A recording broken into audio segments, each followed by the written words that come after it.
Within the Murdaugh case, there are so many villains who are easy to identify, but not all of these evildoers are obvious. As these cases continue to twist and move forward, we will continue to drag these vampires into the sunlight and show the world who the true villains really are. Within the Murdaugh case, there are so many villains who are easy to identify, but not all of these evildoers are obvious. As these cases continue to twist and move forward, we will continue to drag these vampires into the sunlight and show the world who the true villains really are.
You may now be seated.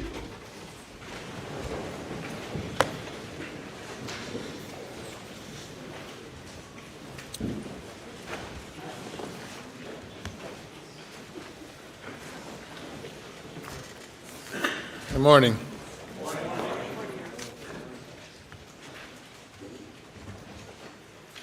Mr. Griffin? Yes, thank you, Your Honor. Before we bring the jury in, I would like to put on the record the basis of my objection to the redirect of Agent Owens regarding the roadside shooting. Understanding the court's ruling was that I opened the door to that based on my cross-examination. This is the first case I've had the benefit of being able to go back to YouTube and see exactly what was asked on direct and what was asked on cross. I have typed it out. Your Honor, it's very brief. On direct examination, Mr. Metters asked Agent Owens, question, in some point in 2021 in the fall, did a financial investigation begin in Alec Murdaugh? His answer was yes, sir. Question, would it be fair to say that the investigations overlap with each other? Answer, it did. Question, would it be fair to say that the two investigations fed off each other? The answer is yes, they did. From the information I was learning from the financial investigation, it gave me additional people to consider and to look at Mr. Murdaugh as a reason why or why not. The next question, were the individuals in the finance investigation that you also interviewed in this investigation? He said, yes, I did. And then the question, did you learn information from the grand jury testimony? He says, yes, I did. Then the question, did you follow up on that information? He said, yes, I did. That was elicited on direct examination. My cross-examination, I began on this topic. You also testified that in the fall of 2021, there started up a financial investigation. Yes. You said it fed off and overlapped with the murder investigation. Yes. You developed information that Alec was stealing money to support a drug addiction. Yes, that was reported. Question, you learned that Alex was paying up to $50,000 a week to buy drugs. Yes, that is what was reported. You learned that Alex was buying from Curtis Eddie Smith. Yes. You learned that Eddie was buying from the Sand Hill drug gang. Yes. You learned that Eddie owed the Sand Hill drug gang a lot of money. Yes, but they were not worried about getting their money because it was Murdaugh. Question, did you ever conduct a cell phone analysis of the Sand Hill drug dealer's cell phones to see if they were at Moselle on June the 8th? Answer, no, because in my experience, they use burner phones. Question, you never got DNA from them to cross-check against the unknown DNA on Maggie's fingernails? Answer, no. Question, you never put them in the investigative circle, did you? Answer, my understanding is that investigation is continuing and is being conducted by the DEA. And from that, Your Honor, there were no questions related to the roadside shooting, no questions related to whether Alec lied to the police in connection with the roadside shooting. It was all about him stealing money from clients to support his drug addiction, which is evidence that was already in the case. Your Honor, I sent the court via email earlier today the case of State v. Hayward, 426 SC 630, which is a 2019 case where the Supreme Court reversed Judge Young on an opening the door theory. The same Supreme Court reversed the Court of Appeals. Excuse me, the Supreme Court reversed the Court of, sure. Yes. The defendant was convicted. It went, the Supreme Court, the Court of Appeals affirmed, and the Supreme Court reversed the Court of Appeals. That's right. Yes. And vacated the conviction based upon the introduction of propensity evidence, 404 evidence on the theory of opening the door. And in that opinion, Justice Hearn is very specific to state that the courts have to be very careful and very wary of thinly veiled attempts to show propensity by way of the open door doctrine, and that the testimony and response must be proportional and confined to the topics to which counsel had opened the door. And again, I go back, we did not open the door to any roadside shooting, any insurance fraud, anything with regard to Alec lying to the police. And so that was the basis. I just objected, so I want to put that in the record. Today, they intend to present a full panoply of evidence on the roadside shooting. And, Your Honor, we would oppose that. What do you mean a full panoply? Well, they've asked to, that they're going to, my understanding is they're putting up Agent Kelly to talk about his investigation of the roadside shooting. we got a request this morning for them to play the hospital videotape of Alec in the Savannah Hospital, which is over an hour, where he's being interviewed by SLED agents, and he's meeting with a sketch artist to draw up a sketch of the roadside shooter, and that they plan to introduce that evidence. They plan to introduce, as we understand it, follow-up evidence of when Alec gets to detox in Atlanta, when he calls back with Mr. Harpootlian and I, and gives a full statement about the roadside shooting and about how he had lied to them previously, how he was sorry. Is that the same video or They're two different? two separate. I mean, second is just an audio tape. But Your Honor, I just go back to State v. Hayward, where the court says testimony in response must be proportional and confined to the topics which counsel has opened the door.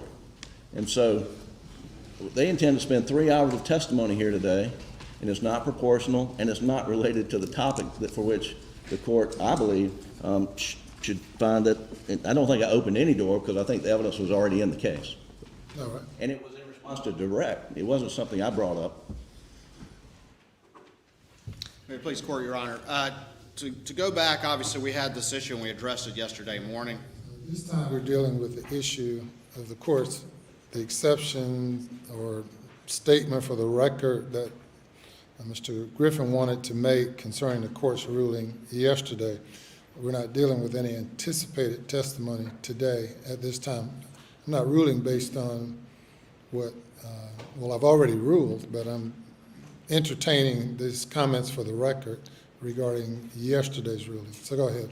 I think, Your Honor, if you listen, obviously, to the excerpts that Mr. Griffin just read, and you put that in the context of everything that had developed, starting with Marion Proctor, that the door is more than opened, and the state's intent in that regard is to fully respond to and flesh out the very examination. The state's intent in that regard, we're Yes, talking sir. about yesterday's ruling, so we can close the door on that. Sure. Do you have anything else to say about the court's ruling yesterday? No, other than the examination, the redirect examination clearly was in response to and appropriate opening the door after that examination, and that's I think that Your Honor's ruling was appropriate in that regard, and I think that again that has opened the door to exploration of those issues. Concerning the court's ruling yesterday, and also State v. Hayward, Mr. Owens, in questioning Mr. Griffin and cross-examinating investigator Owen, got into this circle of interest that Alex is in the circle, then cross-examined the witness regarding, did you consider Eddie Smith to be in the circle? Well, did you consider some unknown gang members, whoever they might be, to be in this circle? Did you know that Alex was spending $50,000 per week supporting a drug habit, presumably through Eddie Smith, and that he owed money, or he was indebted? So Mr. Griffin introduced the relationship between the defendant and Eddie Smith. The court conducted a pretrial, a hearing outside the presence of the jury, addressed the issue, made it clear that the roadside shooting was a bridge too far. Then the defense decided to build a road over that bridge, decided to just go right there as if they could dance through fire without getting burned, scarred, or anything. The door was open.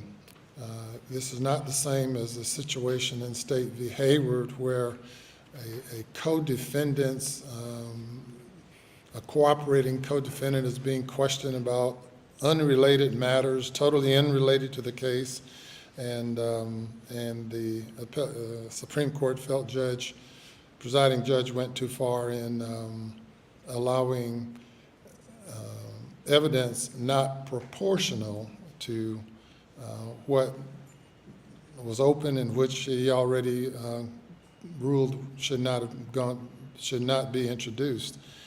I find that what this court allowed on yesterday was proportional because it was in relation to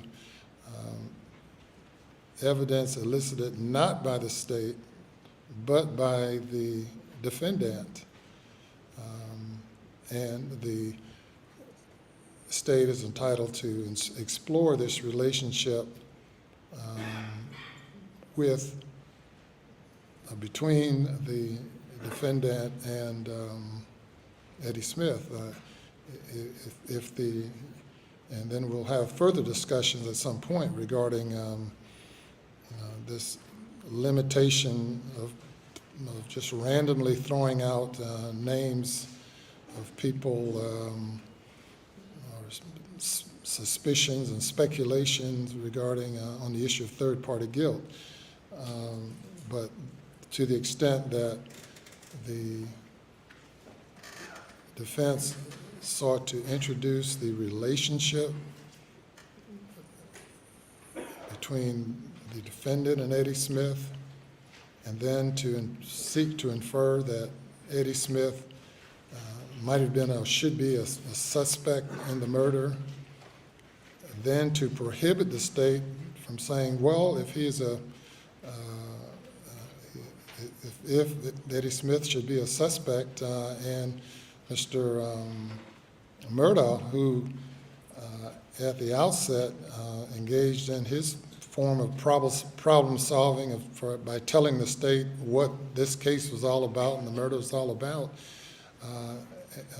meaning the boat crash, then later engaging what appears to be a conspiracy along with the person that the defense seeks to insinuate to be or should have been a suspect. The state is entitled to explore that. The extent to which the state should be entitled to explore that, that's open for discussion today, but not based on the court's ruling yesterday. The court in the Hayward case did indicate that the court should be careful as the nature and extent to which these other matters should be allowed to go into, and I intend to do that. But the record is protected to the extent that Mr. Griffin went through YouTube and citing what his version of what he said yesterday, excluding the portion that's more relevant and important to the court's ruling. But the record speaks for itself on all of that, and the court's ruling stands as it was given on yesterday. Your Honor, obviously we would accept your ruling, but there. Okay, now we have a ruling, we have for the record, now we have an exception to the ruling, and another comment. Go ahead. So what I'd like to discuss now is what the state will be allowed to submit in support of this position. Now, clearly there is a taped statement by Mr. Murdaugh from a detox facility in Atlanta, which was initiated by Mr. Griffin and I. So certainly there's no objection to that. I mean, there could be, but no real objection to that. Secondly, no objection to the statement. Well, no objection to the statement pursuant to and conditioned by our previous objection. Yes, to, I want to make the record clear. We're objecting to any of this. Oh, I understand. You've objected to everything throughout the trial. I understand. Well, there's a couple things we missed. We'd like to rehear some of those, but Your Honor, but then, and again, Mr. Waters and I discussed last night after your ruling, a way perhaps, I know this is shocking, to expedite this process. For instance, there is a statement made to EMS, the statement they're wanting to get to, which is, you know, drive-by shooting, you know, all those sorts of things, which he later on admitted in the telephone conversation statement that was taken was not true. We get that. It didn't need to be Mirandized on the side of the road by EMS.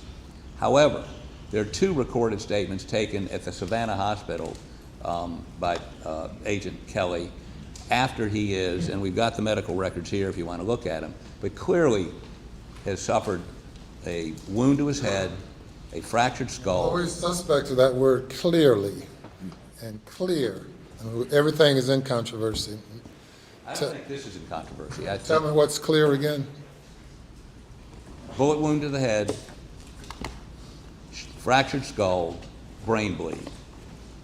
That's not contested. The medical records indicate medication that he was under while he was at the hospital. We would think there'd have to be a Jackson v. Deno hearing on those interviews, just under the issue of, was he competent, a competency hearing. To do that, we would have to bring the physicians and the treating physicians from Savannah here to testify. And again, and I think Mr. Waters will concede, it was at 6, I emailed him and said, all good, what we talked about yesterday, and he came back a little while later and indicated that he'd like to put those in.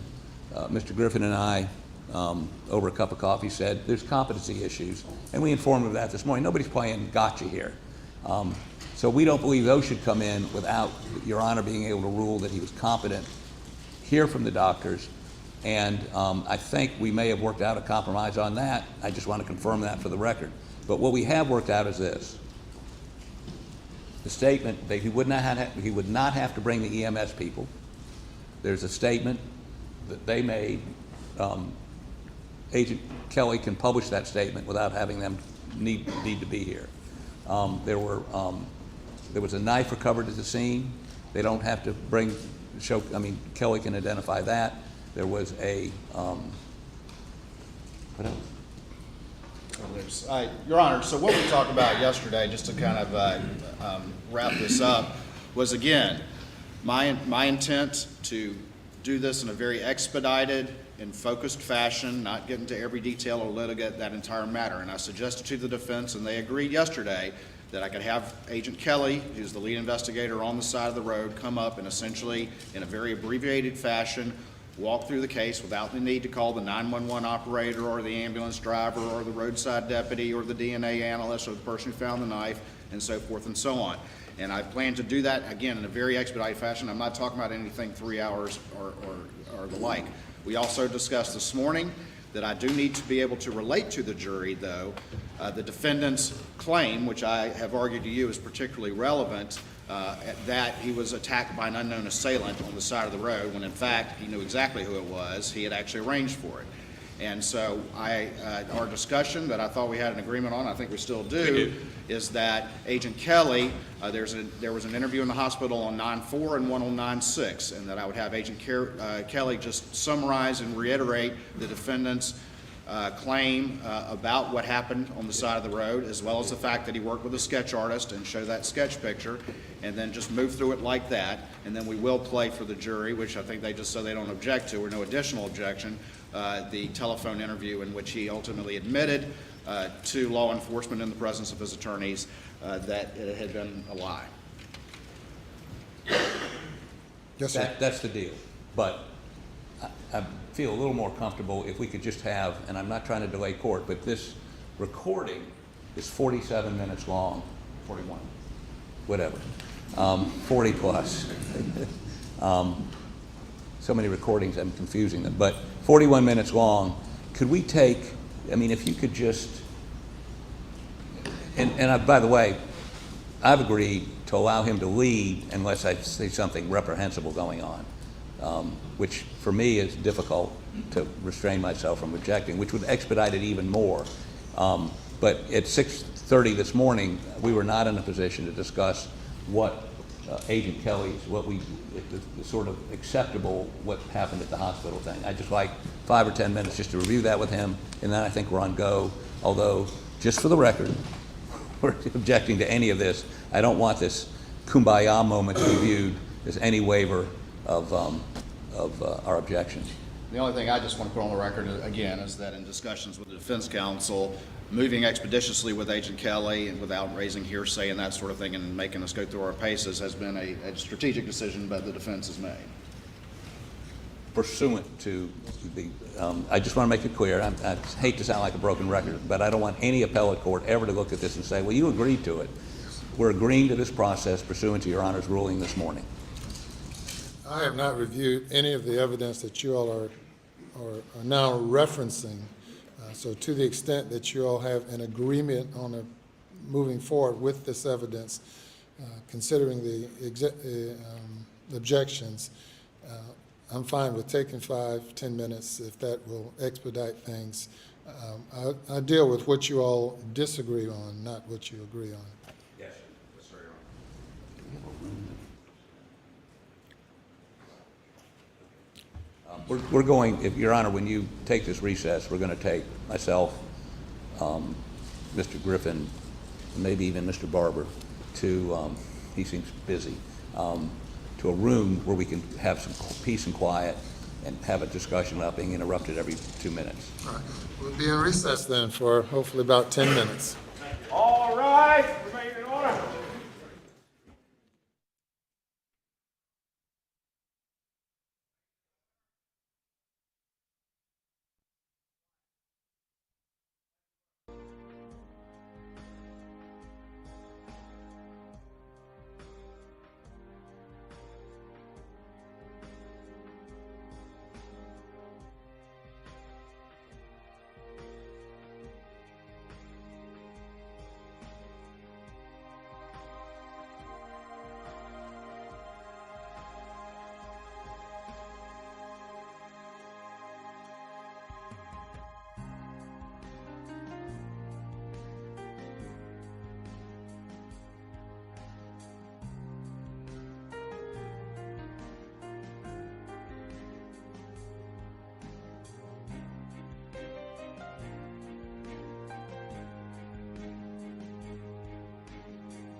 You may now be seated.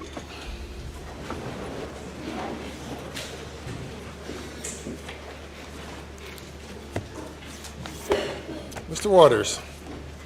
Yes, sir, I believe we're ready to proceed. I know we still have Cross on that other witness. So the court knows, we do have Dr. Kinsey, who's our expert, who will go after that, so that we can go ahead and get him on the way. And then after that, we would move to Mr. Kelly, Special Agent Kelly, and I think we've had a discussion and have the same sheet of music so that there's at least no additional objection to the ones they've already raised.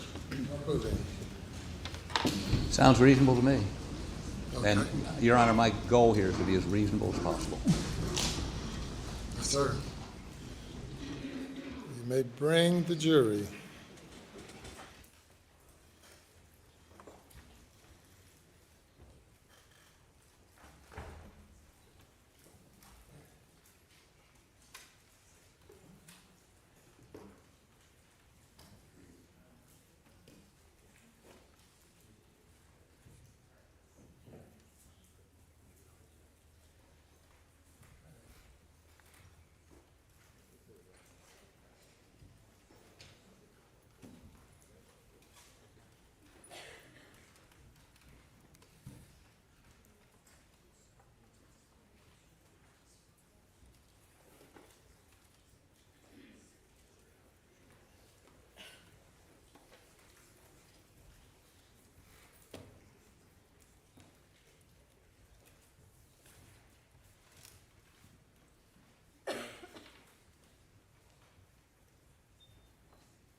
All right, good morning. Day number 19. State's case, cross-examination, Mr. Barber. No questions, Your Honor. All right, thank you, sir. Thank you.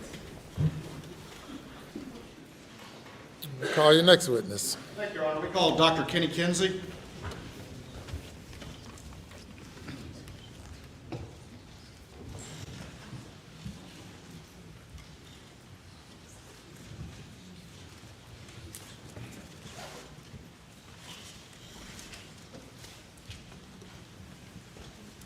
Do you swear or affirm that any testimony you give today will be the truth, the whole truth, and nothing but the truth, so help you God? So help me God. All right. If you would, please, sir, be seated in that witness chair over there. State your full name for the record, spell your last name, and try to talk in the mic as good as you can.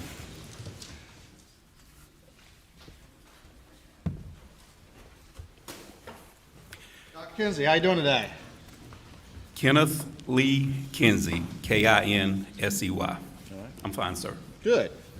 Dr. Kinsey, let's talk a little bit about your career and who you are. First of all, just kind of introduce yourself to the jury a little bit and tell them where you grew up and where you went to school, and then we'll start to talk about your law enforcement career and your expert qualifications. Yes, sir, happily. I grew up a long way from here in a little county called Orangeburg. I was there about 54 years, my whole life. went away for college a couple times and came back. And I'm currently the Chief Deputy of the Orangeburg County Sheriff's Office, and I'm also a professor of criminal justice at Claflin University, where I teach crime scene related classes. All right, and pull that mic a little bit closer to you. Let's, first of all, before we get to the professorship and what led to that, let's talk about your law enforcement career. So walk me back to the beginning, and if you could just kind of walk through the various stages of your career and the things that you did along the way that led you to become the Chief Deputy for Orangeburg. Yes, sir. I began my law enforcement career approximately 30 years ago, and I've held many positions in those 30 years. But for the last 22 years, my concentration, other than administration, has been crime scene investigations and working violent crime scenes. I have ran the crime scene unit in Orangeburg for 6 or 7 years, and then I went on to SLED for approximately 4 years, and then I came back, and now I directly supervise the captain of investigations, and investigations includes the crime scene unit. So I'm still hands-on on crime scenes, either as a primary or a backup crime scene investigator. And as I mentioned earlier, I teach crime scene investigation and other criminal justice-related courses. I received my bachelor's degree from Clemson University in 1991, my master's degree in science from Troy University in 2011, and my PhD from Walden University in 2019 with a concentration on use of force cases involving police officers. And my research is use of force and crime scene investigations. So we could call you Dr. Kinsey, correct? My grandmother told me it's what you answer to, but yes, sir, I'll answer to that, Kenny or Chief Kinsey. And we could call you Professor Kinsey, correct? Yes, sir, that is correct. And then we could call you Chief Kinsey as well. Yes, sir. Okay. Well, let's talk a little bit more about the law enforcement. Then I want to talk a little bit more about the education. Now, you mentioned that you've done a lot of administration, and tell the jury just a little bit about what it is to be the chief, and just what that entails, and then we'll talk a little bit more about sort of the crime scene stuff, if you would. Yes, sir. I answer directly to an elected sheriff. I'm the number 2 man at the sheriff's office, and I supervise approximately, when we're full, when every slot is full, I supervise over 127 people. 105 are certified law enforcement men and women, and that encompasses about 9 different divisions at the sheriff's office, including narcotics, special operations, criminal investigations, civil, courtroom, school resource officers. There's several groups in there, and our civilian employees. Now, as you already testified, you don't just do the administration stuff as the number 2 man, but over your career, you've also extensively done actual law enforcement work, processing homicide and other major crime scenes. Is that correct? Yes, sir, I have. I have boots on the ground, processed north of 800 death scenes. Not all of those are homicide. That also includes suicides, accidental deaths, and unexplained deaths. That is either as a primary investigator or as a secondary investigator in my career. And I still have a directive that I placed with my coworkers approximately 11 years ago. I still go to every death scene if possible. And over that time, you said over 800 death scenes over the course of your career. Is that correct? That is correct. And then, how many pieces of forensic evidence do you think you've processed over the years? That would be hard to determine, multiple pieces for each scene, but part of my duties... Homicides, then? Yes, sir. Part of my duties when I was at SLED was to also process evidence that was submitted through the door. And what through the door means, these are items of evidence from other agencies that have worked their own crime scenes, and they send their items to SLED for an analysis. And that's in the thousands. I would have no way to give you a quantitative number. In the thousands? Yes, sir. Is it also over the years, have you attended autopsies as part of your investigative work as it relates to death scenes? That is correct.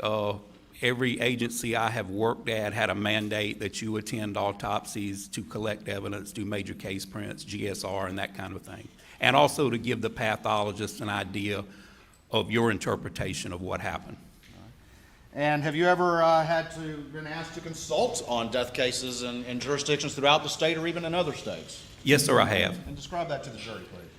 As a consultant, I work for, to be frank and honest, sometimes it's against law enforcement.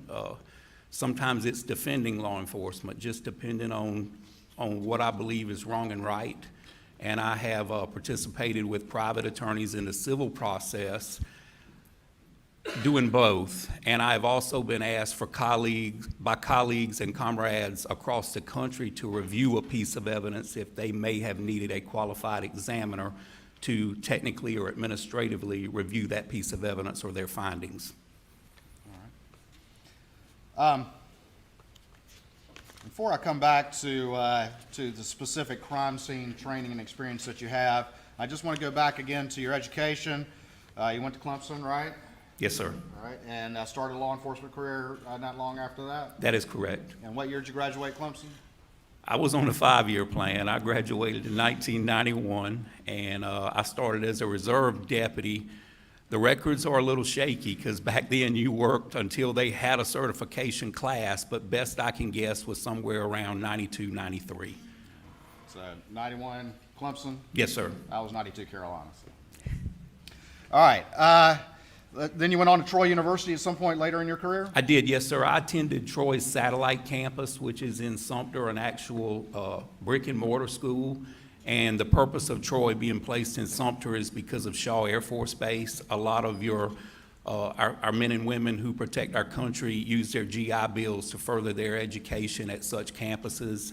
And I had to travel 1 night a week and 2 days a week for approximately a year and a half to complete that, pass proficiency. All right. That competency exam, is that a pretty tough exam? It's the second toughest thing I've ever done, yes, sir. Is the pass rate pretty low on that thing first time? It is very low. We probably had 30 people in our class, and I only know of 4 that passed the competency the first time. Were you one of them? Yes, sir.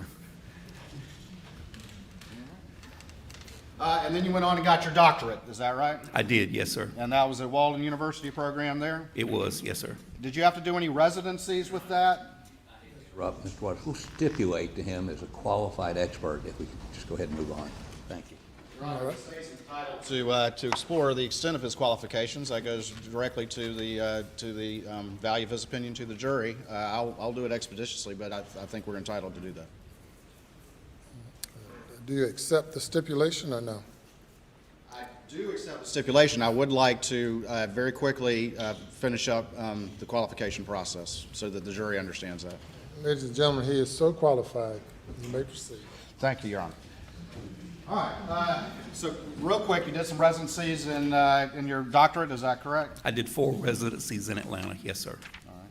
And ultimately did dissertation and all that comes with getting your doctorate relevant to criminal justice and criminology, is that correct? I defended my prospectus and my dissertation, yes, sir, successfully. All right.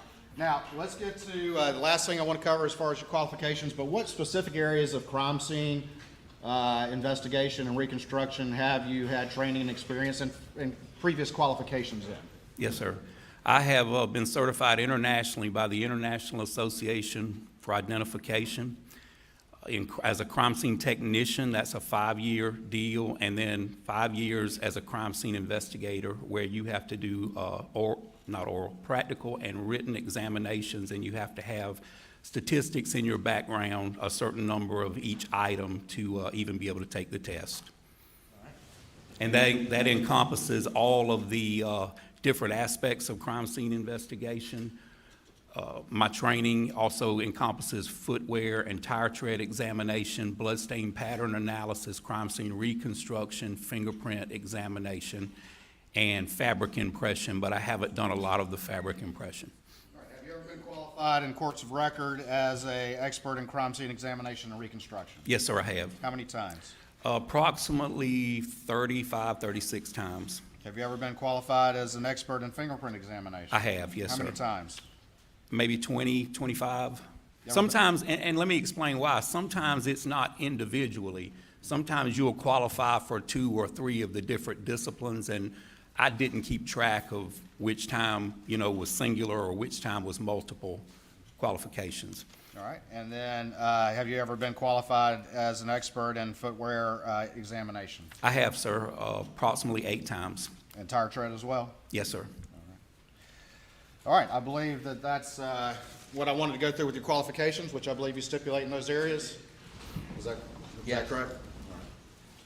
All right, let's move on. Did you have an opportunity to review, at the request of the state, the crime scene here as it relates to Maggie and Paul?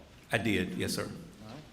And just very quickly, what are some of the types of things that you reviewed as part of your process? When I do a reconstruction, I look at the available evidence as I feel it's pertinent to help me answer some questions. And the questions that or the things I wanted to accomplish from this reconstruction, you can determine sequence, you can determine movement. A lot of times you can determine the number of blows, or in the event of a hand-to-hand combat or a firearm was used, those kind of things. So I examined forensic reports that were issued by law enforcement laboratories. I also examined extensively photographs that were taken on the scene, measurements, that kind of thing, and I also responded to the scene. It was rather close, and I took my own measurements. When you say responded to the scene, when did you first get involved in this case? The end of 2022, and I'm not talking about when the scene was actually going on. I went after the fact and did my own measurements. All right. And when you were retained by the state in this case, were you told any particular goal, or were you told to just take a fresh look at it and offer your opinions? I was told to look at all of the evidence and determine what I may be helpful on, and to use my own judgment objectively, independently, and come up with my own conclusions. All right, let's talk about, if we can, and again, we're going to have to deal with some of, maybe not the images as much, but deal with some of the injuries that Maggie and Paul suffered, correct? Yes, sir. Okay. Let's, if you could, just remind the jury, what were the injuries that Paul suffered, please? They were very, very severe firearms injuries. One was a shotgun wound to just a little anatomical left of the midline of the body. One was to the shoulder, and it proceeded into the jaw and ultimately into the head.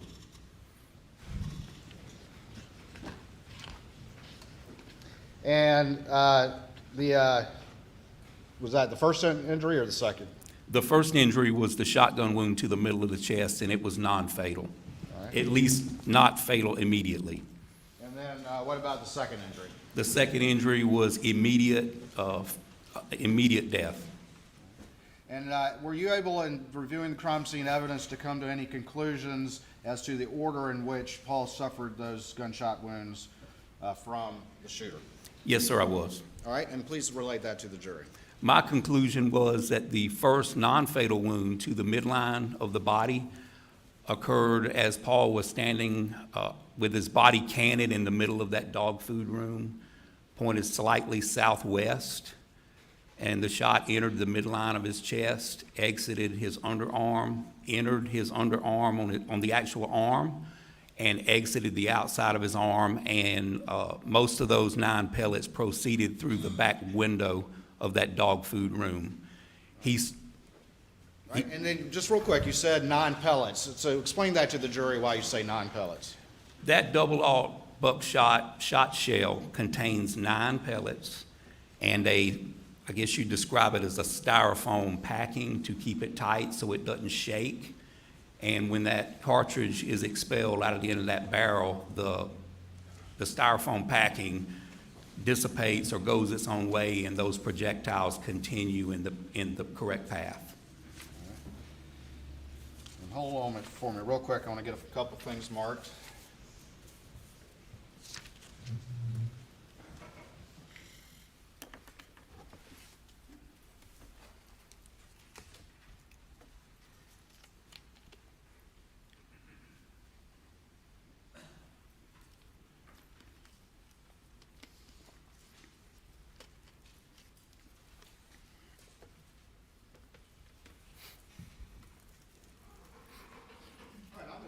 Can I have the Elmo, please? I'm going to show you what's been marked as states 531, 532, and 533, and see if you recognize these particular images.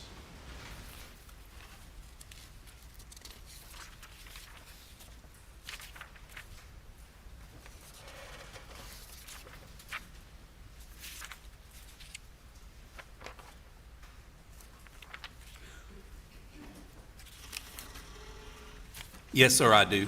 All right, and tell the jury just generally what these are, please.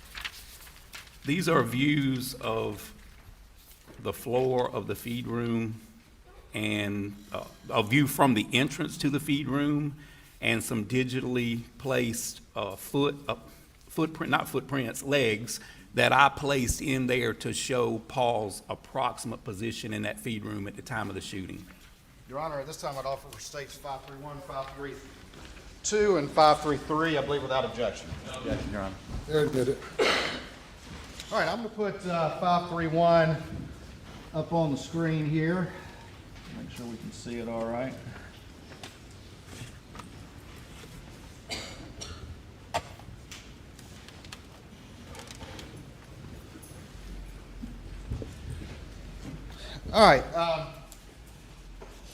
All right, Dr. Kinsey, you were talking a little bit about Paul's positioning and his location when that first shot happened. And if you could tell the jury your conclusion as to where he was located when that shot was fired. And then if you want to, step down, and if you could, maybe point out what was added to this image to kind of reflect your conclusion in that regard. Thank you. And there's a dowel stick right behind you if you want to use that.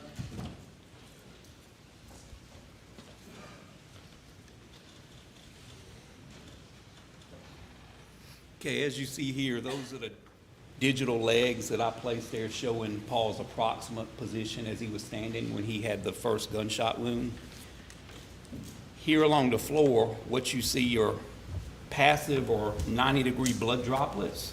And when blood, you can tell a lot from the direction of blood by the way it strikes an object. Blood has a cohesive factor.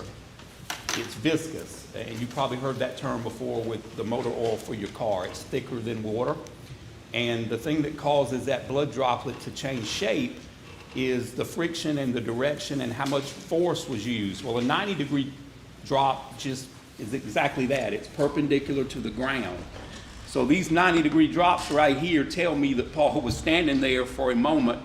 Can't tell you how long, but those drops were running down from that wound on his arm, more than likely his arm, because his chest area had a shirt on it, and it takes a little while for that blood to make it through the shirt, but it'll run down the outside of your arm and drip off your fingers. And you can see these 90-degree droplets here, here, and then they actually lead to the door. You can follow the path to the door. He's not moving very fast because most of them are almost perfectly circular or 90 degrees. Had he been moving real fast, you could see some directionality in him, a tail, because the tail always tells you the direction with a blood drop. So I know he was moving slowly, and I know he was standing in the middle of this room for some time after the first shotgun wound. All right, and approximately how far was Paul inside the feed room? Can you describe a little bit about the dimensions of the feed room and your conclusion as to how far within the room Paul was when he was struck by that first blast? Yes, sir. Well, the feed room is 10 foot deep by my own calculations and by looking at the other sketches. And where you see his feet here is just on the other side of the halfway point. So I went, I'm guessing because I have no way of running a tape measure, because when I went there, everything was moved. But this door is 36 inches, and it's approximately 1.5 feet, 2 foot past the door.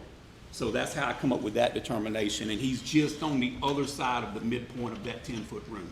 Which is about how far from the doorway? 5 foot. All right.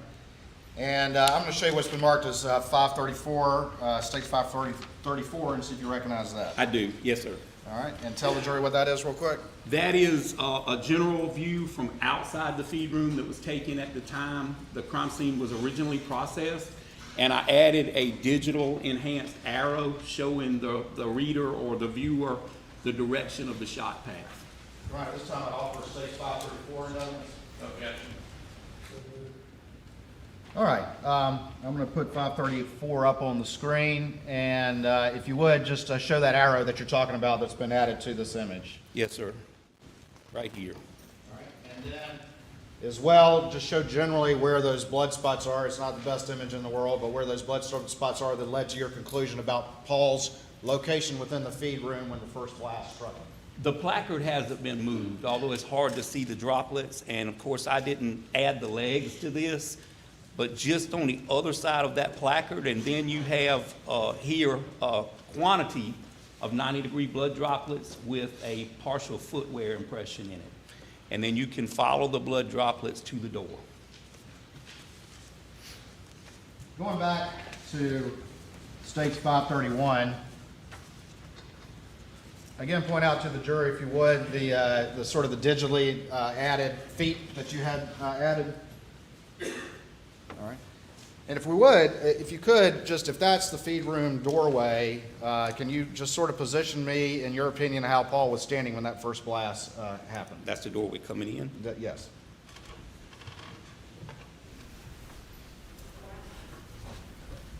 About right here. All right. And let me ask you this. In your review of the evidence and the available crime scene evidence that you've reviewed, in your expert opinion, is there any way that Paul's arms were raised when he suffered that first blast to the chest? I see no possible way his arms were up when he suffered that first shotgun wound. And can you explain the basis for your conclusion to the jury in that regard? Yes, sir, I can. The shot pellets, real close because they stayed together. They went in as one, as a unit, and then they did what a shot pellet does. They separated once they struck the skin and made the entry, run along inside his body cavity and exited his underarm. If his arms would have been up, he would have had no entry wounds on the bottom of his arm and then more exit wounds on the outside. He had over 20 entry and exit wounds, and he's only got 9 pellets. So the only way the math works out is if his arm was down. And additionally, the wad stopped and was under his arm. Had his arms been up, in my opinion, that wad would have went on and exited his body, because it's only plastic. It doesn't take as much resistance to stop that wad as it does a shot pellet. And the wad stopped. It was right. You could grab it with your fingers if you would have been medical personnel and needed to. It was right there. All right. And let me ask you this. Do you have a lot of general experience with firearms? I do. I'm a firearms instructor for handguns, shotguns, patrol rifles, subguns, and fully automatic patrol rifles. Everything but precision rifle. All right. And when you say an instructor, where is that? I'm certified. I have credentials through the South Carolina Criminal Justice Academy. I've also been certified as an NRA law enforcement instructor, and I currently have a CWP endorsement to teach concealed weapon permits from the South Carolina Law Enforcement Division. And you testified how many buckshot are typically in your average buckshot shell? According to the literature and according to my experience, there are 9 in that particular buckshot. Did you see any evidence, I think you've already mentioned this, but did you see any evidence from the crime scene as to what happened to some of those pellets as Paul was struck as they continued on? Yes, sir, I did. They exited on through the back window. All right, and I'm going to show what's already been admitted as 532 and put that up on the screen. And if you could describe to the jury what you're talking about in that regard, please. This is that window at the back of the feed room, and you can see the shot shell pellet defects here as they went through the window and continued on their path. Those are kind of big holes. Are those consistent, though, with buckshot pellets striking that? Yes, sir, they are, and some are bigger than others because it's just the makeup of glass. I mean, sometimes you'll get one individual hole, and sometimes it'll take out, a large portion. So I have no way to know that. All right. And just real quick, I've got 533. I'm going to put that up on the screen. And again, is that just a close-up of where Paul was standing about 5 feet or so inside that feed room? It is, yes, sir. Based on your review of the blood evidence that you saw? Yes, sir, and here are the partial footwear impressions, and here you can see the 90-degree blood droplets and some other biological materials. All right, and in your conclusion, what's the most likely explanation for those 90-degree blood drops? How is that physically happening? It's the arm wound. Even though it was non-fatal, there's less restriction from clothing or anything else on the arm. Here you've got the t-shirt that's got to completely saturate before it gets to the bottom and drops, but here on the arm, you've got nothing. So once those pellets exited, entered, and exited again, that blood's free pouring, or not free pouring, free running down his arm, and then they'll drip off the ends of your fingers. One thing I want to ask you about is you've testified as to your conclusions as to the position of Paul when that first shot struck him. Is there anything about the entrance wound itself that supports your conclusion as to the shape of the entrance wound? Yes, it's oblong instead of completely round.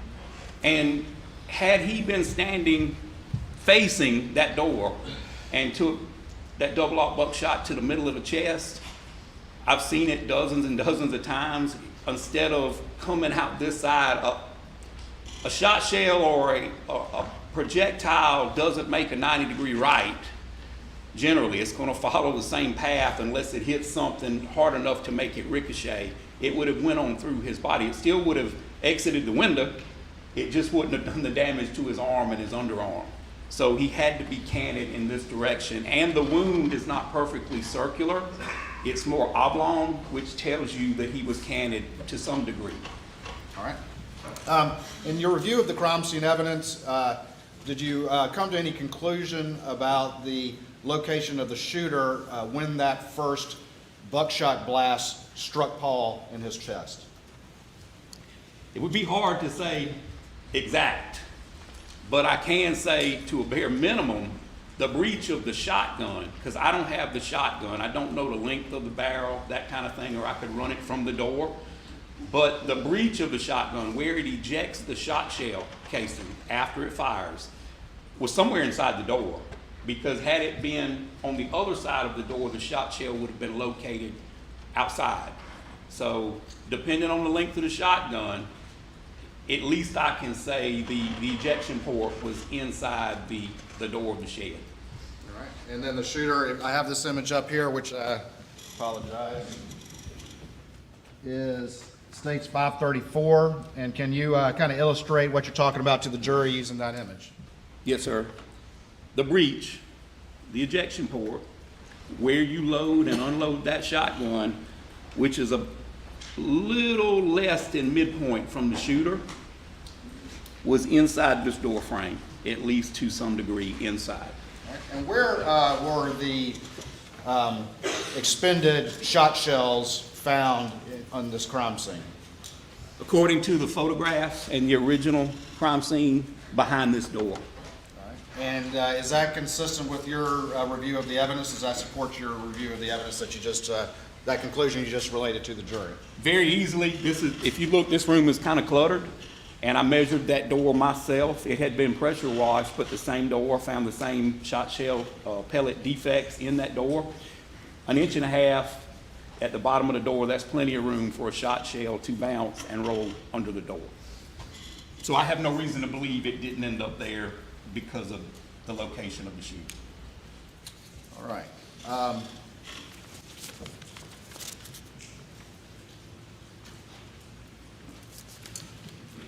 Let me get a couple other things marked. You can kind of head back to your home base, and now let me just get these marked real quick.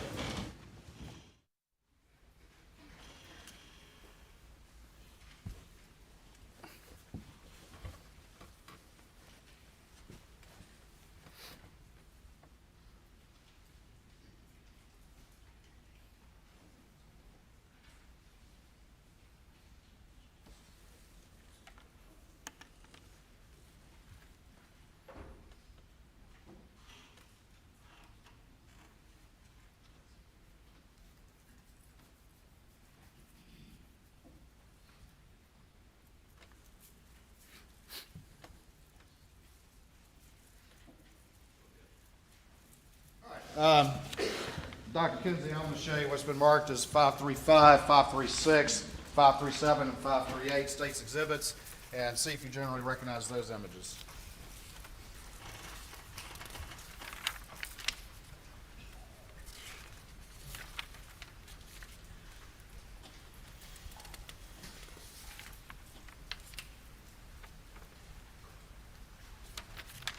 Yes, sir, I do. All right, and generally explain to the jury what these images are, and then we'll talk about them specifically.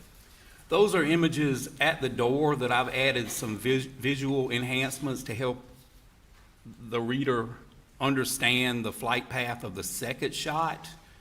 and the different elements that I looked at in determining where the shooter was for the second or the fatal shot to Paul. All right. Your Honor, this time I'd offer states 535, 536, 537, and 538 into evidence, I believe without objection. No objection. Admitted. All right. Let's look first at 535, and before we get to that, generally describe again to the jury your conclusion as to that second injury suffered by Paul, the fatal shot as you've described it. Well, the first thing is, once Paul received that second shot, he never walked again. He never made any movement. Any movement he made was involuntary, and it was due to gravity, pulling his body down to the ground. When you sustain an injury to your brain like that, that ceases all movement. So he was found outside the feed door. He fell over forward after sustaining that movement. Some wounds are fatal later. You can actually see someone that receives a fatal wound, and I've seen them run 100 yards. They can move for a little while. This is not that type of wound. Once he received this wound, it ceased all movement. And did you, I'm going to put attachment, states 535 up on the screen, and tell the jury what this particular image reflects, please.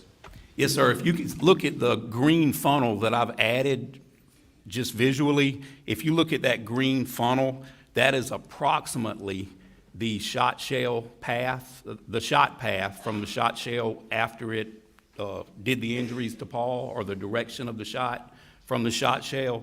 And I determined that by shot shell pellet defects that are still in the door, even though the door had been cleaned. I went and looked at it myself, run my own measurements, took the width of the door. I took Paul's approximate height. It's listed as several different things. DMV shows him at 5'6".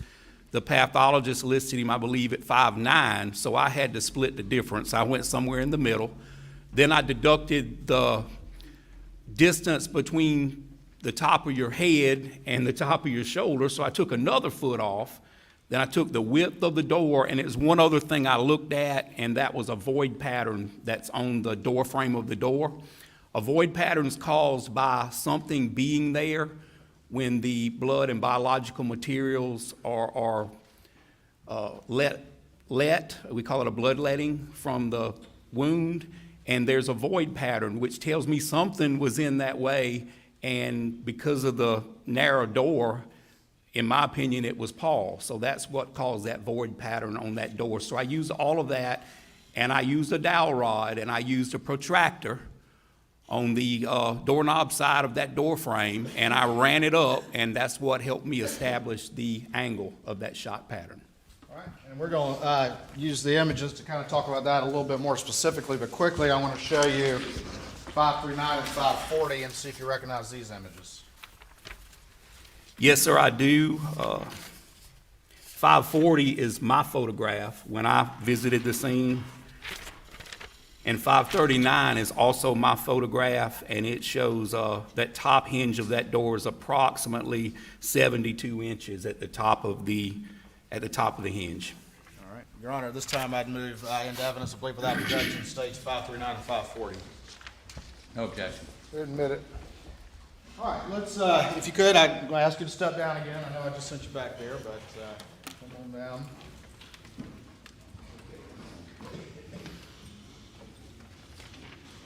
I'm going to put 539 up on the screen, and if you could, back out.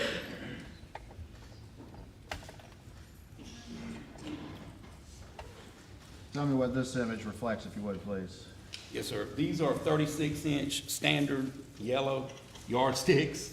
We use them to measure certain things, and it right here is the top of the top hinge. It's a 3-hinge door, and this is the top of the hinge, and then 4 inches above this are where those shot pellet defects were that I used to figure out my angle.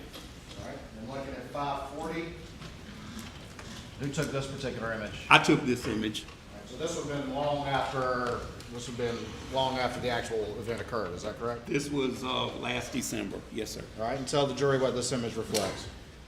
You can still see the pellet defects in the door. and this is the approximate center of it here. So that's 4 inches above 72. That's approximately 76 inches on an 8-inch door. I'm going to show you States 536 and explain to the jury what this is, and in particular how that's relevant to your conclusion about the angle in which Paul suffered the fatal head wound. This is the original crime scene pictures, and this is where the pellets took their path. This is where they struck and did damage to the door, and you can actually still see the dents that are documented in my photograph. You can see them in the original crime scene. This is the concentration of blood that's caused by the brain exiting Paul's body in the path of the shot shells. And then you also have biological material, hair and blood, here at the top of the door frame. And that's where I drew my conclusion. At some time, those body parts made contact with these sections of the door. And my opinion is that it hit here, and then landed on the sidewalk.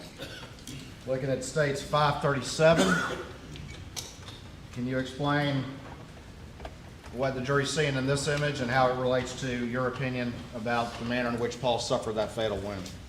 I can. With a major bloodletting, especially... Dr. Kinsey, let me ask you to, I'm going to move this podium and actually ask you to step back just a hair so that the jurors over here can see what you're saying. Yes, sir. With a shotgun wound, you know, you've got you've got over 800 pellets that are making damage. It's not like a projectile, a single projectile from a pistol or a rifle. So there's mass damage, and it throws body fluids and blood in several different directions, but they follow the path. When I mentioned that it was a void pattern, this is the last blood drop. You can see it in the photograph that I could see, and it's approximately 5 foot right there. And this is not green tape. That is a digital effect I put on the photograph to show the void I was talking about. So at some time, it's my opinion that Paul was up against that door or real close to that door to keep that blood from striking the door at the point in time that he was shot. All right, and the green tape reflects that blood pad or that void area that is consistent with Paul blocking that area. Is that correct? Yes, sir. Digital tape. It's not really tape. All right. Well, Yes, sir. and so that's been added to. Yes, sir. Okay, to illustrate your opinion. Correct? Yes, sir. All right, and then 538. I'm going to show you this image, and again, if you can point out what's been added and how this relates to the conclusion that you're offering to the jury. Yes, sir. One thing that I looked at to determine that it happened in the doorway and a little bit outside the doorway, more outside than inside, you don't just look for the presence of biological material in blood, you look for the absence of biological material in blood. Here at the top, it didn't have a scale or a ruler, so I can't tell you exactly, but looking at some of these other objects, I was able to scale it approximately 4 inches up here. You have a void. So I know that it happened, the second wound happened far enough outside of that door frame that the actual frame kept the biological material from hitting at the very top, right here.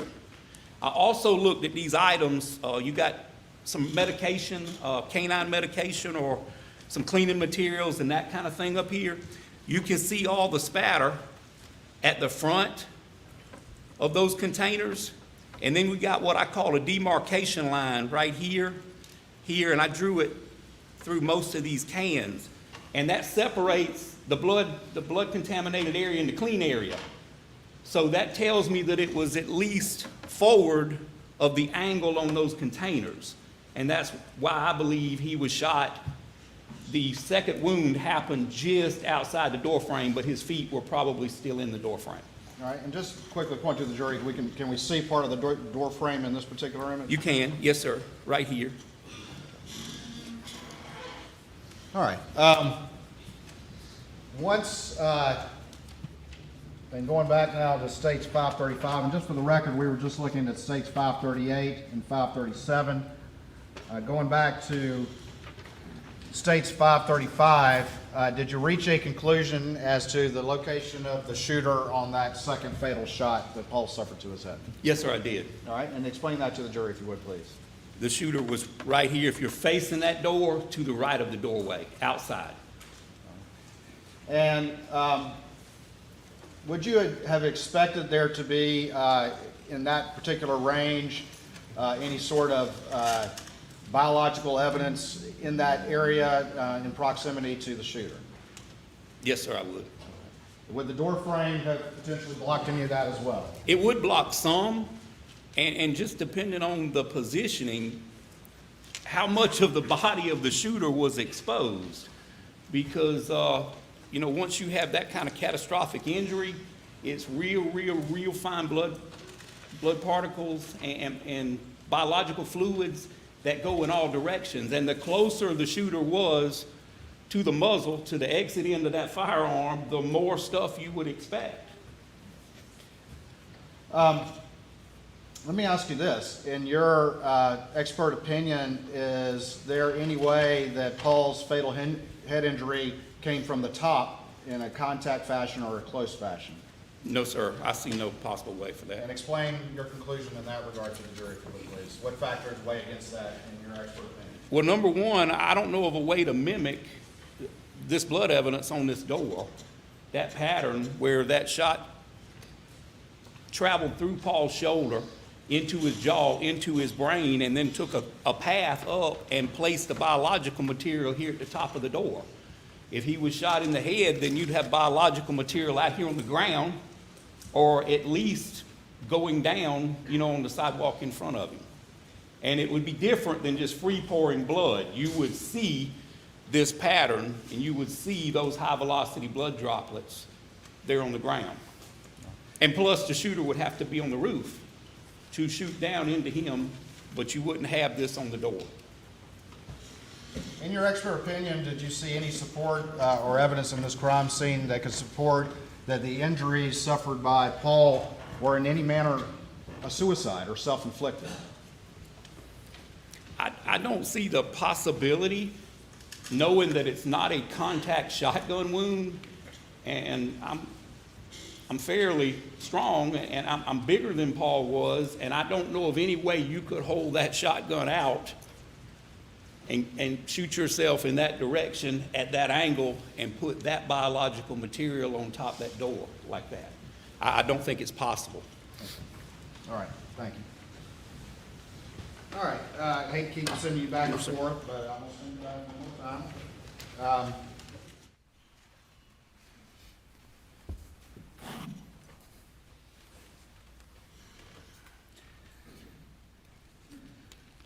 Now, let me ask you this. Excuse me. The second wound, the fatal wound that Paul suffered to his head, was that buckshot or was that birdshot? The second wound was birdshot. All right, and can you describe to the jury the difference between the composition of a buckshot round as it relates to the pellets and a birdshot round? Yes, sir, I can. All right, please do that. With buckshot, you've got a number of larger pellets, approximately 30, 36 caliber pellets, and you've got fewer of them. They're made for bringing down larger game. So in the typical double-aught buckshot, you're going to have 9 pellets. In your typical number 2, and it's called many things, you know, the typical person calls it birdshot, chill shot, steel shot, coated shot. I've heard it called many things, so I just typically call it birdshot. But in this particular shot, there's approximately 150 to 156 pellets in that dry lock shot shell. So that's the difference. With the buckshot, you've got fewer and they're larger, and with the birdshot, you've got many and they're greater. They're for bringing down winged animals, squirrels, rabbits, dove, quail, turkey, duck.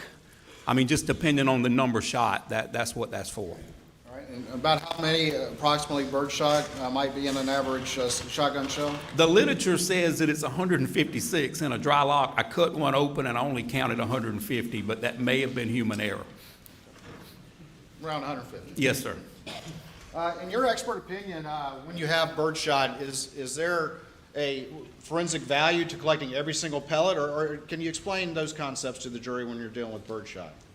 I always try to collect enough that the firearms examiner can weigh it, and he can have a good representative sample of what was used to cause this injury. With a projectile or a bullet, you have what's called lands and grooves, markings, rifling, some people call it rifling, and it's caused from that projectile spinning as it goes down the barrel. You don't have that in a shotgun. And a pellet is so small that you probably couldn't find it if you could have it in a shotgun. So in my opinion, there's no forensic value as long as you have enough to determine what type of shot or what type of shell and the weight of it. In your opinion, and you've talked about this, but was the shooter, when that fatal shot was fired, inside or outside of that door frame? The second shot? The second shot? Yes, sir. It was outside the door frame. All right. And where was that second shot shell located? It was also located under the door. All right. And is that still consistent with your opinion? Absolutely. And can you explain that to the jury, please? Yes, sir. Like I mentioned earlier, the ejection port on a shotgun typically, now there are left-handed shotguns, but typically the majority of shotguns, the ejection port is on the right side. So as long as that shooter had it at an angle and had that ejection port pointed toward the door, even just the least little bit, that would give plenty of opportunity for that shot shell to be ejected and go inside that door. All right. I know I just sent you back. I'm going to bring you back down. I'm sorry. Before we move on from Paul, I would, and if you could just use me as a mannequin, but can you sort of describe to me your conclusions about the positioning of Paul when he suffered that fatal head wound, and just how the trajectory of that wound and that shot as you've described and as supported by the evidence as you see it? Can I describe it and Yes. then demonstrate? Yes, Step please. back so the jurors can see me. The second wound, as I mentioned, went in his arm and caused an injury here, a large entrance, and then of course exit here. So it had to be, typically with the kind of non-fatal wound Paul suffered to his chest and his arm, it's my belief that now his 5'8" frame is dipping or favoring that arm, because as you know, that's over 20-something entrances and exits. I believe it would have hurt him. I believe he would have been in pain, and I believe he would have been somewhat affected. And the reason I believe that is because I've got the 90-degree blood drops moving really, really slow. If he wasn't feeling it, or if it hadn't affected him in some way, I believe his youthfulness would have allowed him to get out of there faster. But he's moving real slow to the door. So that's going to drop that angle just a couple inches, and I can demonstrate. All right. And if we can make sure that juror can see. Yes, sir. Absolutely. All right.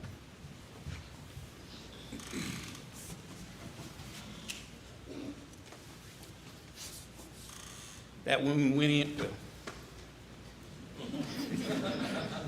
approximately right here.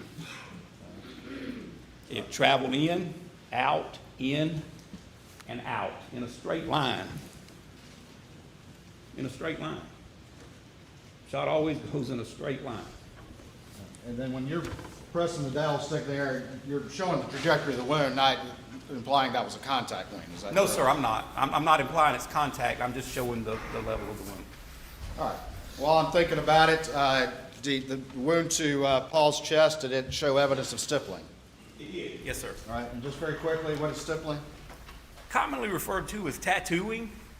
It's particles and material that's in that shell that don't burn up because it's superheated at the time that the powder charge ignites. It doesn't explode. It ignites and burns rapidly. And that's unburnt particles of powder and other contents of that shell. They're hot, and when they hit the body, they cause stippling, or in the old days, they called it tattooing. And that's basically what it is. It works as an ink. Looking at this particular image, Paul's about 5 feet in the feed room when he suffers the first wound, correct? Yes, sir, that is correct. And then he moves towards the door, is that correct? That is correct. And suffers the second wound somewhere near the door frame on the inside of it. Yes, correct? sir, with his shoulder just outside that door frame. And when he suffers that second wound, what happens to Paul? He falls immediately. And where does he fall? He falls outside the feed room. All right, let's move on now, and let's talk a little bit, if we can, about the injuries to Maggie Murdaugh. And if you could, start out by reminding the jury of the injuries that she suffered, and then let's talk about your conclusions as to the manner and the order in which those were suffered. Yes, sir. All right, so if you could just remind us again of those injuries, and if you could go ahead and describe them in the order that your expert opinion they were suffered. Yes, sir. Miss Maggie Murdaugh suffered 3 non-fatal injuries from a firearm. One was through her wrist, one was her left upper thigh above the knee, one was at her abdomen here, and it exited somewhere around her kidneys. Now, I'm not that kind of doctor. I can't tell you all the damage it did inside, all those organs and things, but it ran a straight line through her body. This one on her left leg and this one on her midsection were approximately the same angle, and they were really, really close in distance. One had stippling that said that it was a foot closer than the other, but that would probably fit. This was either a total separate non-fatal wound, or it could have been a continuation of one of the 2 fatal wounds. Her fatal wounds were, she had an abrasion or a burn on the left side of her abdomen from the outside in. That bullet followed a straight path. It entered the end of her breast and did extensive damage to the end of her breast, entered her left jaw, side of her face area, and went into her brain. That's the first fatal injury. And it was immediate, and she dropped right where she was at. I saw no evidence that her body had been manipulated, moved, or rolled over. The second fatal injury was down into her head, and it actually did what in the day they call a keyhole injury just from appearances. The entrance and exit in the top of her head were so close it made one big injury, and then it entered into her upper shoulders and went down into her body. That would have also been a fatal wound, but it was second. In my opinion, that one came second. All right, let's talk about that in a little bit more detail. Those first 2 wounds that you described, you believe those are the first 2 wounds she suffered? Yes, sir, and possibly 3. I can't tell you much about this because the arm could have been moving or it could have been here. All right, well, let's talk about the thigh wound and the abdomen wound. Did you have any conclusions about the location of the shooter as those 2 wounds were suffered? Yes, sir, I did. All right, and explain that to the jury if you would, please.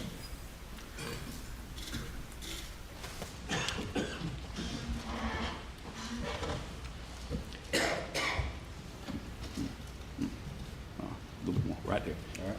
Left leg out a little bit. About here and here. Here and here. And in your opinion, were those 2 shots fired in fairly quick succession or around the same time? I think it would have been really, really difficult to get a similar angle if they weren't.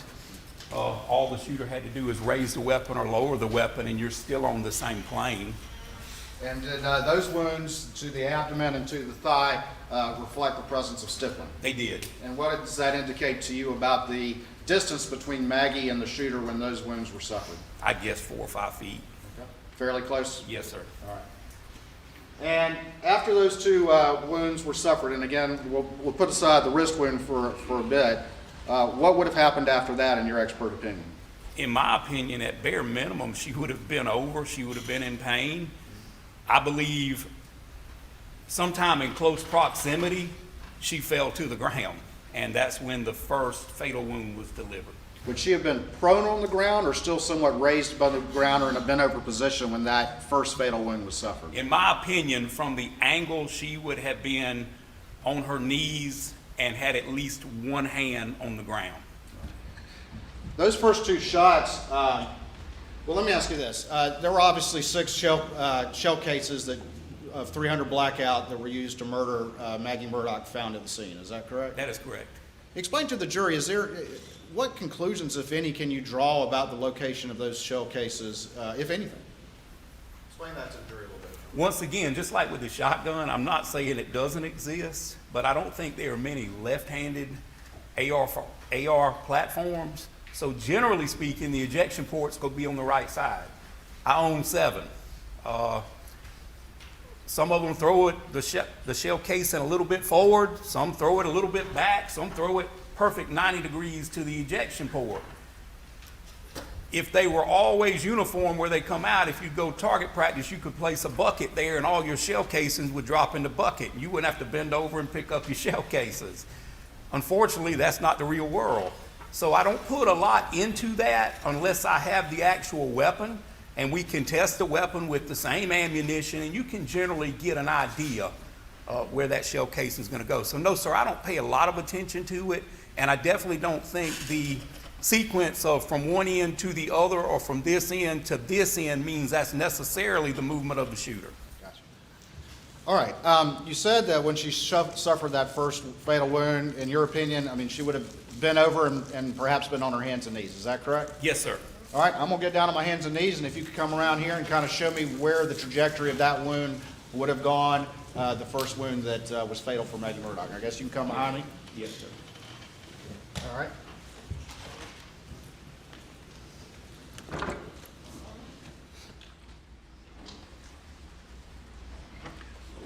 Right there. The shooter was right here, approximately right here. All right, and show us the trajectory as it went through Maggie into her brain. Yes. It burnt or grazed her stomach outside to inside, went through the end of her breast, into her jaw, and then into her brain. Okay. And what would have been the effect on her once that shot was suffered? She would have immediately fell down with the front of her body. All right. And that is the position her arms were in the original crime scene photograph. And while I'm down here so I don't have to get up again, tell me about the fatal shot and the positioning of the shooter as the evidence indicates to you. The second shot was not as close, but it still wasn't a long distance. It was approximately here into the crown of the head. And use the dowel stick to show that injury that Maggie suffered.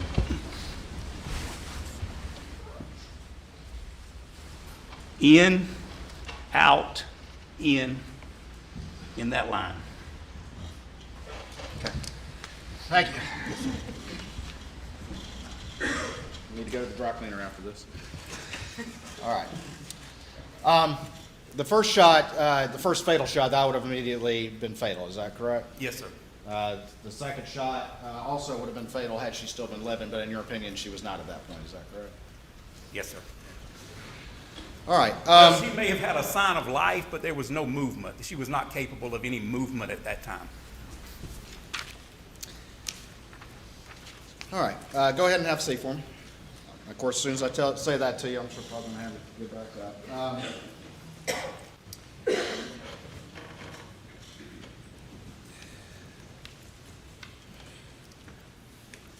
Let me talk about something else real quick before we come back to this.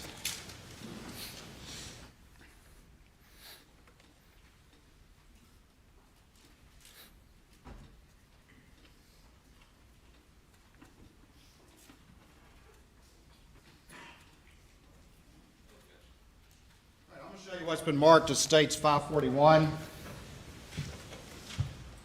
and see if you recognize this document.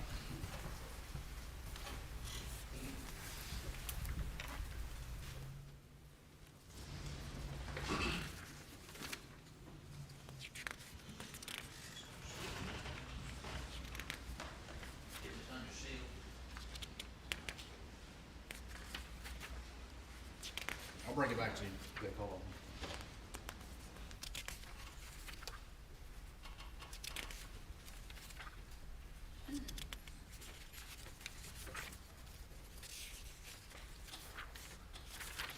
Yes, sir, I do. All right, tell the jury generally what this document is, please. That is a comparison and presentation that I put together over an unidentified impression on Miss Maggie Murdaugh's left calf. Okay. Your Honor, at this time, I would move States 541 into evidence under seal. Objection. Submitted without objection. If we could make sure the monitors are secured, please.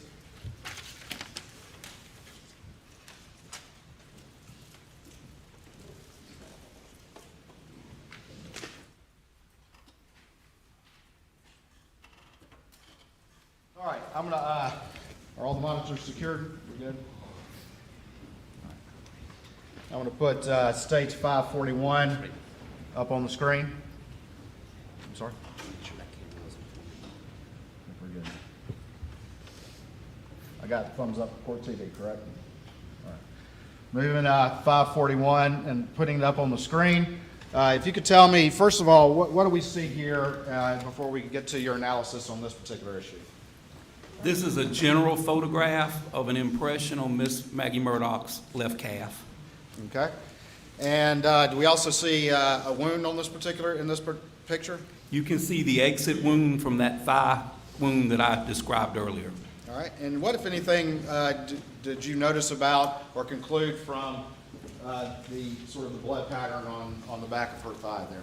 She stood a little while. I can't tell you how much time, just like with Paul, but she was standing after she suffered that thigh wound because the blood is running down the leg and gravity always pulls it to the earth. All right. And then, you know, I sent you back there. I'm going to just bring you back on down. I'm sorry about that. Bring the stick. If you would, and again, make sure you're out of the way of the jurors. Was there any sort of mark or any sort of mud mark on the back of her leg? Yes, sir, it was. All right, and point that out to the jury, please. Right here, an unknown impression on her leg. Okay. And did you engage in an analysis of that particular impression? I did, yes, sir. All right, you just stay there. I think it's probably easier than sending you back. I'm going to move to the next slide.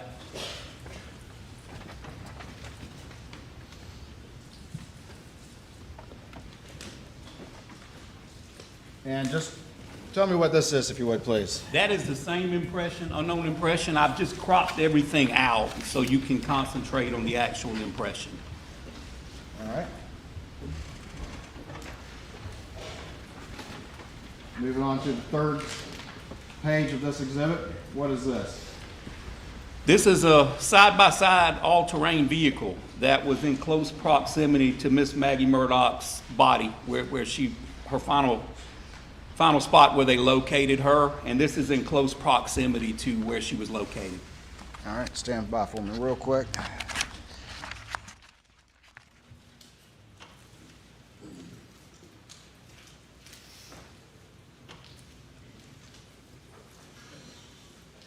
I'm going to show you what's previously been admitted into evidence as State 70 and State 71.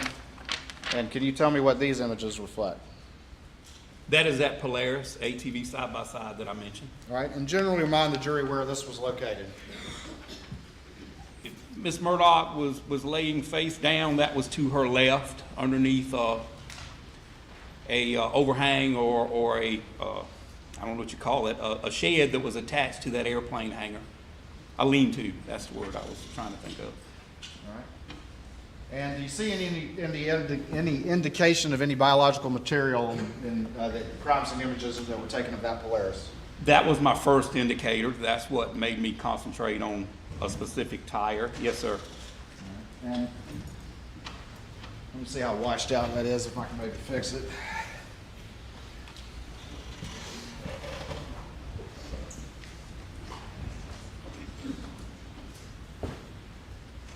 And can you point out an example of what you're talking about on that image? Yes, sir, I can. And I can bring you the original image if that's better.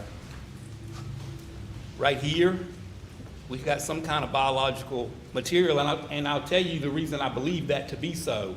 Like I said, blood has a viscosity or a cohesive factor to it. It's why a blood drop stays together.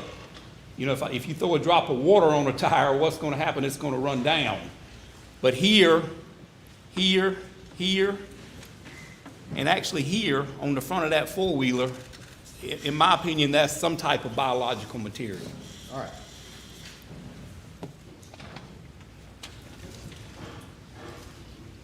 I'm going to do one one other thing. Let me slide by you real quick.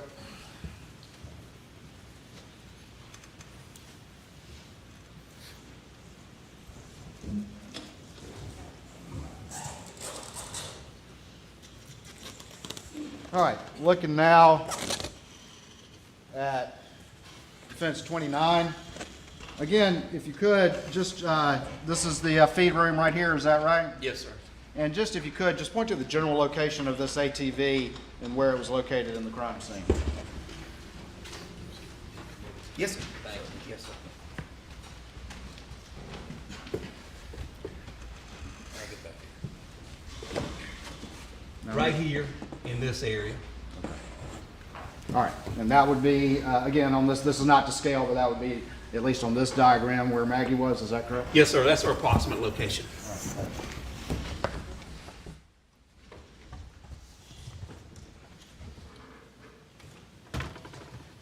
All right. Looking at, going back to this particular slide and your analysis of this tire, if you would explain a little bit about what you see here and what an examiner looks at in looking at sort of this particular tire as it relates to your analysis. Yes, sir. What we look at it as footwear and tire tread or tire track examiners, we look at the actual tread pattern and design of that tire or that shoe. And there are a couple different conclusions you can come up with. We compare known and unknown. It's not like you see on TV where you take a picture of a shoe and feed it into a computer. Some people have footwear databases, but it still has to be examined by a human. There's no magic machine. If it is, I've never seen it. What we look at the dimensions of the tread pattern. We look at the shape, the sole, the outsole design, the tread design, the measurements, and we try to find class characteristics. That's shape, size, sometimes depth, or the physical properties included in that pattern. And then to make a complete identification, that's a class characteristic. That's saying there's an association, either this shoe or this tire could have made this unknown impression, or another one just like it could have made this unknown impression. So that's a class or an association. Then you've got an identification. That's where you say, to the exclusion of all others, this shoe or this tire made this print. Now, to make an actual complete identification to the exclusion of all others, you've either got to have what's called a random unique characteristic. A thumbtack in the bottom of someone's shoe, bubble gum, damage to the tread pattern on that tire. You know, you hit something and it cut a tread pattern. So that's pretty difficult unless you have the actual tire, the actual shoe, and then you take it and compare it to the unknown. And what you'll do is take that tire and three-dimensional comparisons are always better than two-dimensional. Two-dimensional is a photograph. You can't tell depth. If you have the actual cast of that footprint or that tire, now you've got three-dimensional. You've got the width, the length, and the depth. So it's a little bit better to have a three-dimensional to compare with, but you can do a lot with the two-dimensional. If you can get it scaled to the size, you can associate it with another thing. You're looking for them unique random characteristics. They call them accidentals. It's something that happens by accident, just because of the way you walk, the way you drive, what you might hit. And that's what you look at when you do a tire or footwear impression analysis. I'm going to move on now to the next page in your exhibit and tell the jury what these two images are, please. Yes, sir. This is the unknown impression on Miss Maggie Murdaugh's left calf, and this is the photograph of the known front driver's side tire of that side-by-side. All right, and when you were starting to compare these two, did you have to make any account for the relationship of Maggie's thigh and this ATV tire? I did. Now explain that to the jury, please. Just like if you're driving in your car and an ambulance comes up behind you and you look in the rear view mirror, you can read ambulance. But if you look at the front of that ambulance, it's written backwards because you're looking through a mirror. Well, with a shoe, a tire, or Miss Maggie Murdaugh's leg, you can't see through her leg. You can't see through the tire. So you have to flip one of them or the other. So flipping the tire, in my opinion, because it has some characteristics on it that I wanted the reader to be able to look at, I chose to flip the impression on her leg to do the comparison. Because unless you do footwear and tire tread examinations, you're not going to be able to look at something in reverse and find those points. So this is the original orientation, is that correct? It is, yes, sir. And then flipping over to your next slide, that's where you've reversed the image, is that correct? Same photograph. I just pulled it over. In the old days with 35 millimeter film, and I'm from the old days, we just flipped the negative. That's all you had to do. It's a little bit more complicated in the digital world, but not that hard to do. But this is a direct representation. It's just in reverse. All right. Continuing on as we go through your analysis, what does this reflect? This is just a side-by-side so you could understand the orientation. Here, here, here, and here. Those are the two treads that we're talking about now. All right. And by the way, those on the tire are the only treads at that level on her calf that I believe needed to be examined. All right, and again, these are just additional images illustrating what you were focusing on in your analysis? Yes, sir. Okay.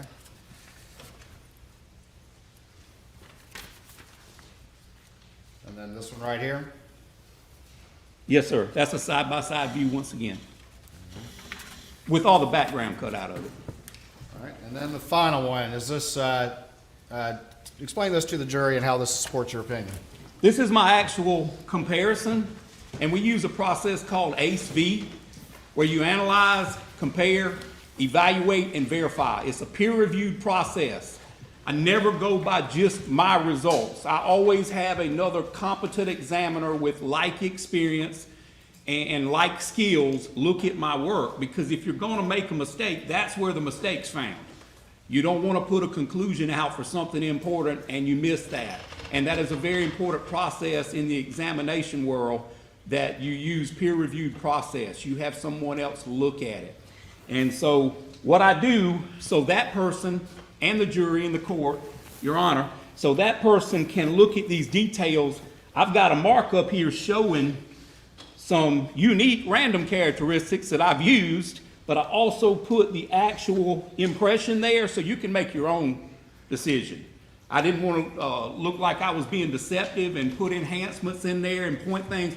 You can look at it and make your own conclusion, but I wanted to put it right next to mine so you know I'm being straight here, or you can make your own opinion. All right, very quickly, is it your expert opinion that this mark on the back of Maggie's leg is a tire impression and not anything else? That is a tire tread impression. That is my opinion. All right, now I see you have a number of arrows here that have different colors, and so I'd like to move through those and you explain what you're pointing to with those arrows in this image, okay? Absolutely. Let's start with the baby blue one and tell the jury what that indicates to you. Now, you're going to have to tell me because I can't tell shade from up here. All right. Okay, the top one. Yep.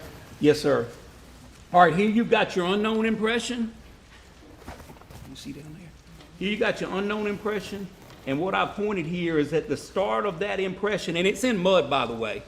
It's in mud, and so it's really, really fragile, but it's still here. You got an unknown impression, and here's approximately where it starts in the unknown, and here is where it starts in the known. And you can look at both, the marked up one and the actual impression itself. All right. And it's here. All right, and then moving on to this one right here, kind of, we got a purple one, and then kind of that, Yes, sir, I see it. whatever that one is, but explain sir. to the jury what you're seeing there and how that supports your conclusion. Right here is the other side of that tread. And this tread is this tread, is this tread. Those two are the same. And right here, you can see it come up, and it actually makes a complete corner there. Comes up, and it curves out just a little bit there. All right, and is that consistent with the sort of unique shape of that top tire? Yes, sir, it is. Right here, and then it comes up. Now, it's not it's exaggerated a little bit in the drawing, but that's the best I could do with a stylus trying to get it there. And are those very distinct patterns that you see in the mud that match up with that particular tire? Yes, sir. Not so much the corner there, but these in here are. You can see a unique random characteristic here, and all that is a void pattern in the mud. You can also see it here. I mean, almost perfect. You can see one here where the yellow area is. You can see it here. It's right there. All right, you're kind of doing a little mountain or a little hump, and expand on that with the jury. Why is that particular, why is that significant to you? Because that's not in the process of making the tire. That's because whoever drove that side by side last hit some dirt or some mud, and that is a pattern that's left in mud on the tire. And in my opinion, it transferred to Miss Maggie Murdaugh's calf. All right, and show the jury where you're talking about the little hump on Yes, this sir. image right here, if you could show it. And It's then- marked with a yellow arrow, and here it is, right here. And I've marked it there, but you can look at the one that's not marked, and you can also see it here. All right, talking about this bottom impression, we've got a white arrow to that line right there. Explain that to the jury and what's significant in your analysis about that. I marked that because unless you examine, unless you got really, really good eyesight, you might not even pick up on that. But here, you've only got a partial line. The whole line didn't show through in the transfer of the mud or dirt or debris. And I kept myself honest. I only highlighted the length of that, but you can also see it here and here. You can see that side of that tread, that tire tread. All right. And moving on now to the this green one right here, and kind of green to the baby blue to that blue, just kind of going around there. If you could explain that to the jury and its significance, if any, to your analysis. It's just a continuation, and there's a little break in there, but they're still the same angles, same lines, and they match up, and that's just because the dirt didn't transfer completely. But you got plenty of skeletonized line here to show the outline of that tread, here, here, and here, and that's here, here, and here. In your opinion, that's a tire impression, is that correct? That is a tire impression, that's my opinion. And in your opinion, based on these very significant mirror images and accidentals and that sort of thing, is that most likely that specific tire tread that's on the back of It Maggie's is car? most likely that tire. If it's not that tire, it's a similar tire with the same tread design. And that particular tire was in close proximity to where Maggie was found, In correct? close proximity. Looking at how you had Maggie in that first shot, I think you had me kind of angled a little bit like that, is that correct? Yes, sir. And if she was angled that way near that front tire, would she be facing towards the feed room? Yes, sir. All right. And are those two shots that were suffered in the abdomen and the thigh, are those consistent with the shooter coming from the direction of the feed room? Those first- Certainly could be. Yes, sir. All right, go ahead and have a seat for me if you would. I'm sure I'll have you back up. All right.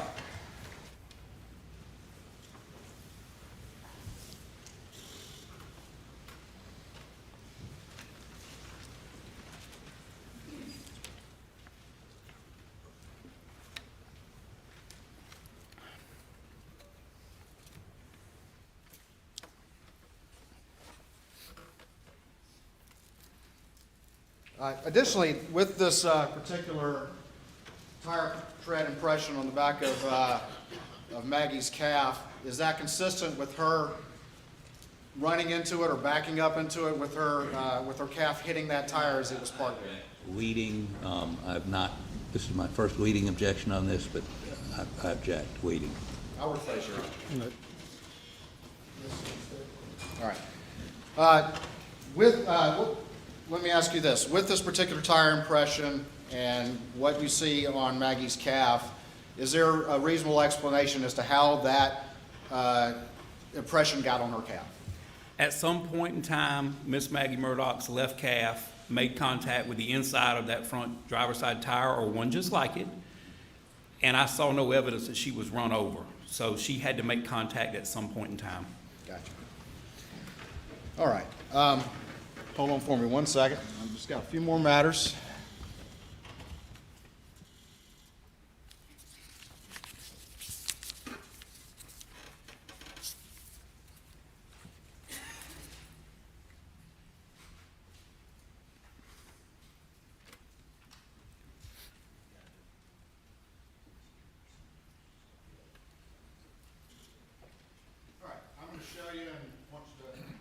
Be careful, this one will be under seal, so can we secure the monitors, please?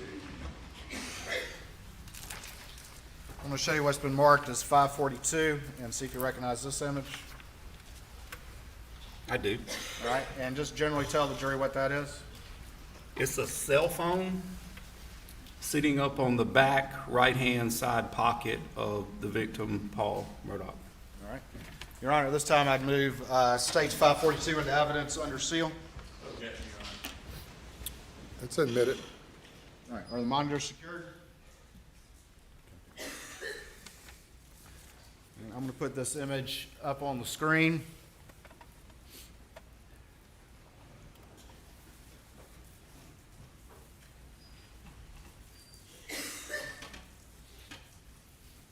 All right, and again, is this your understanding of how Paul's phone was found at the crime scene? It is. All right. And did you make any assessment or analysis of whether or not Paul's phone could have popped out and be found in that position? I did. All right, and can you relate that to the jury, please? It's my opinion that his phone was placed there by someone else. All right, and tell the jury your basis for that conclusion, please. Well, after I mentioned the fatality, the fatal shot, at that point in time, you have no movement, even involuntary movement, and there's no way Paul could have retrieved that phone from his pocket and placed it on top the back of his pants. And in your opinion, if he had been carrying that in his hand, could it have landed in that fashion following the fatal shot he suffered to his head? Mathematically, you could have made it happen, but I don't believe it's possible. I believe the phone would have fell to the ground and it wouldn't have fell behind him up in the air and landed on him.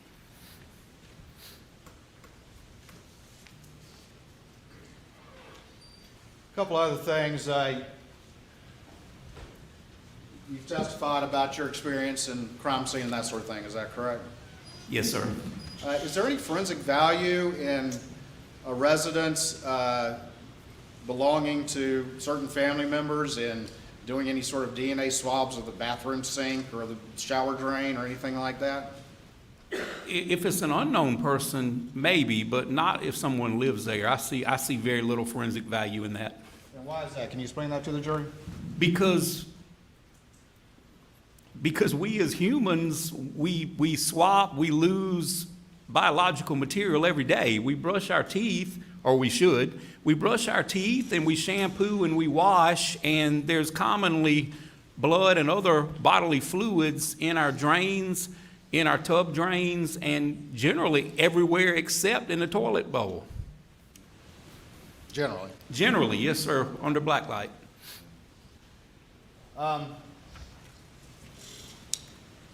You've talked about your experience and your certifications with firearms. Is that correct? Yes, sir. Do you own yourself any AR-style platform rifles? I have 7 complete rifles, and I also own a couple strip lowers that I'm just holding for a rainy day. Gotcha. And what are those chambered in? 223-556. In the AR platform, is that the most common chambering for an AR platform? I believe it is, yes, sir. Do you personally own a 300 Blackout? I do not, but I have trained and shot a 300 Blackout. And why do you have 223 instead of 300 Blackout? The cartridges were a little bit more difficult, well, they were a lot more difficult to find during COVID, and they are a lot more expensive than 223 and 556. 300 Blackout pretty loud? I think they're all loud, yes, sir. I have to wear hearing protection around my rifles. 300 Blackout louder than a shotgun? Absolutely. I don't wear hearing protection when I hunt. I'm an avid hunter, but I have to wear hearing protection with my rifle. Hold on for me 1 second. Ladies and gentlemen, I have you go to the jury room for a break. Please do not discuss the case.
You may bring the jury.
Yes.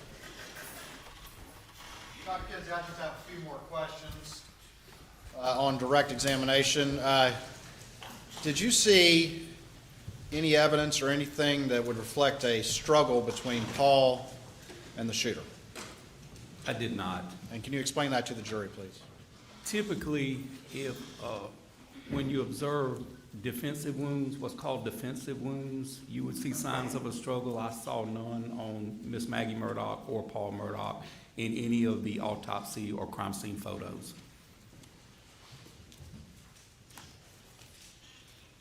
Thank you. Please answer any questions the defense may have. Please, Your Honor.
So do I call you doctor or deputy or chief or what?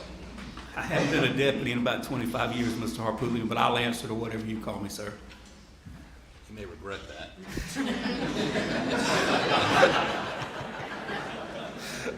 So, you've been, when did you start in law enforcement? Around 93. Okay. And you were in Orangeburg? Yes, sir. You know, back then, I was a solicitor in the Fifth Circuit. I was the prosecutor there. Do you remember that? I've testified for you a couple times, Mr. Harpootlian.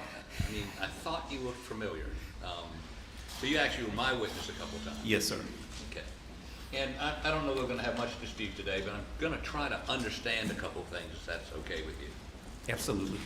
So, let's understand the wound to Paul, the two wounds to Paul. And as I understand it, you were saying that he was standing how far back when he got shot to strike that?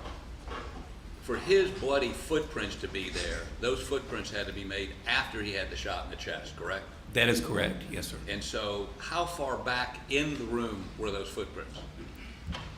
The footprints are approximately, because I have no way, once everything was pressure washed and cleaned out, but looking at the actual crime scene photographs and then taking my own measurements, the placard, the yellow placard that's in the photographs is approximately at 5 foot.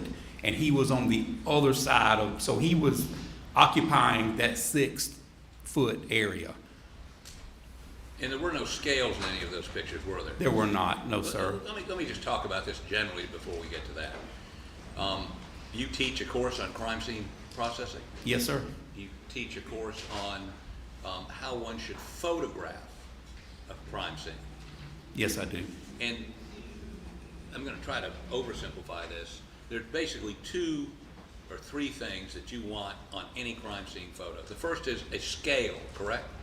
Well, there's 3 types of photos. One of those includes a scale. Yes, sir. Okay. I mean, obviously you don't have a scale if it's a long shot out, like from outside the feed room in. But for something like bloody footprints, you would want a scale. I would. Yes, sir. And you'd want multiple lighting sources so that it's well lit. Well, if you operate the camera correctly, you have your light source. Okay. And that's why you do it from 90 degrees over perpendicular to the footprint, because you can hit all the angles and then choose the best exposure that takes those shadows out. So if you do 90, do you recommend taking more than one shot? Yes, sir, typically. I mean, at different perspectives of the same item? Yes, sir. Okay, so you recommend multiple shots, including one, gotta have 190 degree. If for comparison evidence, you do. Yes, sir. And in the sense of the shoes, the shoe prints you think you saw, they were definitely Paul's shoes. You did that comparison.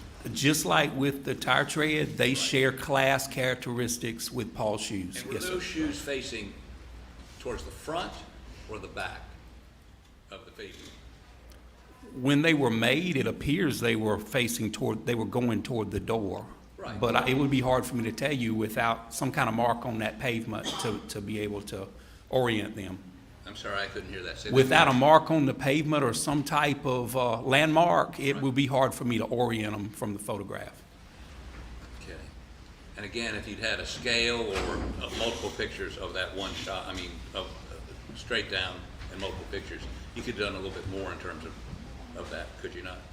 An examiner possibly could have, yes, sir. And the trail of blood leads towards the front door, right? It does. And how long was that trail? Well, if he was in the 6 foot and you got 4 past him, at least 5 foot from where he starts dripping blood, then he steps in it, and then he makes his way to the door. So you think he was a foot and a half inside the door when he got shot with the second shot?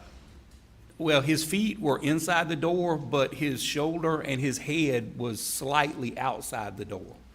Leaning forward? Yes, sir. Okay, so the first shot, as I understand it, hit his shoulder. The second shot is the one that hit the shoulder. No, I'm talking about, let's talk about The fatal one. the fatal one. Yes, sir. It hits his shoulder. Yes, sir. So based on, and you met with Dr. Reamer, the pathologist, I did. and she showed you her photos. Y'all talk about her photos? I offered to go over the photos with Dr. Reamer, and she told me that she had limited crime scene experience, and that I'd have to determine that she looked at the wounds and she makes her determinations, and that wasn't really her forte. Okay, so, but she said shot in the shoulder, I'm talking about the fatal shot, The path, yes, sir. into the neck, out the top of the head. That is correct. Okay, so, and how, you said you had some difficulty in determining Paul's height. Well, the DMV record, the printout showed 5'6", and the autopsy information showed 5'9", and I know a young man like that will hit a growth spurt. That's not my area, so. But would you consider Dr. Reamer's measurement probably more accurate than what he told the DMV? Or he could have grown since he registered with the DMV. Yes, sir. So why wouldn't we just use 5'9"? So, I mean, is that fair? well, but then he's got damage to the top of his head, so I asked myself, how could Dr. Reamer get it exactly right when the top portion of his head's gone? So I had to guesstimate, and I figured the best way to do it is split the two. And the two were, so you had him at what height? DMV showed 5'6" on the printout, and Dr. Reamer showed 5'9", so I figured somewhere around 5'7.5" to 5'8". So 5'7.5". And then you take the foot from there to the actual wound. Right, I guess, so where the wound occurs, the initial, I guess it's his shoulder. Yes, sir. How high was that? That was approximately 4'7". 4'7"? Yes, sir. Okay. So, just give me a second here. We're gonna do a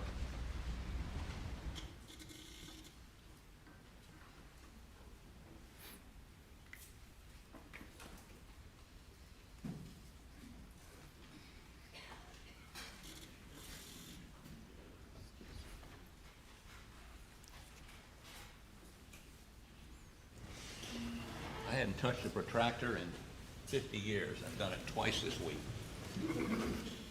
So let's do, if you'd step down here for just a minute, please.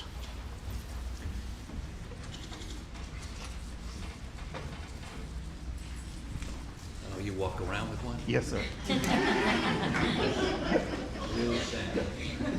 Really, really sad. So why don't you take this for me, and I'm gonna hold it.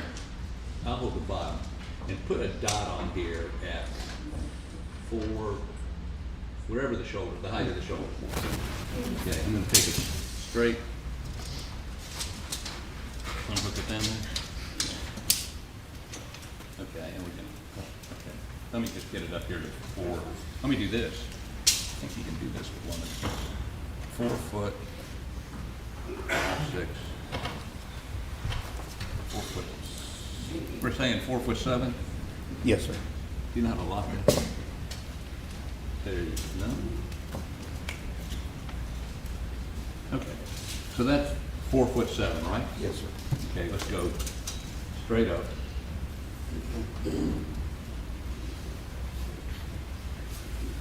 Okay. And that would have been the height of the window. That's the height, approximate height of the shoulder, depending on how far he's dipping. You think it's lower? Could be, yes, sir. Like I said, when you've got a wound to that side, I would expect him to be favoring that shoulder. Okay, so what's your opinion of how, I mean, you're the professional, I'm just holding it. Well, looking at the defects on this side of the door, Yeah. and it's several of them there, even though they've been pressure washed, if I run a string back in the area of 4'7", somewhere in the middle, gave me a 135-degree angle. That's give or take 5 or 6 degrees. And that's what Dr. Reamer said in her report, 135 degrees. I don't know if she said that in her report, sir. Okay, let me find it for you. Yes, sir. All right, can you undo that? Thanks. Give me 2 seconds and let me find her. But that's not absolute. Like I said, a lot of variables could change that a couple degrees one way or the Couple other. of degrees, one way or the other. Okay, here we go. Make sure I tab the right.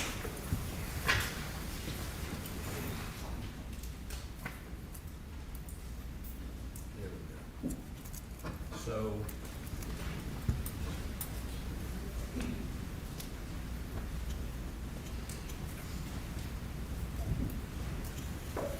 There was some.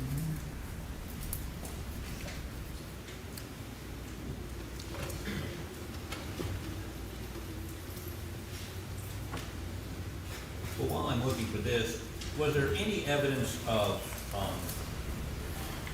stippling, soot, powder, burn, anything? Is soot the same thing as a powder burn? Soot is a byproduct, yes, sir. Okay. Around the But shoulder? soot can wipe off. The powder burn, the stippling doesn't easily wipe off. It's actually tattooed. And that would indicate a pretty close shot, right? Yes, sir, it would. And you would agree, Dr. Reamer said there was no evidence of any of that, any stippling, anything to indicate it was a close-in shot. That is accurate. And she testified, I don't know if you saw her, did you see her testify? A little bit of it. Okay, Yes, sir. she testified that the muzzle of the gun, the weapon, the shotgun, would have had to have been at least 3 feet away, perhaps 4, but at least 3 feet away. Is that consistent with your experience? I don't know if that's consistent with my experience. I'm not trying to disagree with the pathologist, but I don't see how the angle would work out unless it was a pretty short shotgun. I don't see that angle working out 3 feet away. It maybe have been within 3 foot. Well, I mean, how far away was it? There was no, I mean, at what point? Well, at the angle, the bullet defects would have been here at 76 inches. Right. So you've got quite a difference there. If I could get that dowel.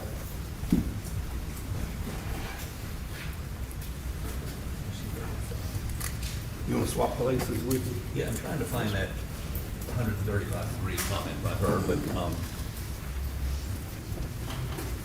To make that axis,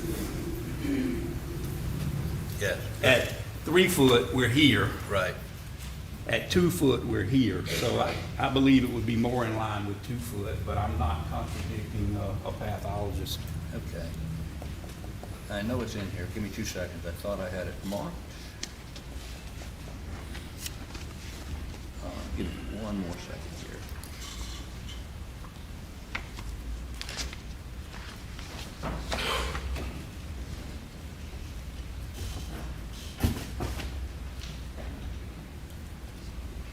Well,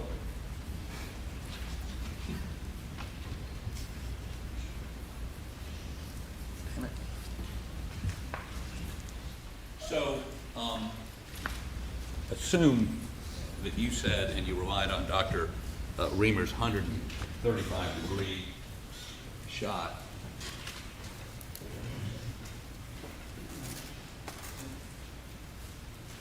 Let's follow that down. Now, Mr. Harpootlian, I reviewed her stuff, but I went and measured my own angle on that door now. I didn't rely on her angle. Well, but she actually, you're going based on where those pellets were. Yes, sir. And she would be going on measurements on the shoulder. Yes, sir. And she's actually looking at the wound. Yes, sir. And she would have maybe a more accurate angle because she knows, she sees what the wound is. She knows the angle to him, Right. but she can't relate that to the defect at the scene. But do you think it's, I mean, 135 degrees is basically a 45-degree angle, correct? Not quite, but yes, sir, close, yes. Okay. Yes, sir. So it's 45 degrees off of that dot. I did my measurement from a little bit lower on the door frame. I took my protractor and placed it on the door frame, inside the door frame like so. So you don't think it's that tall, you think it's down? Well, that's where his shoulder's at, but, Right. but the angle of the gun, depending on the length of the barrel, Right. it would have to be here, because it's not a contact wound, so it Right. would have to be down a little bit, but the angle doesn't change, just the distance changes. Right, right. So, but, sorry, standing between. So, but if you come off of this 45 degrees, for the sake of argument. Okay, for the that- sake of argument. Okay. That would show you the angle of whatever hit his shoulder, correct? As long as the angle stays the same, yes, sir. Okay. Well, the angle's not I've got it gonna, on 135, by the way. but 135 would be, wouldn't it be 45 degrees off of straight up and down? So don't you have to take it over this way? Well, you've got 90 in the middle. It depends on where your axis is. You've got 90 in the middle. This is 180. All the way around is 360. So here we've got 135 off of the door. Going that way. Can you make it go this way for me? I don't quite understand it. I want the line not going this way. I want to be able to draw it out this way. You just flip it There you go. and you go above it. Okay, would you do me a favor? And let me get a ruler for you. Can I have that long ruler, please?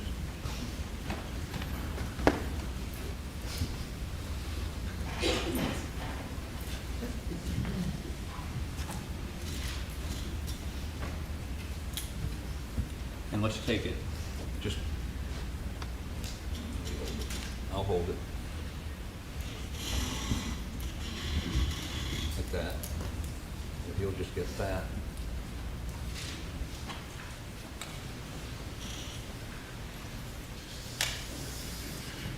Okay. And so, and again, it could be somewhat lower if you turn. If you dip, yes, sir. But, so. And that would change the angle. That's why I said approximately 135. It could change it a little bit. How much? A few degrees. You know, as well, if you figure if this is 135 and if he's 2 inches lower, that would, you know, take probably 5 degrees off. So that would be 130? Maybe. If you sit it up there, we'll measure it. I can tell you for sure.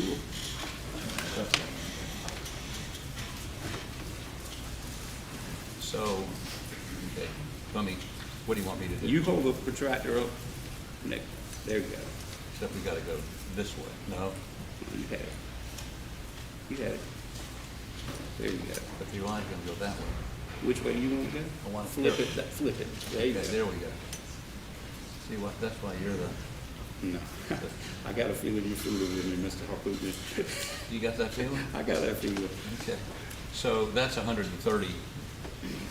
Yes, sir. What do you want to make it? Well, I'm not measuring it this way. I mean, you tell me what you want me to make it, because I measured it this angle. Yeah, but this is just the flip side of that. Remember how you're talking about the negative? All right, put it back. Okay. Which way you want it? This? That? There you go. Okay, that's 135. What do you want to make it? I'll tell you what it's gonna be. So you can. Oh, wow, there you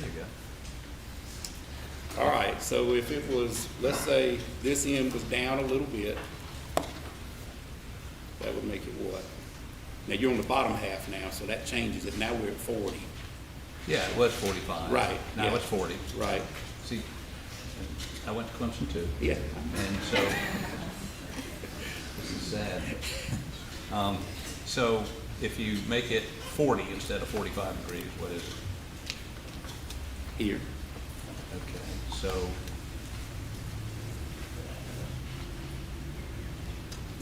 Okay, you want to draw that in? And there's a red pen right on the. Sorry about poking you in the eye now, it's not intentional. Okay. So those are basically, what you're saying is those are the two possible paths and there may be one in the middle. It could be, yes, Okay. sir. Now, and you believe that the shooter was how far away from him with that shotgun? I think 3 foot is a stretch without having some damage to the door frame. Right. Because them shot pellets, immediately when they leave the barrel of that gun, at 3 foot, that shot pellet's gonna spread 1 inch. There's no damage to the outside of that door frame. Why would there be? Why would there be what? If it's spread how far, 1 inch? If Paul's shoulder is barely breaching that door frame, and that's what the blood evidence tells me. Right.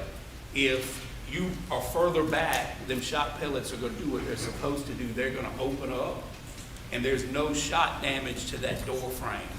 Okay. So, here we go. You recognize it? Yes, sir, from photograph. And it's a Benelli shotgun, is that right? Yes, sir, it is. Okay, so, I prefer to put on gloves if I'm gonna touch that evidence. I have some. I don't think so. What do you think here?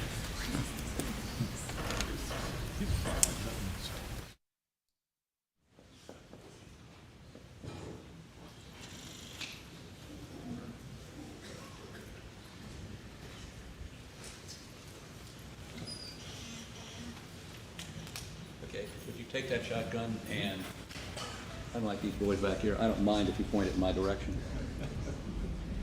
Okay? So if you take that, the muzzle of that gun and follow the line down, please. Yes, sir. And let me turn this just a little bit so this viewer back here can see. Okay. Follow this down, either one of those down.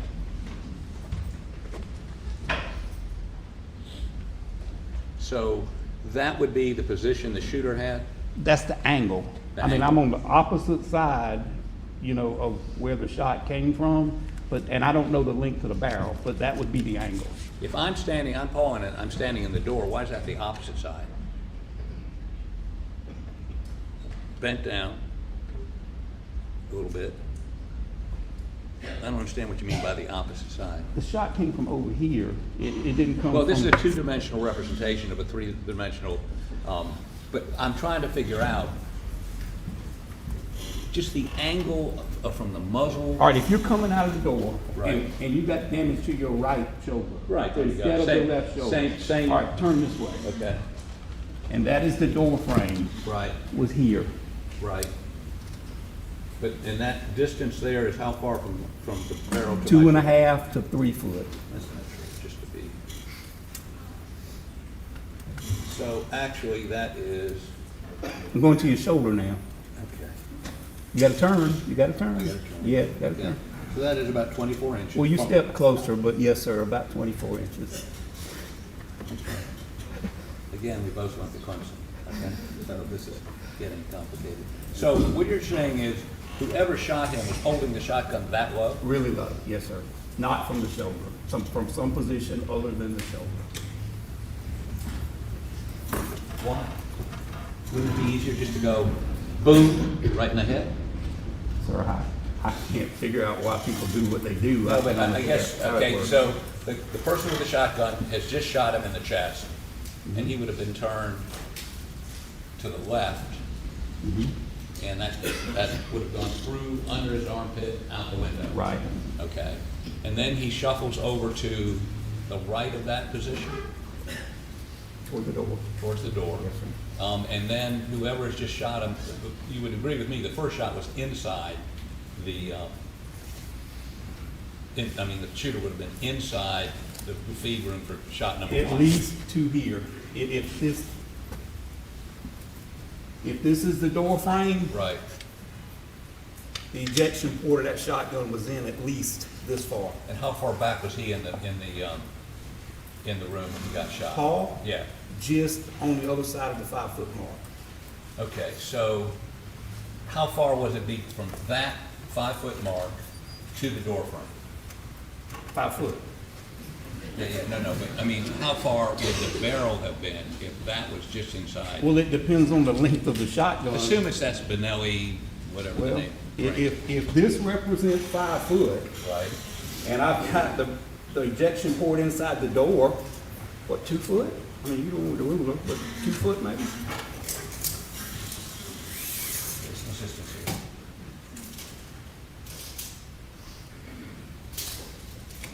Okay, so I'm gonna move this way so it's even with me. I said candy dish.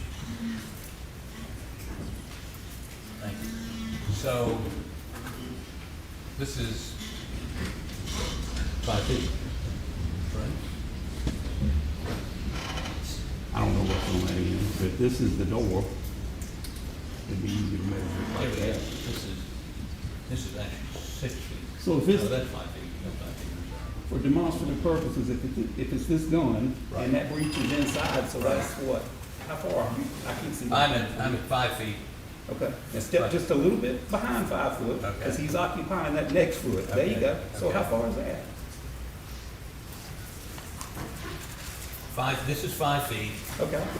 This is a little bit back from Yes, sir. 5 feet. Now can't your body? This way or Yes, sir. This way, okay. What do you mean? Turn my feet? Yes, sir. Okay, A little bit more. okay, Right there. okay.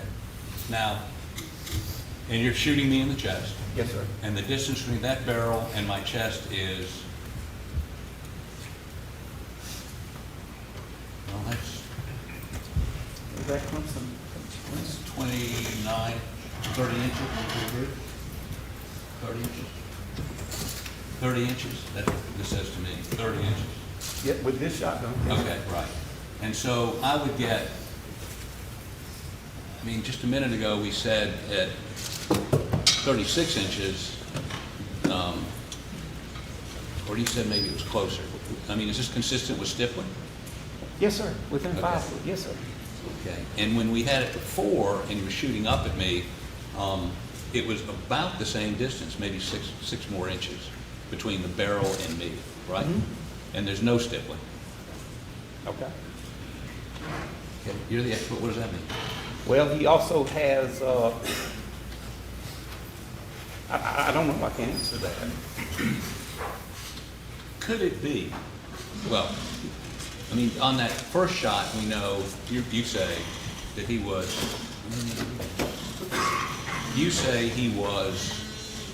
the whatever you call it, the thing ejects, what's it called? The ejection port. There you go. The ejection port had to be inside the room Yes, sir. for, Well, the second shot, now all it had to be is pointed toward the room. why?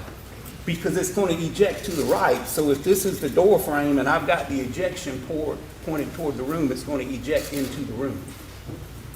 The You would first shot, because it was straight on, had to be at least past the door frame. Right. But the second shot, if the ejection port was Pointed toward the room. pointed towards the I could room- be this far away from the door, the second shot, and the ejection port would still throw it that direction. So doesn't that change the calculation here on how far away that gun was? Because the ejection port on this, is that it down there? Where is it? There it is right there. The ejection port is, agree or disagree with me, about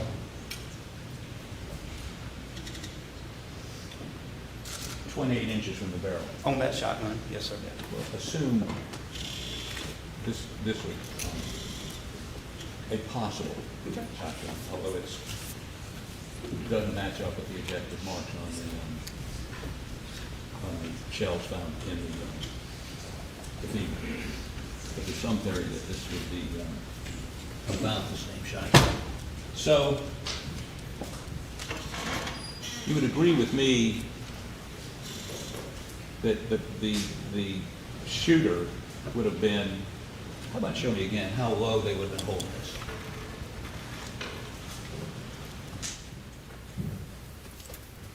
Other side, but here. Down. Well, I mean, I don't know how long the arms are. There's a lot of variables there, but, you know, it could have been here. It could have been here. I mean, I can't tell you the mechanics of it. All I can look at is the angle. And that angle, you would agree with me, is an unusual angle. Typically, people shoot a shotgun from their shoulder. Typically, unless you and I are both occupying nearly the same space, Wouldn't there be stippling or powder burns or some? I can't explain that. Well, okay, so you can explain it. I'll take that answer. Yes, sir. But it would be inconsistent for them to be that close, wouldn't it? Well, you figure if Paul made it to the door, whoever fired the first shot could have retreated or could have backed up, better word for it, could have backed up or even was taking cover to see what was going to happen. And then I believe the angle would fit or could fit, that two persons could be that close to that door frame. Hand me the weapon again, please. You might want to step that way. Well, you're blocking the jerk. Oh. That's better. So we both agree that the first shot is square into his chest. Well, I can't say square, but it's directly on. Yes, sir. Okay, which is at shoulder height. Boom. Well, it could have been shoulder height. It could have been like I was holding it just now. No. Before. I mean, I'm sorry, it could have Unlike been. you, I own- It could have been here. Okay. Could have been here. I mean, I can't tell you the But he's holding, mechanics. whoever's shooting him in the chest is holding it Parallel to the ground or parallel to the near ground. parallel. To the ground. Yes, sir. And we know it wasn't down here. I don't believe so. No, sir. Not the path of the bullets going out the back window. Okay. The pellets, not bullets. So either at his shoulder or just under his shoulder. Now, a shotgun has a pretty good kick to it, doesn't it? Buckshot? Yes, sir. Pretty decent. So I guess what I don't understand, and you have no explanation for it, is why the second shot would be like this. I mean, we agree the normal height person would have to crouch to make that shot. Correct? I don't know where they wanted the end of that barrel placed, Mr. Harpoon. I can't tell you that part with my science. I can't. All I can look at is the angle. Which is about like this. Well, it's here, but in reverse.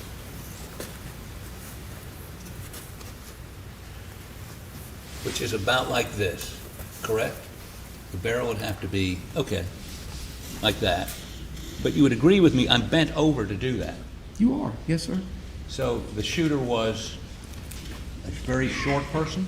But here, I'm not bent over that far, and I'm almost 6 foot. But what, I don't understand. You go ahead and take the stand. I don't understand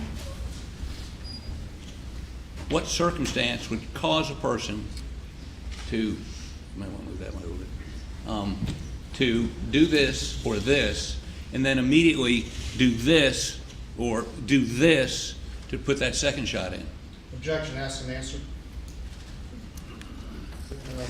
You said what you don't understand. The question is, The question is for the witness. that your position is that the first shot was like this, and the second shot would have been like, if I'm standing up straight like this, not a very good aim, or crouched down, if it's a normal sized person, right? The first angle was almost parallel with the ground. Right. The second angle was somewhere between somewhere around 135 degrees from the door frame. I can't tell you the psychology of any more, any less. Okay, That's so what height was the entrance wound on that chest? on the chest. Yeah. Approximately 4'3" or 4'4", I believe, according to the, 4'3". yeah, 4'3", 4'4". Because that would have been below the shoulder wound, right? Yes, sir. So it'd be, let me see how that works for me. Maybe this will help us.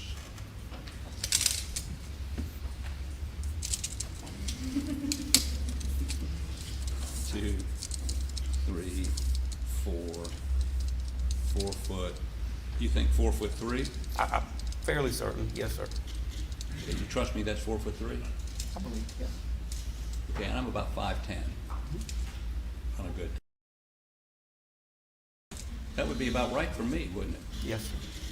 Okay, so that first shot, if it was on that person's shoulder, if they put it on their shoulder, they would have been approximately, was there any way to figure out? I don't know a scientific way, Mr. Harpootlian, unless you had a tripod that you could hold the gun and shoot it many times, the actual gun, and measure it. I don't know if it's scientific. If it is one, it's way out of my purview. I look at the angles, and I look at the damage, and I develop my angles. That's what I do. Okay.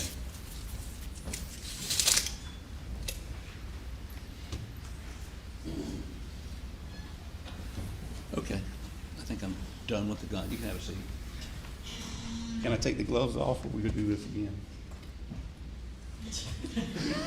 Objection, asked and answered.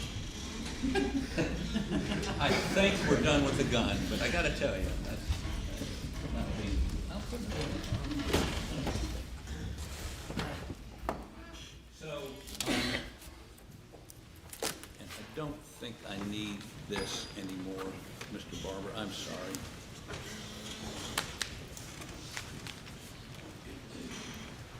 Were you able to find what I wanted? Where is it?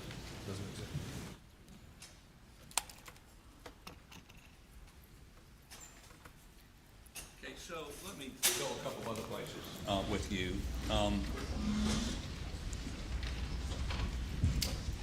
You were hired on, were you hired on December 22nd?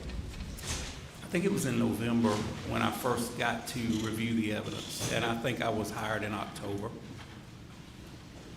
I can't tell you the actual date on my retainer, but it was several weeks after that before I ever got access to evidence. Okay, so you read a crime scene reconstruction done by a guy named Bevel from Oklahoma, did you not? I did refer to, I did read that, yes, sir, but I did not depend on that to make my determinations. No, I'm just saying. Okay, yes, sir. For purposes I did of- review that, yes, sir. Okay, and do you remember when he generated his report? I don't, Mr. Harpootlian. Would it surprise you if he generated it in 2022, early? Several months before you even asked, right? Yes, sir. Okay. And you were their second choice? I don't know if I was their second choice. I was a choice. Okay. Let me make sure I understand the date of Mr. Bevel's report. So he issued a report in March of 2022, and you were not asked to get involved until October of 2022. I had a phone call early, shortly after. I don't even remember who I talked with, but someone called me shortly after the homicides and asked me if I would mind taking a look at stuff, and I said I'm always available to help if I can. Okay. Now, the other things that you looked at, let me just make sure we understand what you looked at. You had a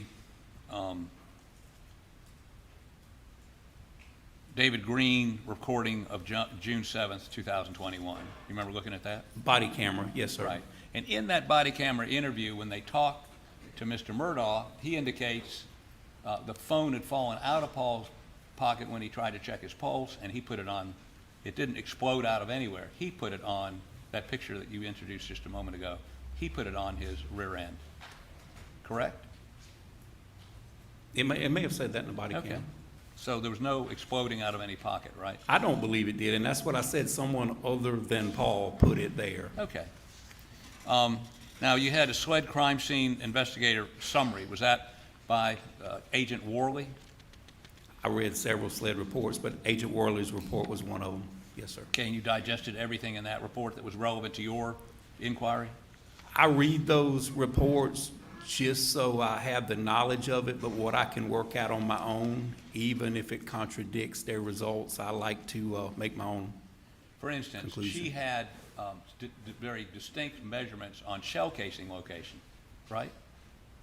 Yes, sir, I believe they And did. you relied on that, certainly, in looking at shell casing placement. When you say shell casing, are you I'm talking about? about where the Blackout 300 shell casings were. I looked at the path. I did not look at the measurement per se because, like I said, the shooter moving, the victim moving, not having the rifle and be able to say exactly where it throws that shell casing, I don't get too involved with that. I'll look at the general path where they're at, but as far as so many feet, so many inches, I don't pay a lot of attention to that. And I'm not asking you that, but it would show you the path of the shooter, would it not? Well, like I said earlier in my testimony, it could or it may not. You can't look and say a shooter started here and ended here because he might have went from here to here and back to here. Well, So let me rephrase that. Not necessarily the path, but at least you would know generally where the shooter was during, if you look at the coagulation of all those shots. For instance, what we see, if you remember correctly,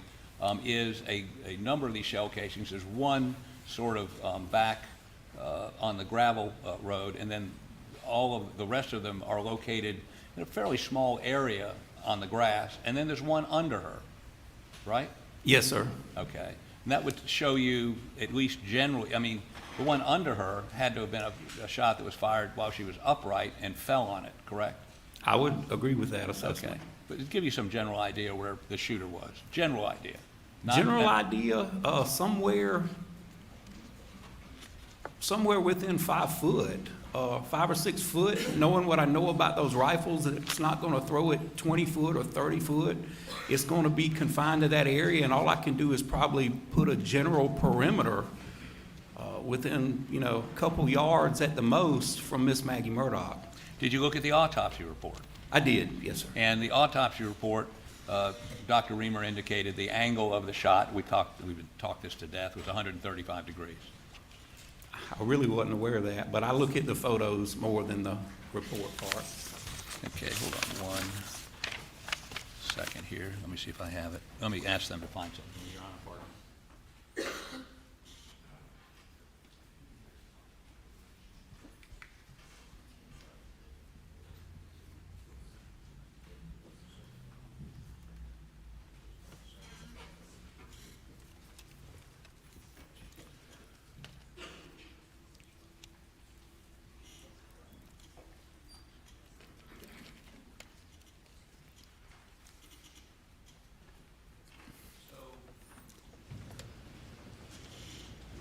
Let me ask you what else you looked at, and you list a bunch of things here.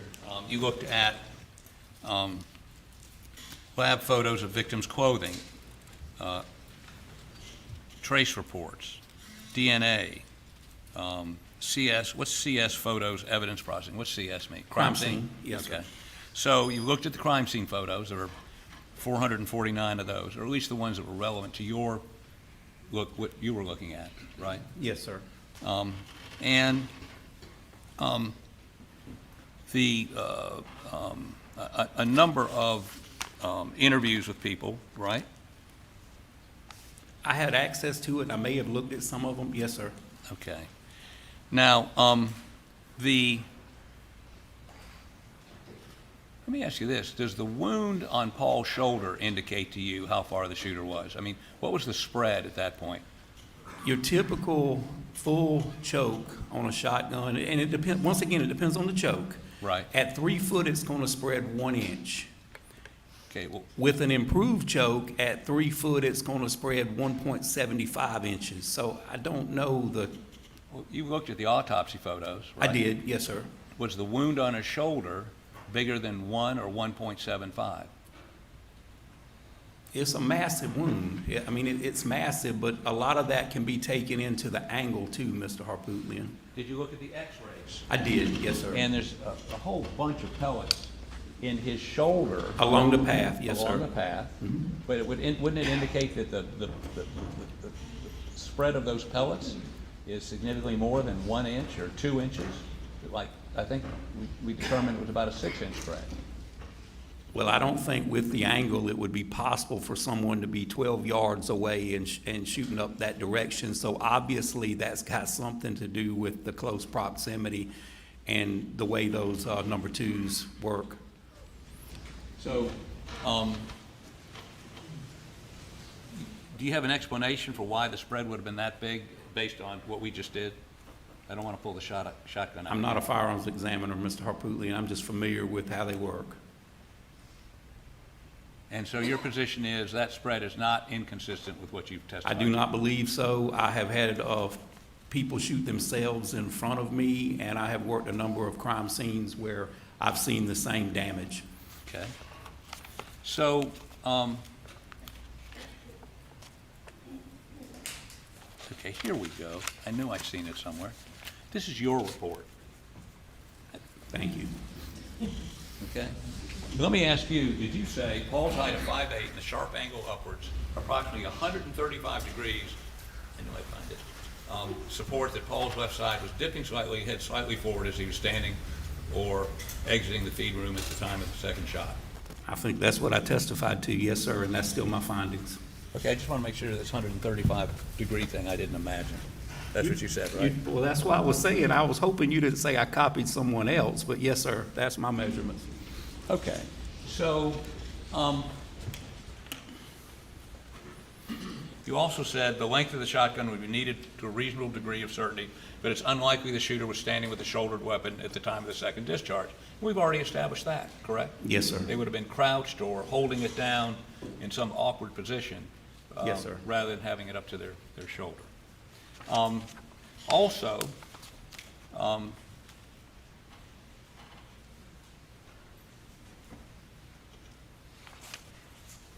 me see if I can finish this. You don't have, you do, in your opinion, IQ 7. It is my opinion that the exact position of the shooter cannot be determined in relation to Margaret, correct? Yes, sir. Do you have the most accurate information available to narrow down the position of the shooter's position is the physical location, position of the deceased, bullet path of known wounds, stippling, or lack of physical damage caused by those wounds? So you came across no data that would allow you to determine trajectory with any degree of certainty as to Maggie? No, because the victim and the shooter could possibly have been moving. So it's no way, to my knowledge, scientifically, to prove either one. Okay, and I guess that wasn't my question. My question was, you saw no data in the material you looked at that would allow you to do that? Other than the pathologist measuring the angle of her stomach wound and her thigh wound, and Right. they were very similar angle, that's about all I can tell you, Mr. Harpootlian. Okay. And let me deal with a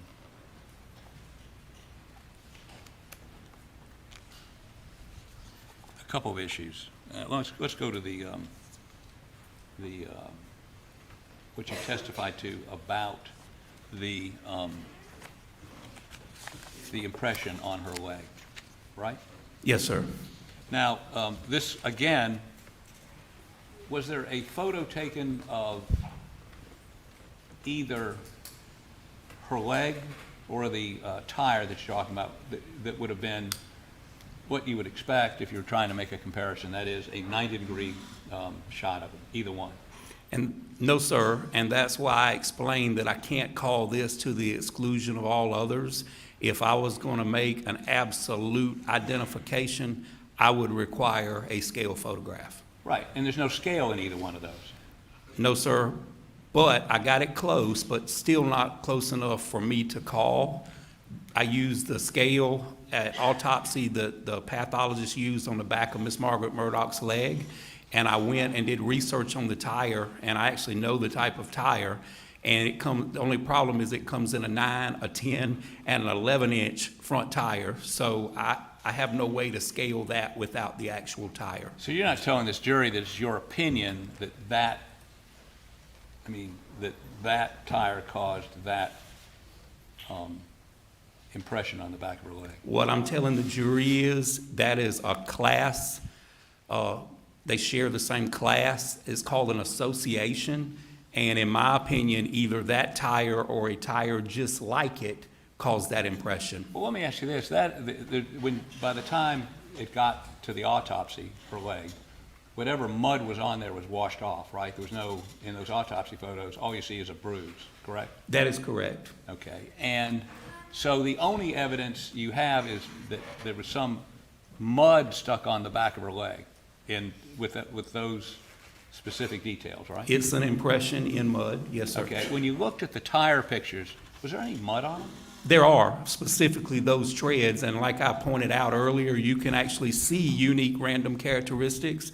In a perfect world, if I would have had a scale myself, I would have called that all day, and my technically reviewer would have called it all day also, but I'm not allowed to do that. You're not allowed to do that because you may be close, but you can't say with definity that tread caused that defect on the What back I of can the say is that, in my opinion, that impression was created by that tire or a tire with similar characteristics. Did you look at any black and white images of that what you call a tire impression or mark on the back of her leg? I did. I made it black and white, yes, sir. Okay. So, okay. We can go round and round about how sure you are, but I'm not going to do that. Let me ask you sort of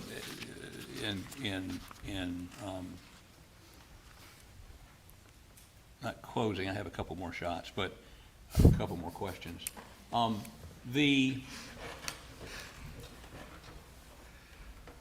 strike that. Let me check one thing with my folks over here, and I'm probably done. Can I stand for a moment, please?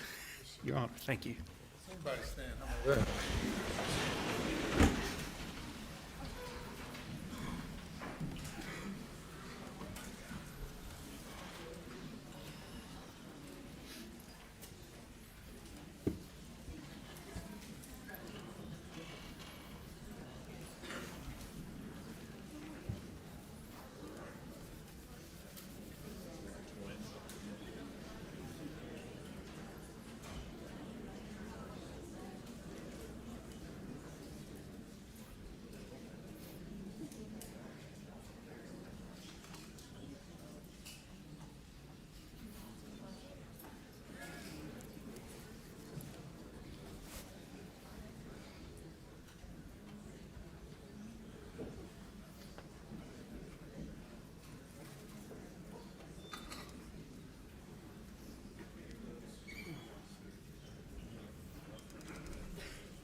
Okay.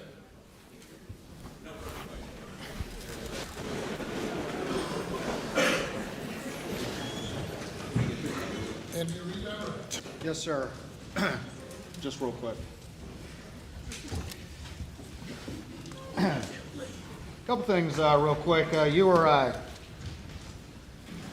contacted by SLED to do a review of this case, is that correct? Yes, sir, it was. And were you told any particular conclusions to come to, or did you do a fresh review and then arrive at your own conclusions of your own independent judgment? Every conclusion I came to was in spite of any pre-existing conclusions. I made my own conclusions. You were asked a little bit about the tire mark impression, and were you relying on the crime scene photographs of Maggie Murdaugh at the scene? Yes, sir. And did you see mud, which is the impression that you examined? It is. Yes, sir.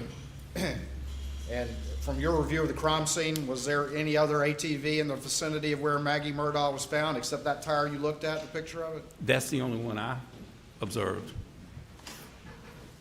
And you said it either had to be a tire, that tire, or a tire with similar characteristics Yes, sir, that's my opinion. on the ATV that was at the scene. Yes, sir. You were asked a lot about shell casings, and you pointed out that they can be thrown different feet and can move around, and shooters can move as well. Is that correct? That is correct. The shell casings, though, that were they located in this area around the feed room as to where Maggie Murdaugh was found? They were. And you said them shell casings ain't gonna get thrown 30 feet, right? No, sir, not in my experience.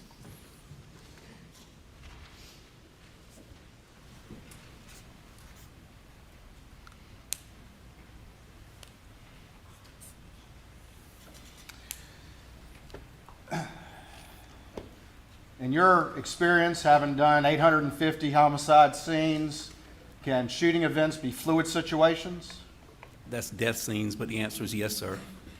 The victims can move, Yes, sir. the shooter can move, Absolutely. people can change their aspect of how they're positioned at any given time? Because of the moment. I don't know if I can get to it on that easel. Y'all went through the whole thing, and drawing and all the rest of it. But what y'all were drawing, that was actually reversed from how everything happened, is that correct? It was. And if this were the door to the feed room going out to the outside and I was standing in it, which direction was the trajectory of the shot to Paul's head? Where I'm at, up at a 135-degree angle. And what did you observe up here? I observed body fluid, a concentration of body fluid as a result of a gunshot wound. Defects in the door as well? Absolutely. And what's a defect? What does that A term mean? defect is damage caused by a projectile, whether it be a pellet or a bullet.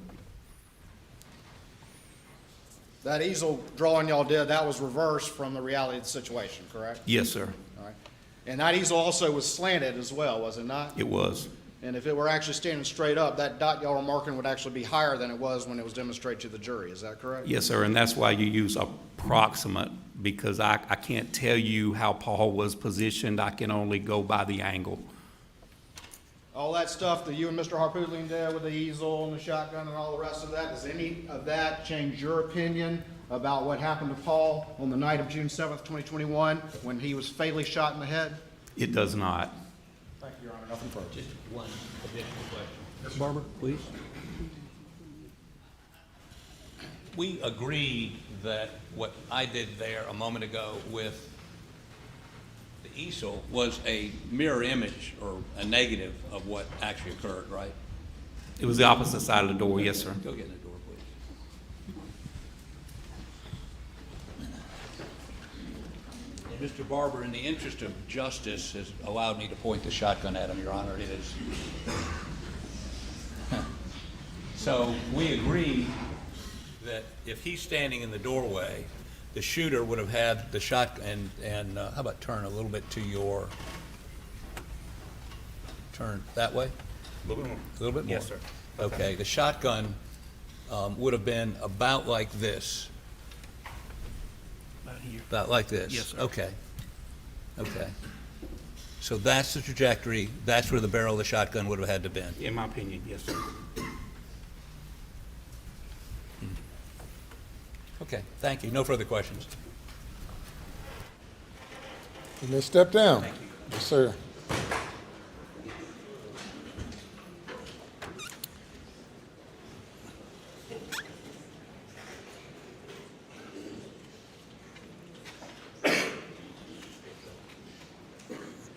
Ladies and gentlemen, we're going to break for lunch at this time. Members of the jury, I'm appointing juror number 826 to be the foreperson of the jury.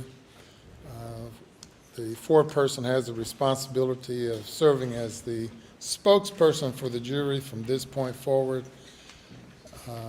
Will have the responsibility of presiding over the jury deliberations, and will have the responsibility of completing the verdict form representing the unanimous verdict of the jury when we reach that point, and also sit in the first seat, which is the seat designated for the foreperson. Understand? All right. Very good. We'll see you all at 2:15.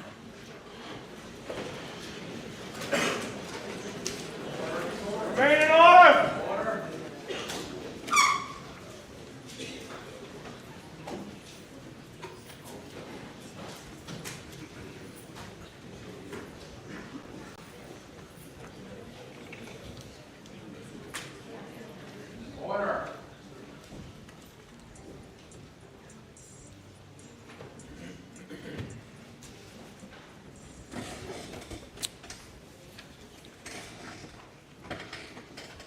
We'll be in recess till 2:15. All right.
You may now be seated.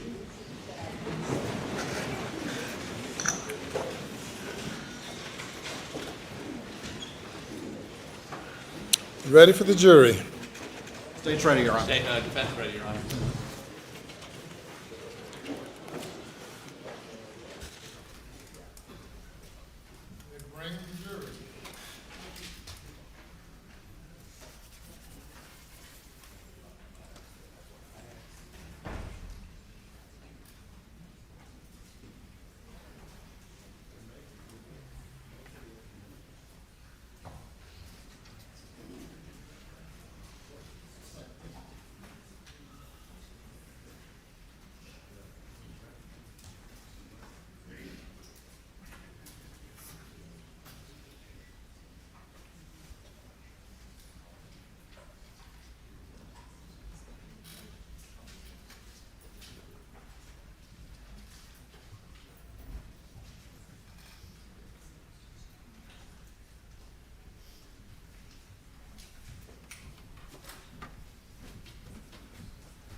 Hey, very good. Welcome back.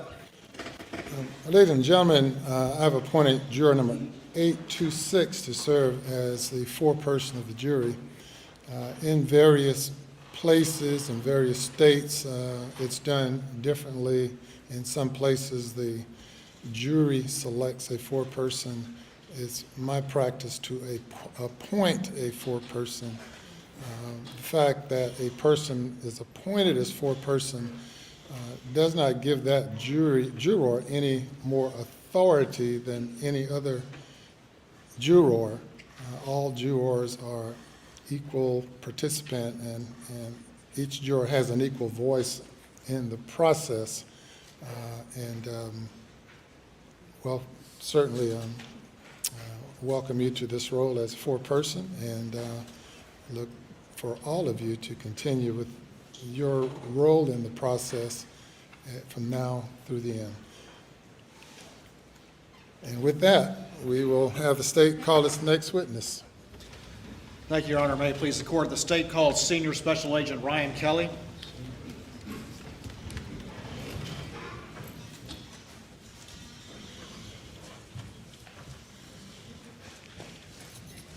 Sorry if I'm walking away from you.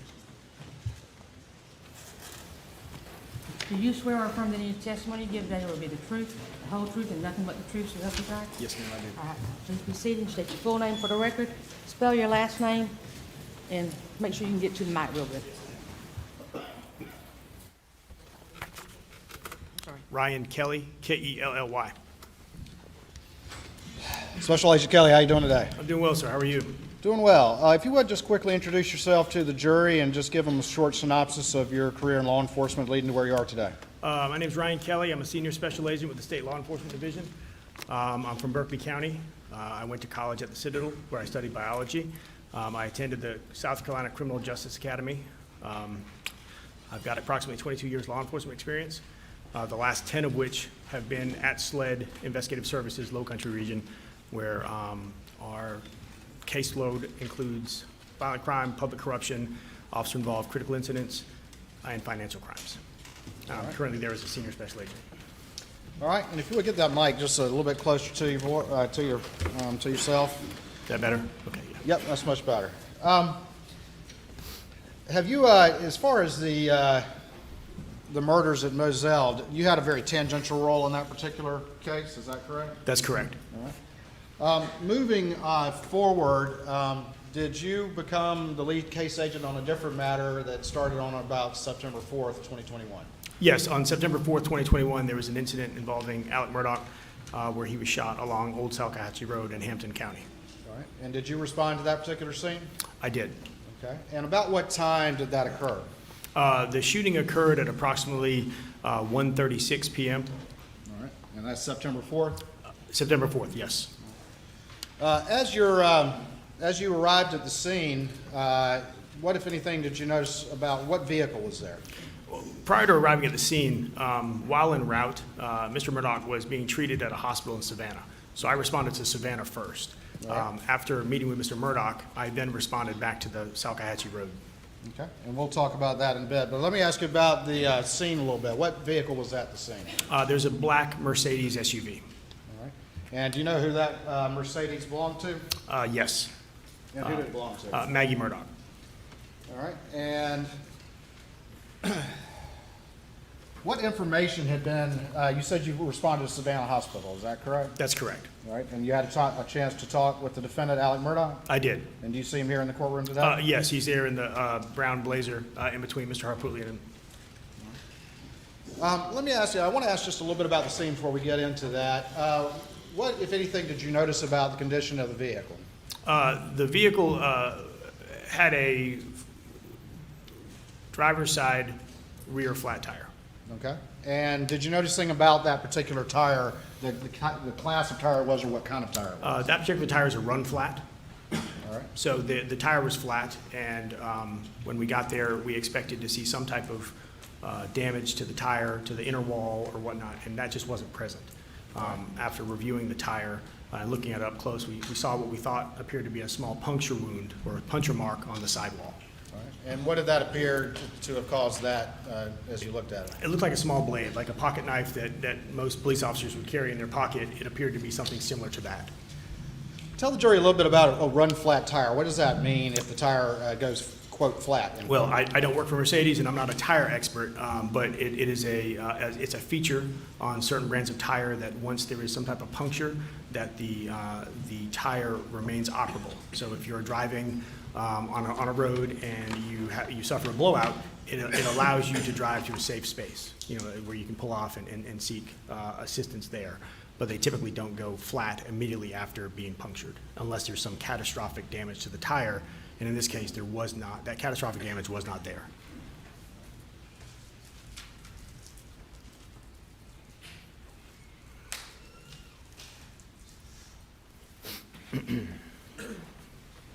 All right. In the stand by for me just real quick.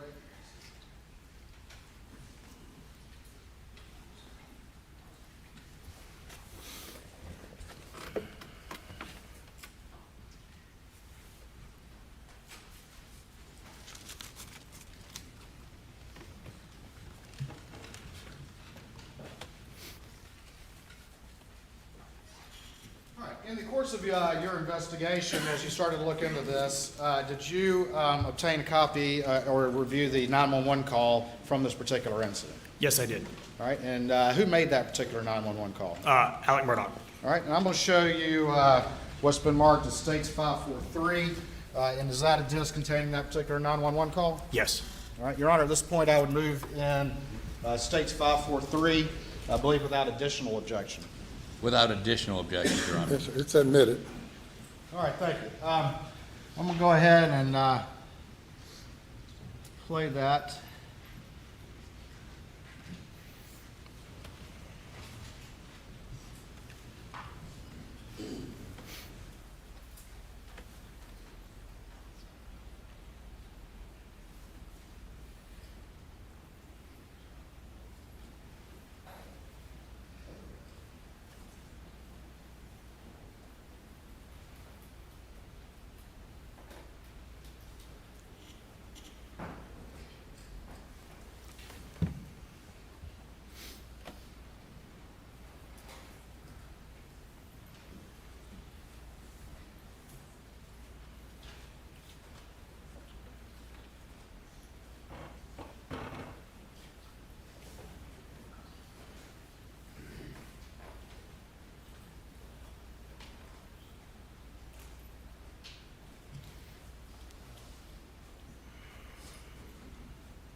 Technical difficulty here.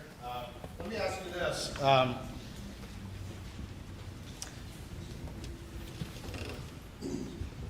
While we're getting that 911 call up, can you generally describe what was reported by the defendant on 911? Yes. Mr. Murdaugh called 911. The Hampton County 911 operator answered the phone, obviously asked, "What's your emergency?" Mr. Murdaugh said that he was on Salcahatchee Road by a church with a red roof. When she asked what had happened, he said that he had been driving on Old Salkatchie Road, suffered a flat, and when he pulled over, another motorist arrived on scene to render assistance, and he said that when he turned around, the motorist shot him. So at that point, the dispatcher asked, "Have you been shot?" And then that's at that point where Mr. Murdaugh said, yes, he'd been shot. But then he said he was okay. All right. And did he say that he got a flat tire, he stopped, and then someone stopped to help and then shot him? Yes. All right.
For lady and members of the jury, we'll have you go to the jury room for a few minutes. Please do not discuss the case.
Come to order.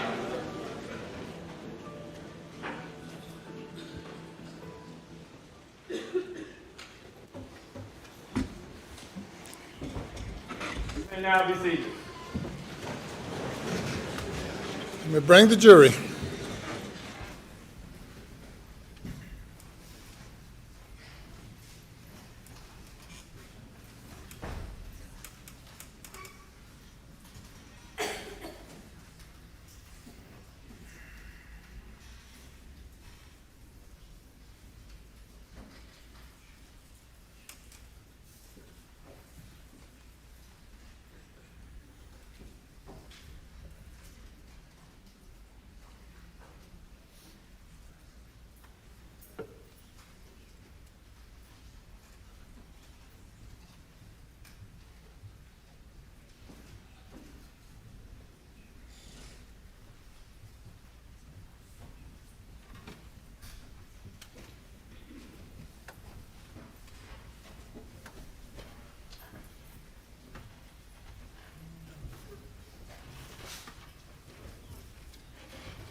All right, Special Agent Kelly, we fixed our technical difficulties, and for the record, about to publish the 911 call.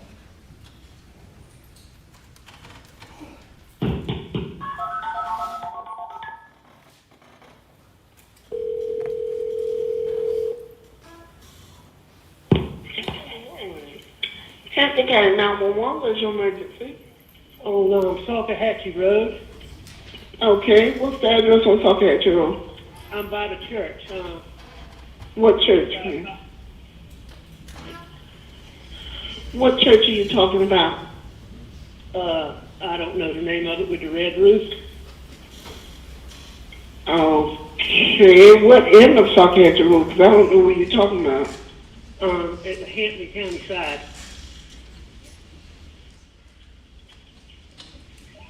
Okay, what's going on?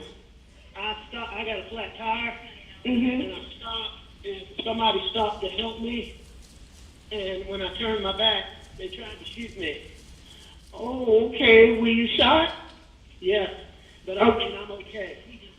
You shot where? Where were you shot at? Huh? Did they actually shoot you or they tried to shoot you? They shot me, but Okay, wait, you need EMS? well, I mean, yes, I can't drive. Okay. And I'm bleeding a lot. What part of your body? I'm not sure. It's somewhere on my head. Your head? Somebody just stopped for me, ma'am. For 911. Okay. Still? Hey, Okay, let me speak to him, see if he can tell me exactly where you are. All right, for the record, I'm stopping that at 141. Was that the defendant on the 911 call? Yes. At that point in time, he said, "Someone shot me." Yes. Did he identify who that was? No, he did not.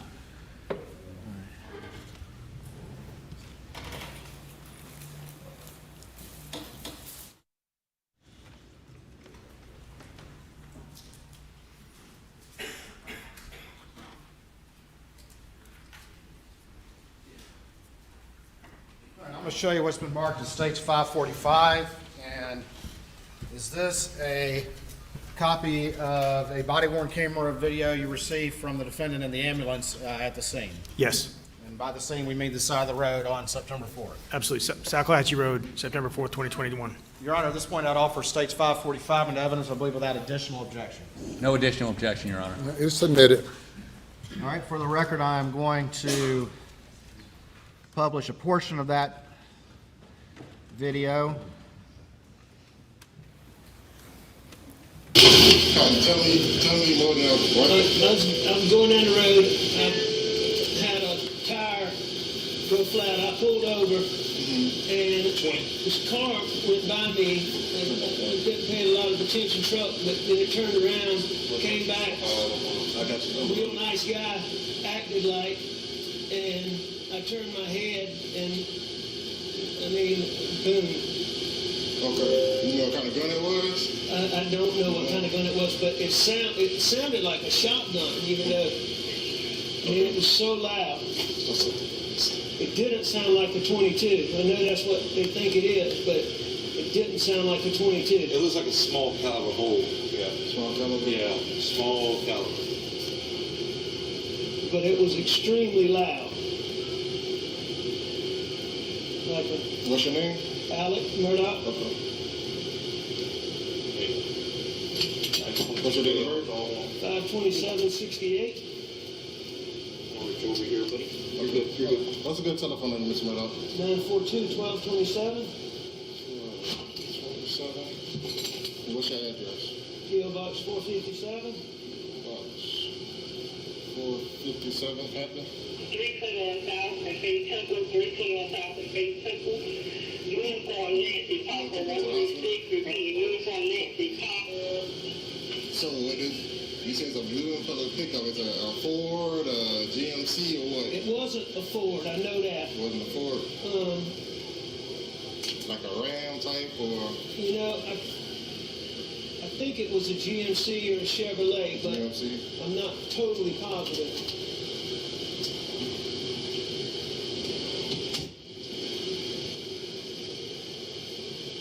Like I promised, hope you're not. So you got a flat tire in Mercedes Benz, on the side of the road, try to change your tire. The blue color pickup came beside you, you thought everything was okay, and then it came out, you think of a shotgun and just shot. How many times did it fire? I think just one time. What times? I lost my vision right when it first happened. Okay. And I think Let's wait for, lead on the story about my camera to the hospital. What's that? You gonna fly him out? Oh, we're fine. Yeah, we're fine. Yeah, we can't handle that. Okay. Not no traumas are hit like that. When the flight crew We'll find out. we'll find out where we're going. All right, one second, give me some pictures of him first. Hold on 1 second. All right, for the record, I played that clip from about 14:07 to 14:10 by the timestamp. Was that the defendant in the ambulance at the scene on Salkatchee Road? Yes, it was. And did he again tell the story that he had been shot by an unknown assailant? Yes, the story was consistent. All right, and did he say at any time during that anyone shot him? No. And what did he say the weapon sounded like that shot him? He said it sounded like a shotgun.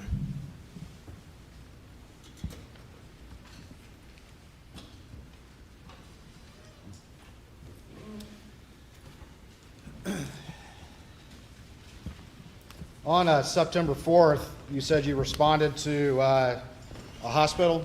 Yes, in Savannah, Georgia. All right, and who did you see when you were there? I met with Alex Murdaugh and I met with Randy Murdaugh. All right, and did you have a conversation with the defendant? Yes, I did. All right, and can you just very generally relate what the defendant said? Did he tell you a very similar story that we've heard from the 911 call in the ambulance video? Yes, when we arrived in the hospital, Mr. Murdaugh was receiving treatment. He was awake and willing to talk to us. At that point, he was the only witness to this incident. We asked him what happened, and he told us a story that was consistent with the 911 call and with what was told to the deputy. All right. And did he state that a driver had stopped, passed by, turned around, and came back to the location? Yes, he said the similar story, that he was driving along Old Salkatchee, that he hit something significant with his tire, causing it to go flat. So when he pulled over to the side of the road to inspect the tire, it was flat. As he was doing that, he said a dark and colored Chevy pickup truck drove by, passed him, turned around, and came back to his location. He said he made contact with the driver, and as Mr. Murdaugh turned around to walk back to his vehicle, he said the driver then shot him.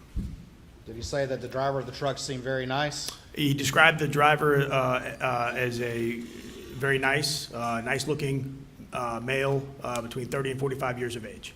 Did he tell you what he thought the weapon was that shot him with? Yes. While he initially said it was a shotgun in the ambulance, when we met with him at the hospital, he identified the weapon as possibly a .22 caliber.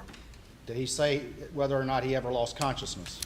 He said that he lost his vision, dropped down to his knees, but he did not believe he'd lost consciousness. Did he describe the vehicle of the person that supposedly did this? Yes, he again described a newer model, dark and colored blue Chevy pickup. with, I believe, some type of sport tires. And did he describe the driver at all of this, that supposedly was the person who shot him? Yes, his description of the driver was consistent, a white male between 30 and 40 years of age. He described him as nice looking, a nice person. He described him as having close cropped hair with a close cropped facial hair. And did he state whether or not he would recognize this unknown person if he saw him again? Yes, Mr. Murdaugh told us that if he were to see the person again, he would be able to identify him. At any point, did he identify specifically any individual, or did he claim that this was an unknown person to him? He never gave a specific individual's name. He just said it was someone he did not know.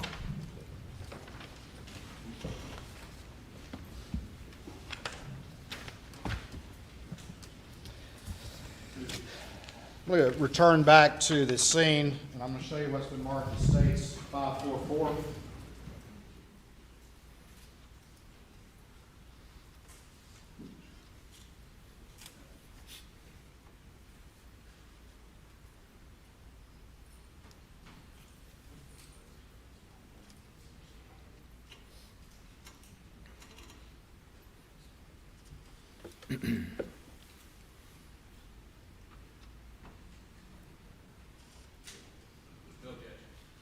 All right, I'm going to show you what's, thank you.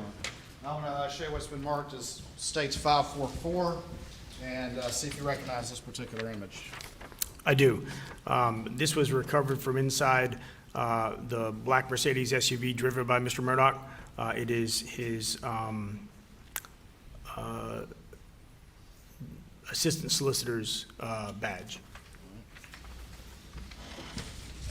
Could I have the helmet real quick, please?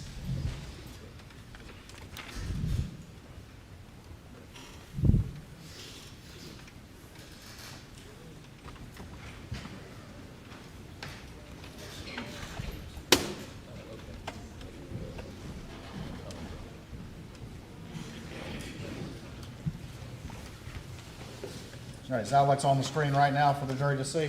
Yes, it is.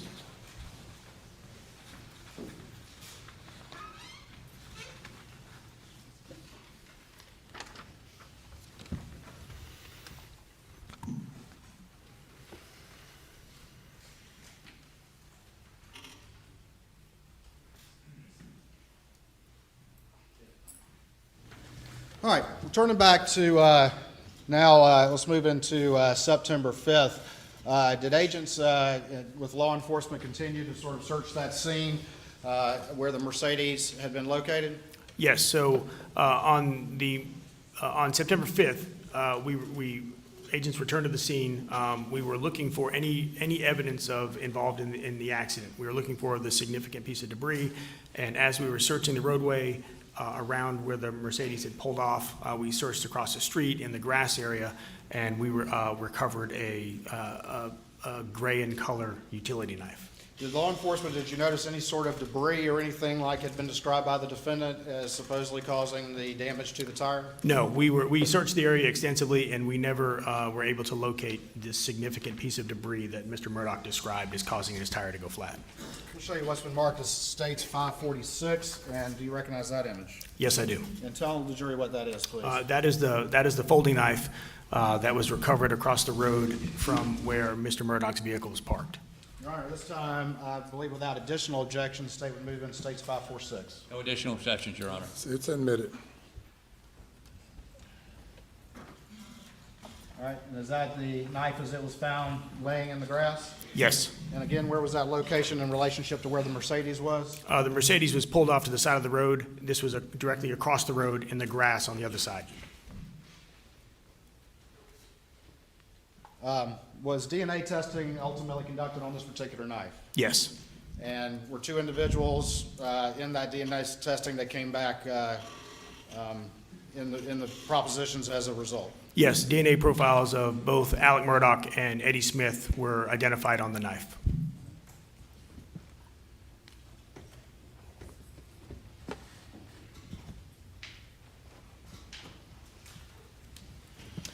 In the course of the investigation, did you uncover any evidence that not long before this event occurred at 1:34 or so on September 4th that the defendant had had a confrontation with an individual. Yes. And who was that? Remind the jury of that, please. Prior to going to Salcahatchee Road, Mr. Murdaugh met with Chris Wilson. And can you remind the jury what generally that discussion was about? Mr. Wilson and Mr. Murdaugh met. Mr. Wilson, at that point, Alec Murdaugh had been terminated from his law firm, and Mr. Wilson became aware of that, so he wanted to meet with him to discuss what was going on, because obviously Mr. Wilson and Mr. Murdaugh had the missing $192,000 from the previous months that was still ongoing. On September 6th, did you return back to the Savannah Hospital? Yes, I did. All right, and did you have another conversation with the defendant? Yes. When Mr. Murdaugh advised us that he would be able to, would recognize the individual if you should see them again, SLED has at its resources a composite sketch artist. So we brought her down, and her and I went to Savannah back to the hospital to re-interview Mr. Murdaugh in an attempt to create a composite sketch of the unknown suspect. All right, and just very quickly, what is a composite sketch? Again, I'm not a composite sketch artist, so I'm a layperson as I describe this. It is where an artist uses a digital software in concert with resources of magazines, of certain body types and skin tones and whatnot, and allows the victim to like a catalog, to go through and find the identifying features closest that fit the unknown person, and those various parts are then drawn together to create a composite sketch. All right, and during that particular interaction, was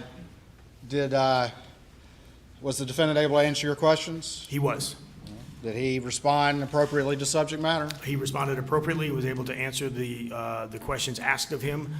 And again, we started from the beginning, and he again went over the entire scenario of what happened on the 4th, and it was consistent with the versions he had given us previously. Did he agree to have this discussion with you? He did agree.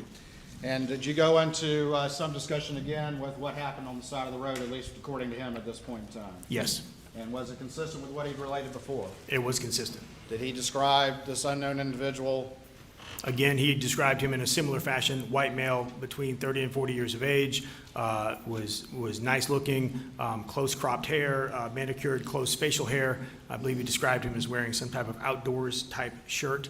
The description was consistent with what he had previously told us. All right. And did he also provide a similar description of the vehicle that this individual was driving? Yes, again, a dark and colored Chevy pickup truck. And yet again, at any point during this period of time, did he identify who this person was, or did he say it was an unknown assailant?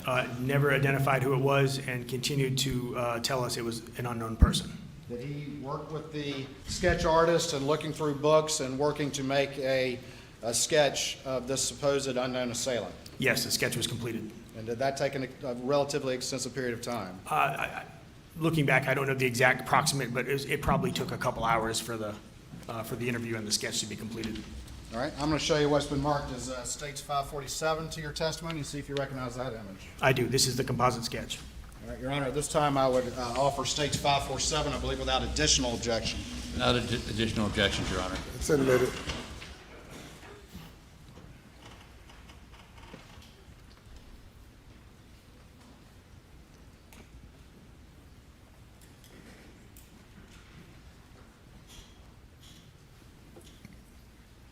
What is this image on the screen?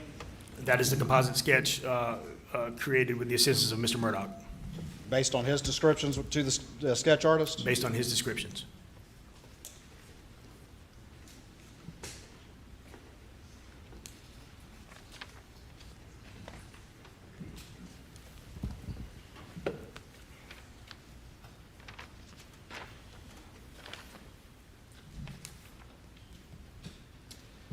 This is on September 6, 2021? September 6, 2021. That evening, did law enforcement receive any communication from the defendant's family? Yes. On the evening of September 6th, Special Agent Owen received a call from Mr. Murdaugh's brother, Randy. All right, can you relate what the investigation learned from that particular conversation? Alec Murdaugh was still in the hospital in Savannah. Randy and the family had been down there with him. Randy called Special Agent Owen to let him know that Alec had been making calls from the hospital to some unknown numbers. So Randy provided those numbers to us. And was information related that he had contact with hospital staff? Yes, Randy told us that Alec was trying to convince the the medical staff members to allow him to use the phone so he could make phone calls. And was information related that he was actually offering the staff money to try to use their phone? Yes, one of the nurses in their notes made note of Mr. Murdaugh trying to offer money to use their phone. Did the family of Mr. Murdaugh relate a specific name and a number to law enforcement as they discovered that Alec was attempting to contact this person? A specific name and number were provided to us. Curtis Edward Smith. We were able to take the telephone number and trace that back to Mr. Smith.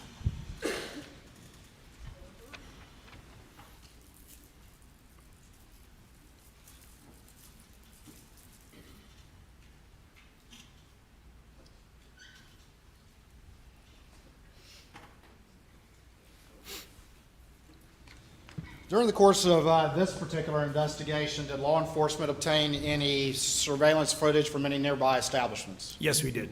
And can you describe that to the jury, please? After the shooting, the agents who are present on the crime scene, obviously part of our investigation is to canvass the area. There was St. John's Baptist Church was nearby. Agents made contact with staff there. They in fact did have surveillance video that captured the roadway of Salcahatchee Road. Reviewing the footage, we first looked to isolate Mr. Murdaugh's black and color Mercedes. That was something that was a known to us. That he went that way, it would have been seen. And as we continued to review the footage, we started looking for a blue and color Chevy pickup truck.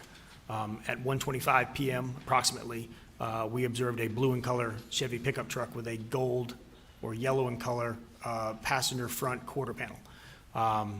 Passed by at 1:25, approximately 20 seconds later, Mr. Murdaugh's black and color SUV passed by. At 1:30 p.m., the blue and color pickup truck was seen driving back the opposite direction away from where Mr. Murdaugh would have been.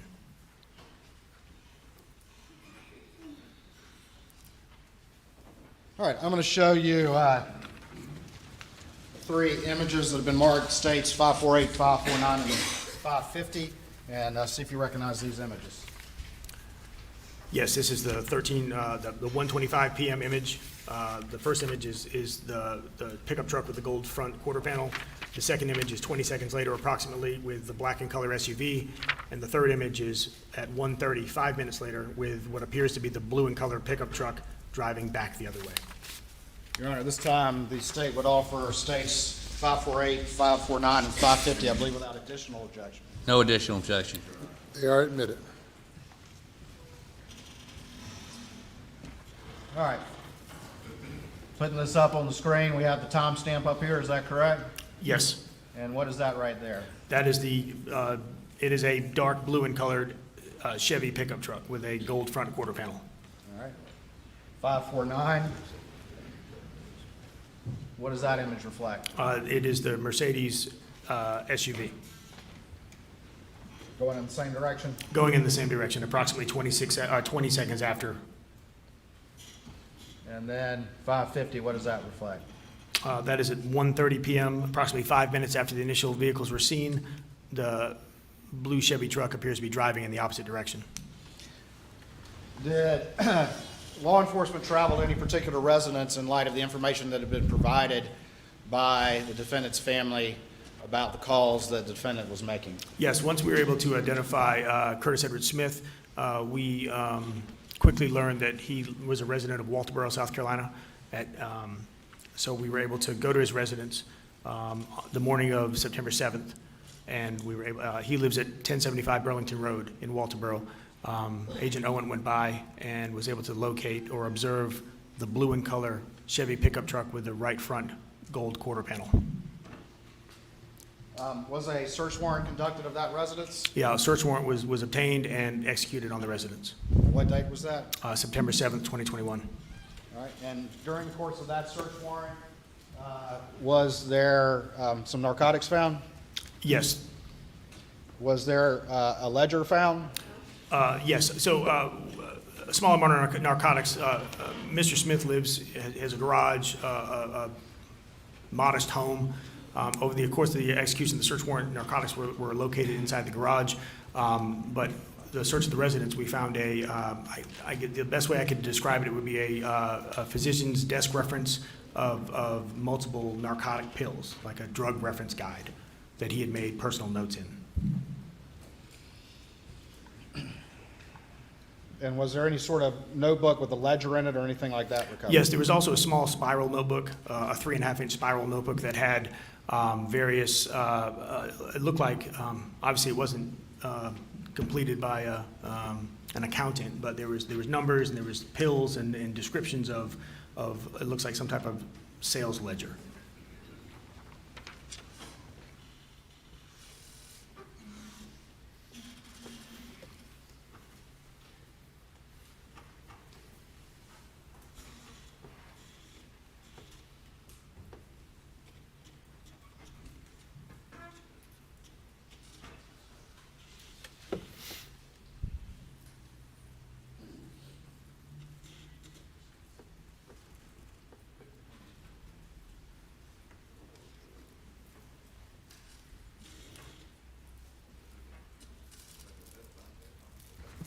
All right, I'm going to show you what's been marked as States 551 and see if you recognize this image. Yes, I do. These are transaction receipts and deposit and withdrawal receipts for Curtis Edward Smith's Enterprise Bank account. And ultimately, did the law enforcement look at some of this financial information and trace that back to the defendant? This was recovered in Eddie Smith's house, correct? Yes, those documents were recovered in Mr. Smith's house. At this point, Alex Murdaugh had been fired from his law firm for stealing from clients and from the firm. We were aware of that information. It was told to us that Mr. Murdaugh had a prescription drug addiction that we were aware of. At this point, we were aware of that Mr. Murdaugh had reached out to Mr. Smith from the hospital. So when we found, like I said, Mr. Smith lives in a modest house, has a modest vehicle. When we're seeing several $100,000 of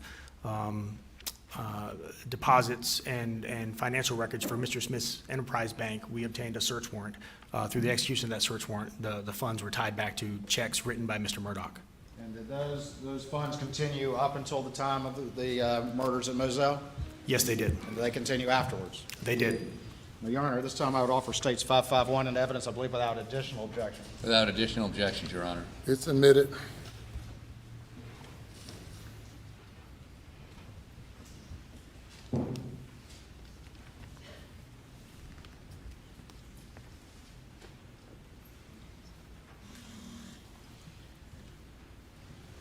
Did the investigation obtain any information from Blanca Simpson about any communication she had with the defendant that day, September 4th, 2021? Yes, Ms. Simpson made contact with Mr. Murdaugh, where Mr. Murdaugh had requested her send him copies of their insurance cards. Was that prior to the incident occurring on the side of the road? Yes, prior to the incident, Mr. Murdaugh attempted to meet with a few individuals, Mr. Wilson being one of them, and he made contact with Ms. Simpson via telephone.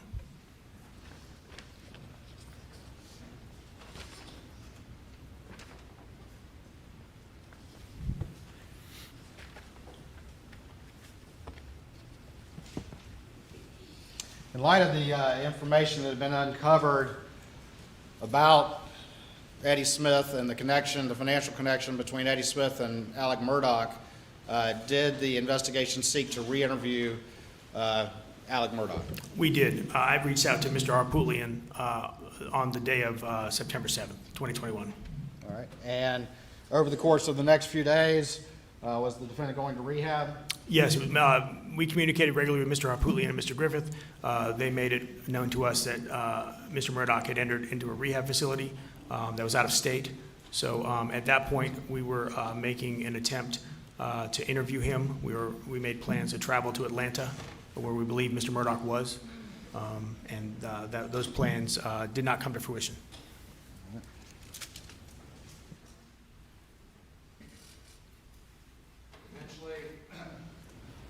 Were you able to make contact with the defense and have a subsequent interview with the defendant, Alec Murdaugh?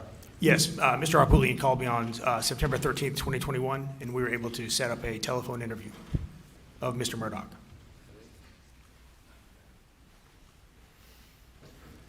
All right, I'm going to show you what's been marked as Exhibit 552, State's Exhibit 552, and see if you recognize this disc. I do. This is a recording of the September 13th, 2021 interview with Mr. Murdaugh. Your Honor, this time I would offer State's 552 into evidence, I believe, without additional objection. No additional objections, Your Honor. It's admitted.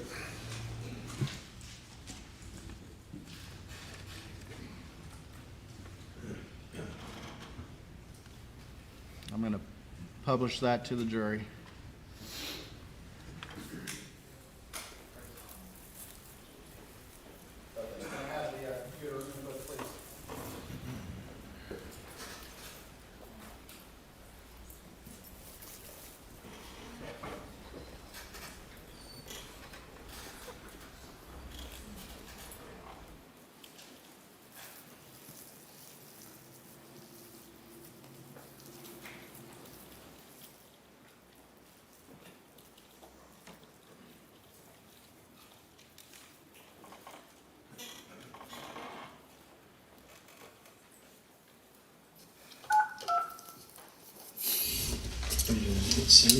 No, it should not. We're not. All right, telephone conference interview of Alec Murdaugh, 9/13/21.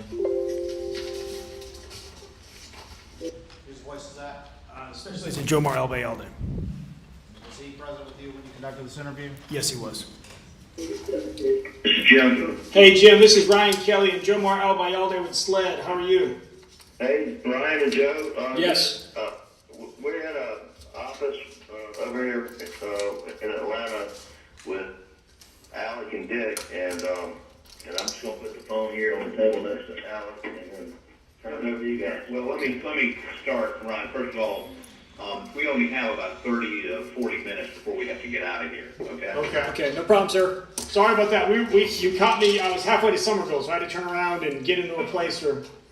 And I'm sorry, but we were late getting in here to see Alec, and once we got in here, we had to have a long discussion. Okay. It's beneficial.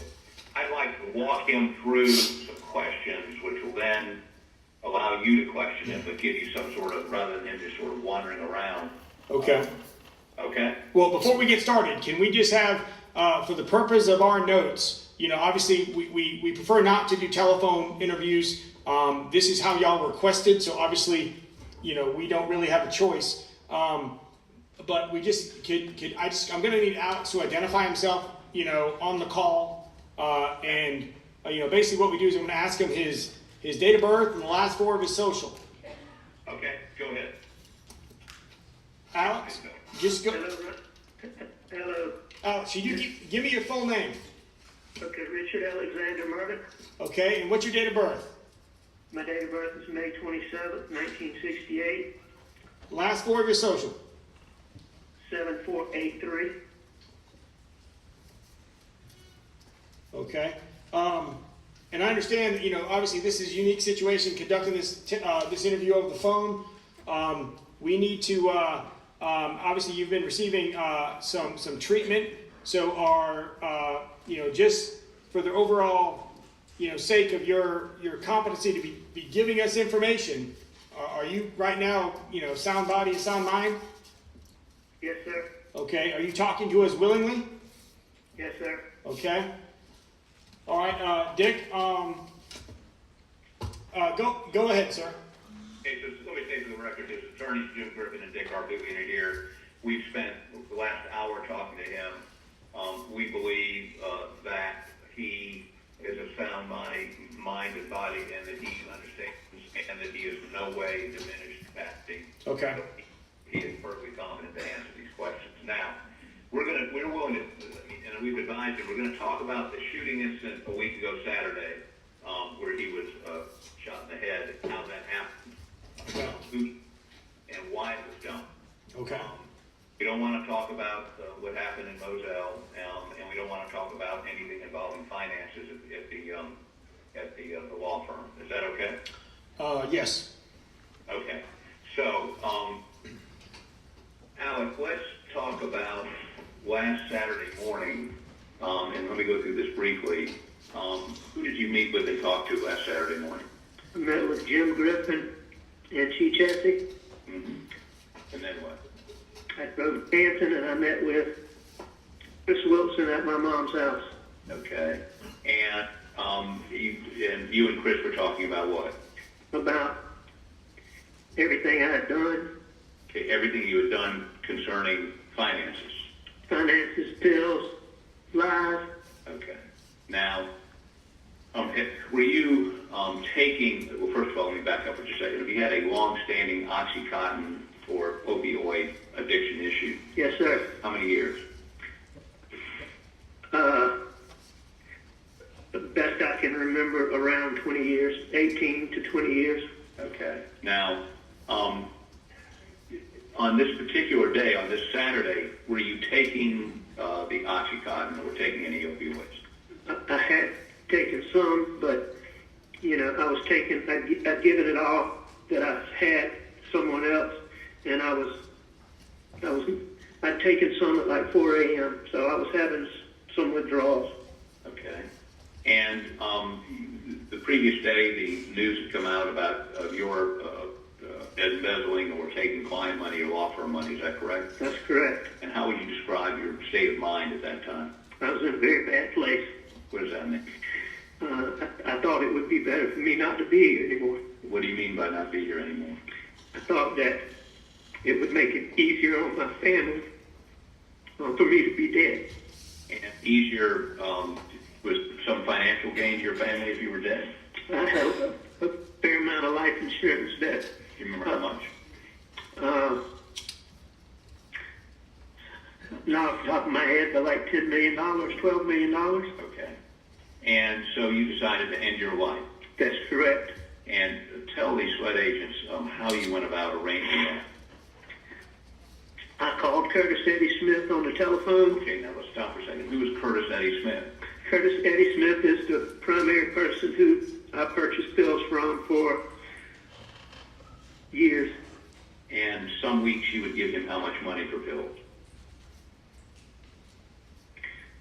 I mean, it'd be in my records, but we had weeks where there would be $40,000, $50,000, $60,000. That you would give him for pills? Yes, sir. Okay, so you've known him for how long? Years. Years. So, did you call him that morning? Yes, sir, I did. That day? About what time? I'm not sure. Okay. But I asked him to... Was it after you met with Jim Griffin? It was after I met with Jim Griffin. After you met with Chris Wilson? I believe so. Okay, and when you called him, what did you ask him? I asked him to meet me. Did he meet you? He did. Where did he meet you? He met me out not too far from my mom's house. Where? He was on the side of the road. I think at the funeral home. At the funeral home. Okay, and did y'all talk? Not there. He followed me into town. To where? To over where I stopped by the Sunoco gas station. Okay, did y'all have a discussion there? Yes, sir. Did y'all get out of your cars or was this in your vehicle? I don't think we got out of our cars. And what vehicle were you in? I was in my wife's Mercedes. And what vehicle was he in? He was in a gray pickup truck. Okay, and what did y'all discuss? I told him that things were getting ready to get really bad and that I would be better off not here. And I asked him to shoot me. And you asked him to shoot you? That's correct. And what was his response? I mean, I think at first he was a little surprised, but then he said, okay.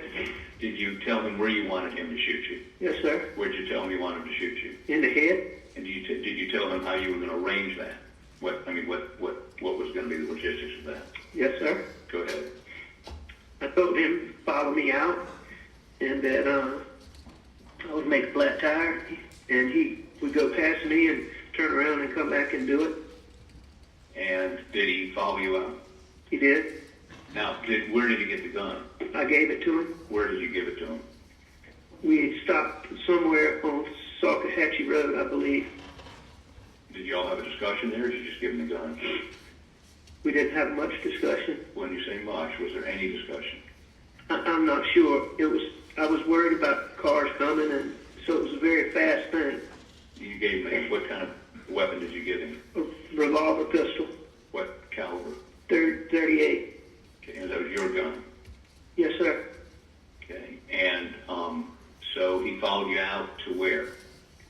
Salcahatchee Road. Okay, and you pull off the road? Yes, sir. And you pulled off the road, what did you do? I stopped, made my tire flat How'd you make your tire flat? with a knife, Whose knife? mine, What did you do with the knife after you made your tire flat? threw it, Which tire? back driver's side, Back driver's side. You threw it where? across the road. Across the road? Yes, sir. Okay. Was it woods over there, a ditch, or do you know? Just some grass, like thick grass. Okay. And after you did that, he passed you, or did he pass you as you were doing that? I think that he had already passed me and was in front of me and went down the road, turned around and come back. Now, when he was coming back, you had given him a pistol, and what was your intent? For him to kill me. Okay. And when he came back, did he stop? Did he pull up? Do you know? He did. And when he pulled up, did you look in his face? I don't think so. So what happened next? I stood close to his car. And He shot me. where did he shoot you? He missed and hit me in the very back of the head. Okay. And as a result of being hit in the back of the head, did that have any physical effect on you? It did. What happened? I lost my vision for a little bit, and I'm not sure if it knocked me to the ground or not, but I was disoriented, and it took me like a minute and a half, 2 minutes for my sight to come back. And do you remember him driving off? Did you hear him drive off? I'm not sure. Okay, now after you came to your senses, did your vision come back? It came back. Okay, and what's the first time you remember somebody else being there? I remember there were 2 cars that came, and one of them did a stop, and one of them did stop. And the one that stopped, what did they do? They tried to help me. In what way? In getting me to in every way that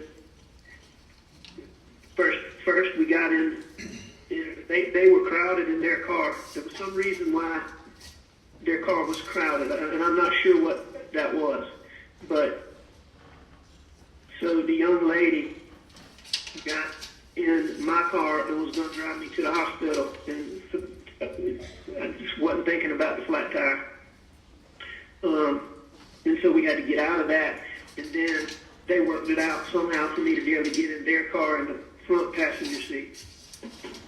Okay, so, and you got in the front passenger seat. Where did they take you? To meet the ambulance. Now, were you on, did you call 911? Yes, sir. And you tell them somebody shot Yes, sir. you? Somebody shot you, right? At my request. So, your intent was to have him kill you so you could collect your life insurance, right? So my son could. I mean, I knew I was about to lose everything, and I figured he's better off that way than dealing with me. Now this gentleman that shot you, give me his name again. Curtis Eddie Smith. What kind of vehicle was he driving? Gray truck. Okay, and this is probably not relevant, but I'm intrigued by the fact, how long was it, have you ever discussed with him before killing you, help you commit suicide? No, sir. How long did it transpire between the time you asked him to shoot you in the head on the side of the road and he actually shot you in the head on the side of the road? When I first asked him, we were at the Sunoco station in Barnville. And how long after that did he actually shoot you in the head? However long it takes to drive from there to Talkatchee Road. More than a half an hour? I don't think so. Did he ever ask you to reconsider or say, things aren't that bad? Did he ever, try to convince you to do otherwise? No, sir. You find that straight? I didn't, I was focused on, Focused on what? being gone. So that's all the questions I have, but I tried to lay it out as expeditiously as possible. That he'll be happy to answer any other questions, any additional questions. And again, I'm Okay. the interviewer, so y'all have at it. We've got about another 20 minutes. Okay, thank you, sir. Hey, let me ask you this: y'all recording this, aren't you? Yes, sir, we are. Okay, good. Just want to make sure. Yep. So Alex, how long have you known Curtis Smith? And Ryan, Officer Kelly, before we start, I just want to tell you, I apologize to you for lying at you in the hospital. I was in a very bad place. No, so we understand, and I do appreciate you, helping us figure this out now. So that's in the past, so let's just focus on what we're doing now. How long have you known Curtis? I've known him for years. I represented him. He knew my dad somehow from playing softball, and he came to my dad with a lawsuit, and I handled that case. So I would guess 10, 12 Okay. years ago. How often would y'all talk on the phone? Very frequently. Okay. And what would y'all talk about? Getting pills. Okay. And you would pay him money to get you pills, correct? Yes, sir. Okay. How often would you pay him? Frequently. Okay. Well, I mean, once a week, twice a week? It would vary sometimes, but it was several times a week. How would you pay him? In cash and mostly in checks, but in some cash too. Okay. And what accounts would those checks come from? The vast majority of them would come from the Bank of America account, but there would also be some funds that would come from the Palmetto State account. And whose accounts are those? Mine. The Bank of America accounts are in my name, and then there's another account there that I created that's a DBA, that's my name, DBA Forge, and then my checking account at Palmetto State Bank. Okay, so there's two accounts at Bank of America? Yes, sir. The DBA and then your checking? Yes, sir. Okay. And what is the DBA? Forge. F-O-R-G-E. Thank you. Okay, and then the Palmetto is your, was the other checking account? Yes, sir. Okay, and who was he, so you were paying him the money. Do you know who he was getting the drugs from? No, sir. Al, what did he tell you where he's getting it from? Oh, well, I was told that he got them from a black guy in Walterboro, and I was told that he had some connection in Beaufort, but I never. Did they give you a name? No, sir. I never saw those guys. I never dealt with those guys, so I don't know. That's what he told me. Would you ever give anybody else money for drugs? Yes, sir. Who else did you give money? I had given Kenny Hughes money. Who's Kenny Hughes? He's a guy that I called up and asked him if he knew anybody that he could buy pills from. Mm-hmm. And I told him I had a client that had issues and couldn't get them medically, and that, and I would pay him as well. But I called him up and asked him to do it. All right, how much money do you think you gave him? I have no idea. Okay, did you write him a check or pay him cash? Both. Okay. Did you pay anybody else? No, sir. So it was just Curtis Smith and Kenny Hughes? Yes, sir. Sure about that? Think about it. In the past, I have paid other people. Okay, who are those other people? I had a lady that worked at our house that, at our mom's house that. And who's that? Barbara Mixon. But that was on a very, very few occasions. And did you pay her a cash and check, or how'd you pay her? I'm not sure. Okay. I mean, that was on very limited occasions. Okay. Is there anybody else?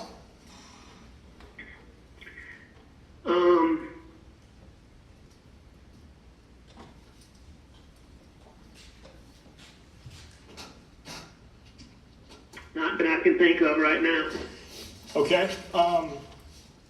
So the .38 revolver, it was your revolver? Yes, sir. Okay, where did you get that from? It was at my mom's house. When did you pick it up? When I went up there that day. Do you know where it is now? No, sir. So you gave the gun to Curtis, and you don't know what he did with it? That's correct. Has anybody in your family had any communications with Curtis recently? I don't know why. Well, because when we interviewed him, he said he had to talk to his attorney first, and he listed you. And then when we said that wasn't possible, he listed Randy. So we're just trying to figure out. Randy's not going to represent him. And let me say this, maybe. Hold on, I got one more question. Does Randy have any knowledge of this?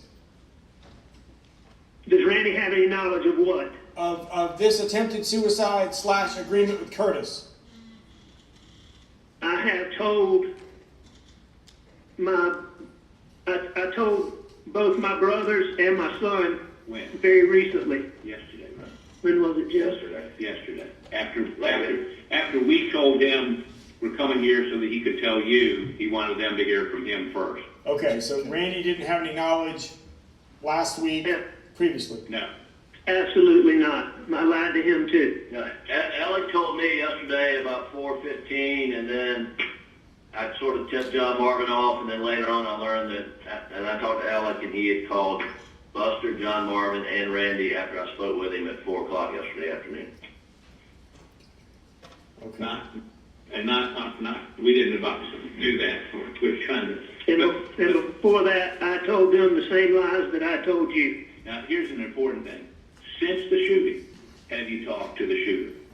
Yeah, Okay, tell them about those calls. I'm not sure. I was in the very beginnings of my detox, and I can just see where I tried to call on the phone.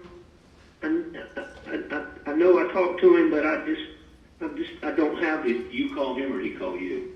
I called him. Okay, but you don't remember what he said. I don't. Do you remember what you told him? No, sir. And this is when you were in the hospital in Savannah?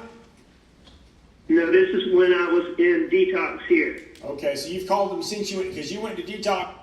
Let me ask you this, Agent Kelly, has the investigation revealed, as you testified before, that the defendant, like Murdaugh, did call Eddie Smith, trying to use staff phones as well while he was at the hospital additionally in Savannah?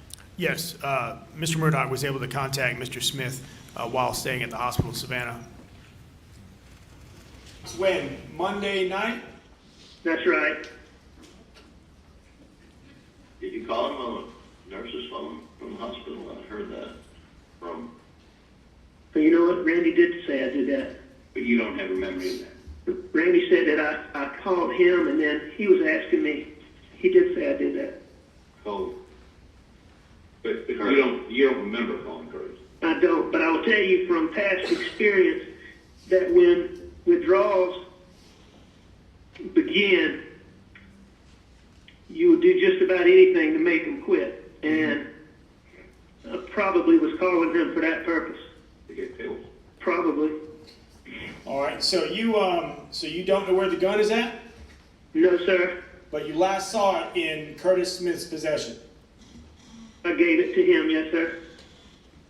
All right, so the accounts that you were writing the checks to Curtis were Bank of America and Palmetto State Bank? Yes, sir. All right, and the funds, where were those funds coming from? Well, that's maybe an area we don't want to talk about, but just let's say the bulk of them were not legitimately obtained. Okay, and I'm not trying to be coy, it's just that, Mr. Murdaugh is independently wealthy, so, Not I think, anymore. well, Not I understand that, but, I think it's a pertinent question, so, if, Yeah, no, look, he was independently wealthy, but there's a significant amount of money missing from clients in the law firm. okay. So the money came from ill-gotten gains? Is that what? Some of it. Most, I would say the majority of it, but some of it I'm sure I use my own personal funds too. Okay. I mean, I was buying so many.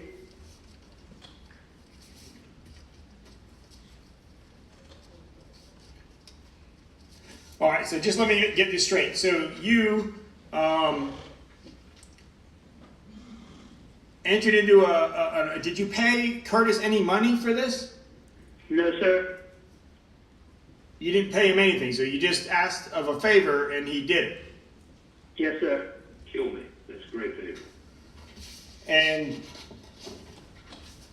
so, and these checks that you were paying to Curtis, I mean, they were pretty significant, right? Yes, sir. But and when was the last time? I know. I mean, I'm not trying to get you to a. When was the last time you made a payment to Curtis? Was it before the shooting? It would have been.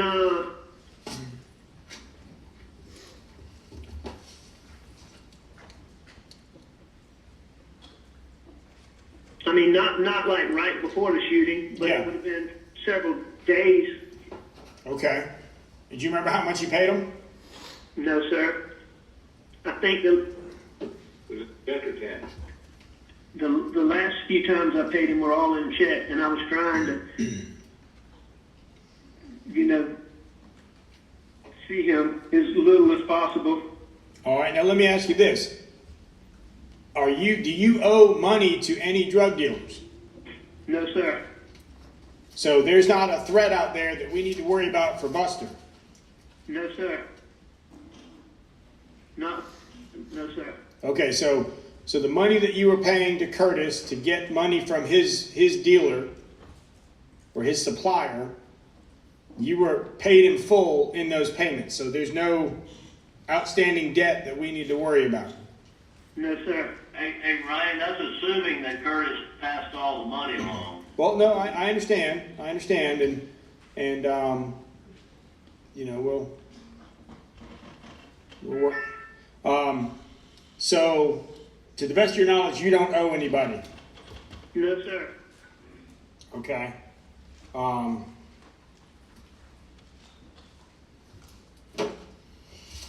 So the money that you paid him, you don't remember how much you paid him, but it was for pills, and you're saying that you didn't pay him at all for him to shoot you. That's correct. Now, I'm gonna be honest, that doesn't make any sense to me. I understand. And I know that, like, whether you did or you didn't, it really doesn't have that much of a difference. So I'm not gonna, but I appreciate you're being forthcoming and you're making every attempt to be honest at this point. But so, I just want to make sure that we're all on the same page. So you did not make any financial payment to Curtis to have him shoot you? No, I did not. Okay, but you entered into a verbal agreement with him to set up a scheme where he would shoot you. It would be a suicide set up as a robbery homicide, and you doing so was in order for your son to get your life insurance policy. I don't know about a robbery, but everything else is true. Hold on. So let me say this to you. He's had this policy for 10 years. Suicide. No, I've had a policy. No, I understand that policies, I mean, what is the policy with? Where's it at? I don't know where the actual policy is. Okay. Did you intend to have that paperwork in the Mercedes, like the will and all that information? Was that left in there intentionally? Well, I've been down to meet with some lawyers about some things, and it was in there from that Who do you think? day before. I can't call her name now. My Buster's girlfriend's employers, Kathy Olivetti. Yeah. And you're meeting with them about why did you have wills? Just getting things cleaned up. I'd been down and met with him one time before, and Ryan, there's a 2-year statutory ban on any suicide exclusion. In other words, if you have the policy more than 2 years, you can commit suicide and still collect. Yep. Okay. So that's not, now, what he thought really doesn't matter, but he may have thought Yeah. that there would have been a problem. Okay. But you still entered into an agreement, basically, to have him kill you, so your son would then reap the insurance benefits. And Yeah. Okay. Okay. You in? Is that true? yes, sir. Okay.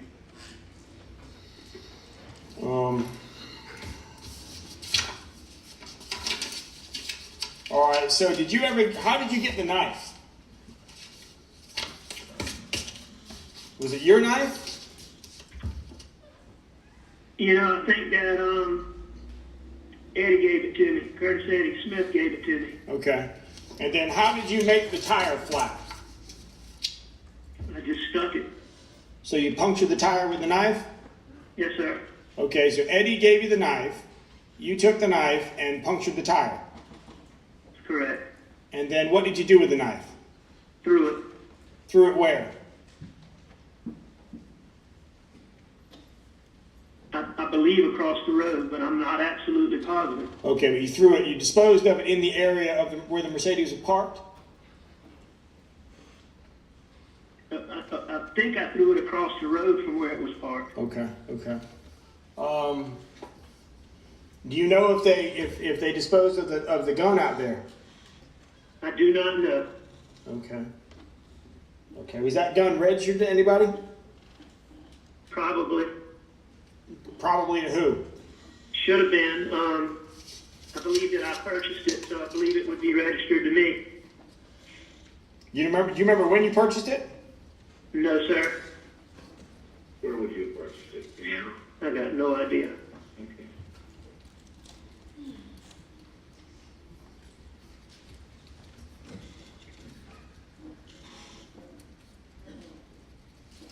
Ron, you don't have Curtis Eddie's phone number? Sir? You have Curtis Eddie's phone numbers? If y'all have them, we'd love to get them. Yeah. It will be out to you. Yeah, I got a cell number, 843-908-1534. And a home number at 843-538-4691. All right. Alex, did you ever have any dealings with anybody else besides Eddie? Any of his friends, family, girlfriend? I mean, I knew who his girlfriend was, but I never had any dealings with her about Bill. Who's his girlfriend? A lady named Donna Eason. I don't know her very well, but I've just helped her with a couple of little legal issues over the years. Okay. But she never was involved in the exchange of pills or money. Okay. Is there a property up in Hugie? A property where? In Hugie, up 41. Do you guys own any property up there? Oh, yes, sir. And out of Charleston? Yes. Yes, sir. Tell me about that. There's a piece of property that I owned with a bunch of other people that nobody else would pay, and so I've been paying for it, and he did some work up there digging some ditches. When did he do that? He started within the last couple of months.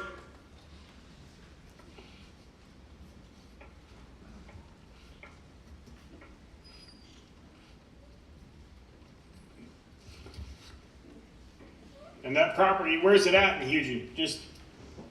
It's off of United Road, United Drive. Okay.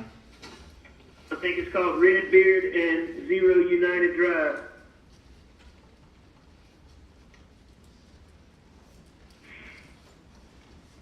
Hey, Ryan, we're gonna have to jump here in just a minute. Okay. Shut it down here in just a minute. All right. Alex, is there anything else that we're missing, that we're not asking you? Like, in regards to what? Not that I can think of, but, like, what are you thinking? I'll just kind of leave that open-ended. Like I said, I'm not trying to get, I'm not involved in the other aspects of whatever other investigations. You know, we're keeping those separate. So you communicated with Curtis. You would communicate with him over cell phone? Yeah. Okay. How many phones do you have, Alex? At the time.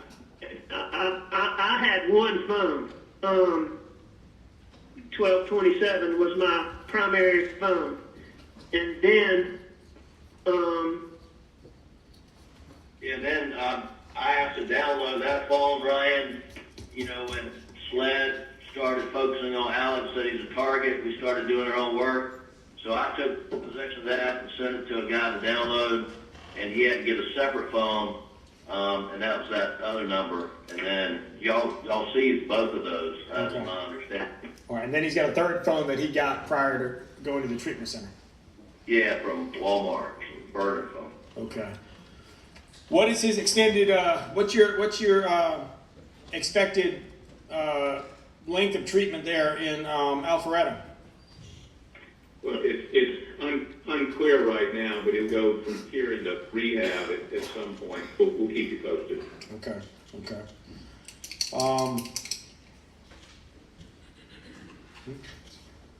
So anytime obviously this is, so you've identified Curtis Smith as the individual who shot you. And y'all entered into an agreement, so y'all kind of were hand in hand in this. Very much so. And he never tried to talk you out of it?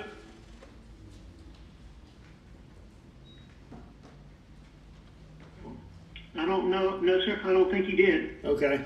Did anybody know about this plan besides you and Curtis? No. Okay. All right. And if you're all about done, let me put this on the record. Alex, did you tell us the truth? I just want to make sure Ryan understands. You haven't been leading him on a very, when... No, I did not tell anybody the truth until, was it yesterday? Yep. Until yesterday afternoon. Okay. I've been really, really sick, and it's really the first day where I had any coherent thought process. And I sincerely apologize again for lying to y'all about everything that I did. Yes, sir. And you have no idea where the gun is? I do not. Now, Alex, you're right-handed, right? I'm right-handed. Okay, and you did not shoot yourself, correct? I did not shoot myself. Did you? Were there? And what was the plan for Curtis to follow you out there, and you would immobilize your vehicle? So did he stop to make it fly for you to give you the knife first? I mean, how did that play? Because you got the knife from Curtis. When did you get the knife from him? I think I got it from him when I gave him the gun. Okay, when you were at the Sunoco? No, we didn't do it then. That's when. Okay, when you pulled off the side of the road in Salkehatchie? Shortly after we made the turn onto Salkehatchie, we stopped and did a quick exchange. Okay, so you stopped, pulled over the side of the road, stuck the tire. Where was Curtis at when you were disabling the tire? I believe he was going past me. Okay, so he turned around, and where were you at when he turned around? I'm not sure. I mean, I would have been on the side of the road, I think. Okay, so did he pull up, kind of like what you said, just past your car? That's basically the way I told you it happened is kind of how it happened, except it was arranged by me.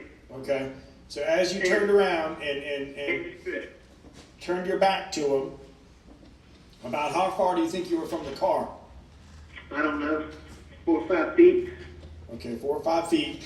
And did you just stand there and wait for him to shoot you? Yes, sir. Okay.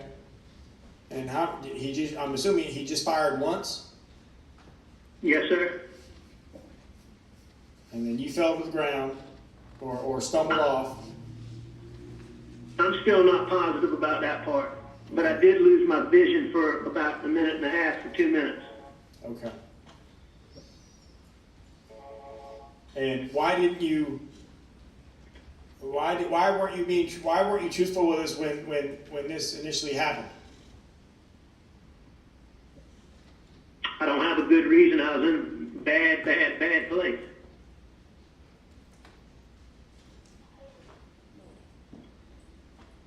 Okay. All right, gentlemen. Well, I know our time's cut short, but And Ryan, I'll call you from the car once we get out of here in just a couple minutes, and then I'll call you while we're driving back to the airport. Okay. Yes, sir. Okay. All right, gentlemen. So we'll finish this. We are finishing the recording with Richard Alec Murdaugh, his attorneys Dick Harpoolian and Jim Griffith, and Special Agent Ryan Kelly, Special Agent Joe Bayalde. It is now 4:58 on Monday, September 13th. Thank you all, gentlemen. Thank you. Thank you, sir.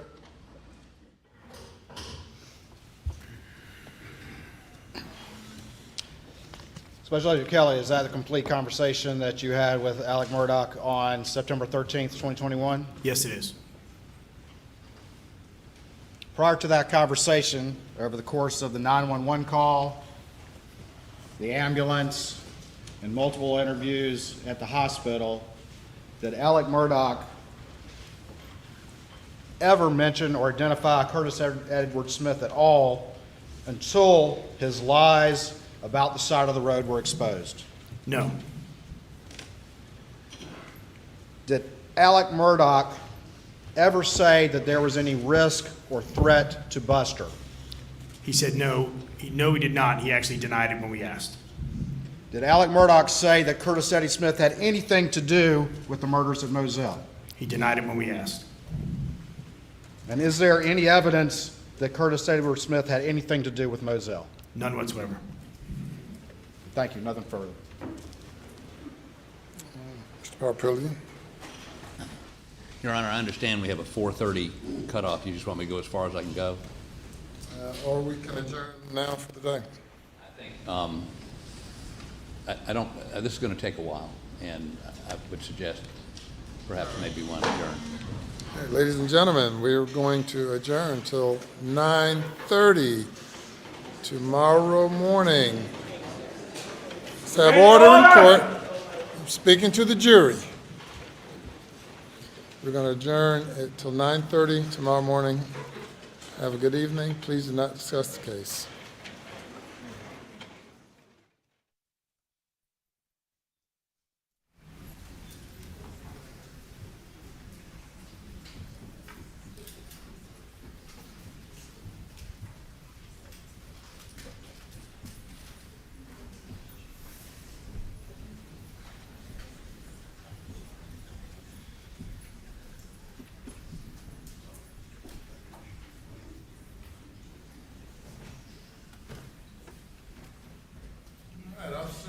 Please do not discuss your testimony with anyone overnight. You'll be cross-examined tomorrow morning. Yes, sir. And we will be in recess.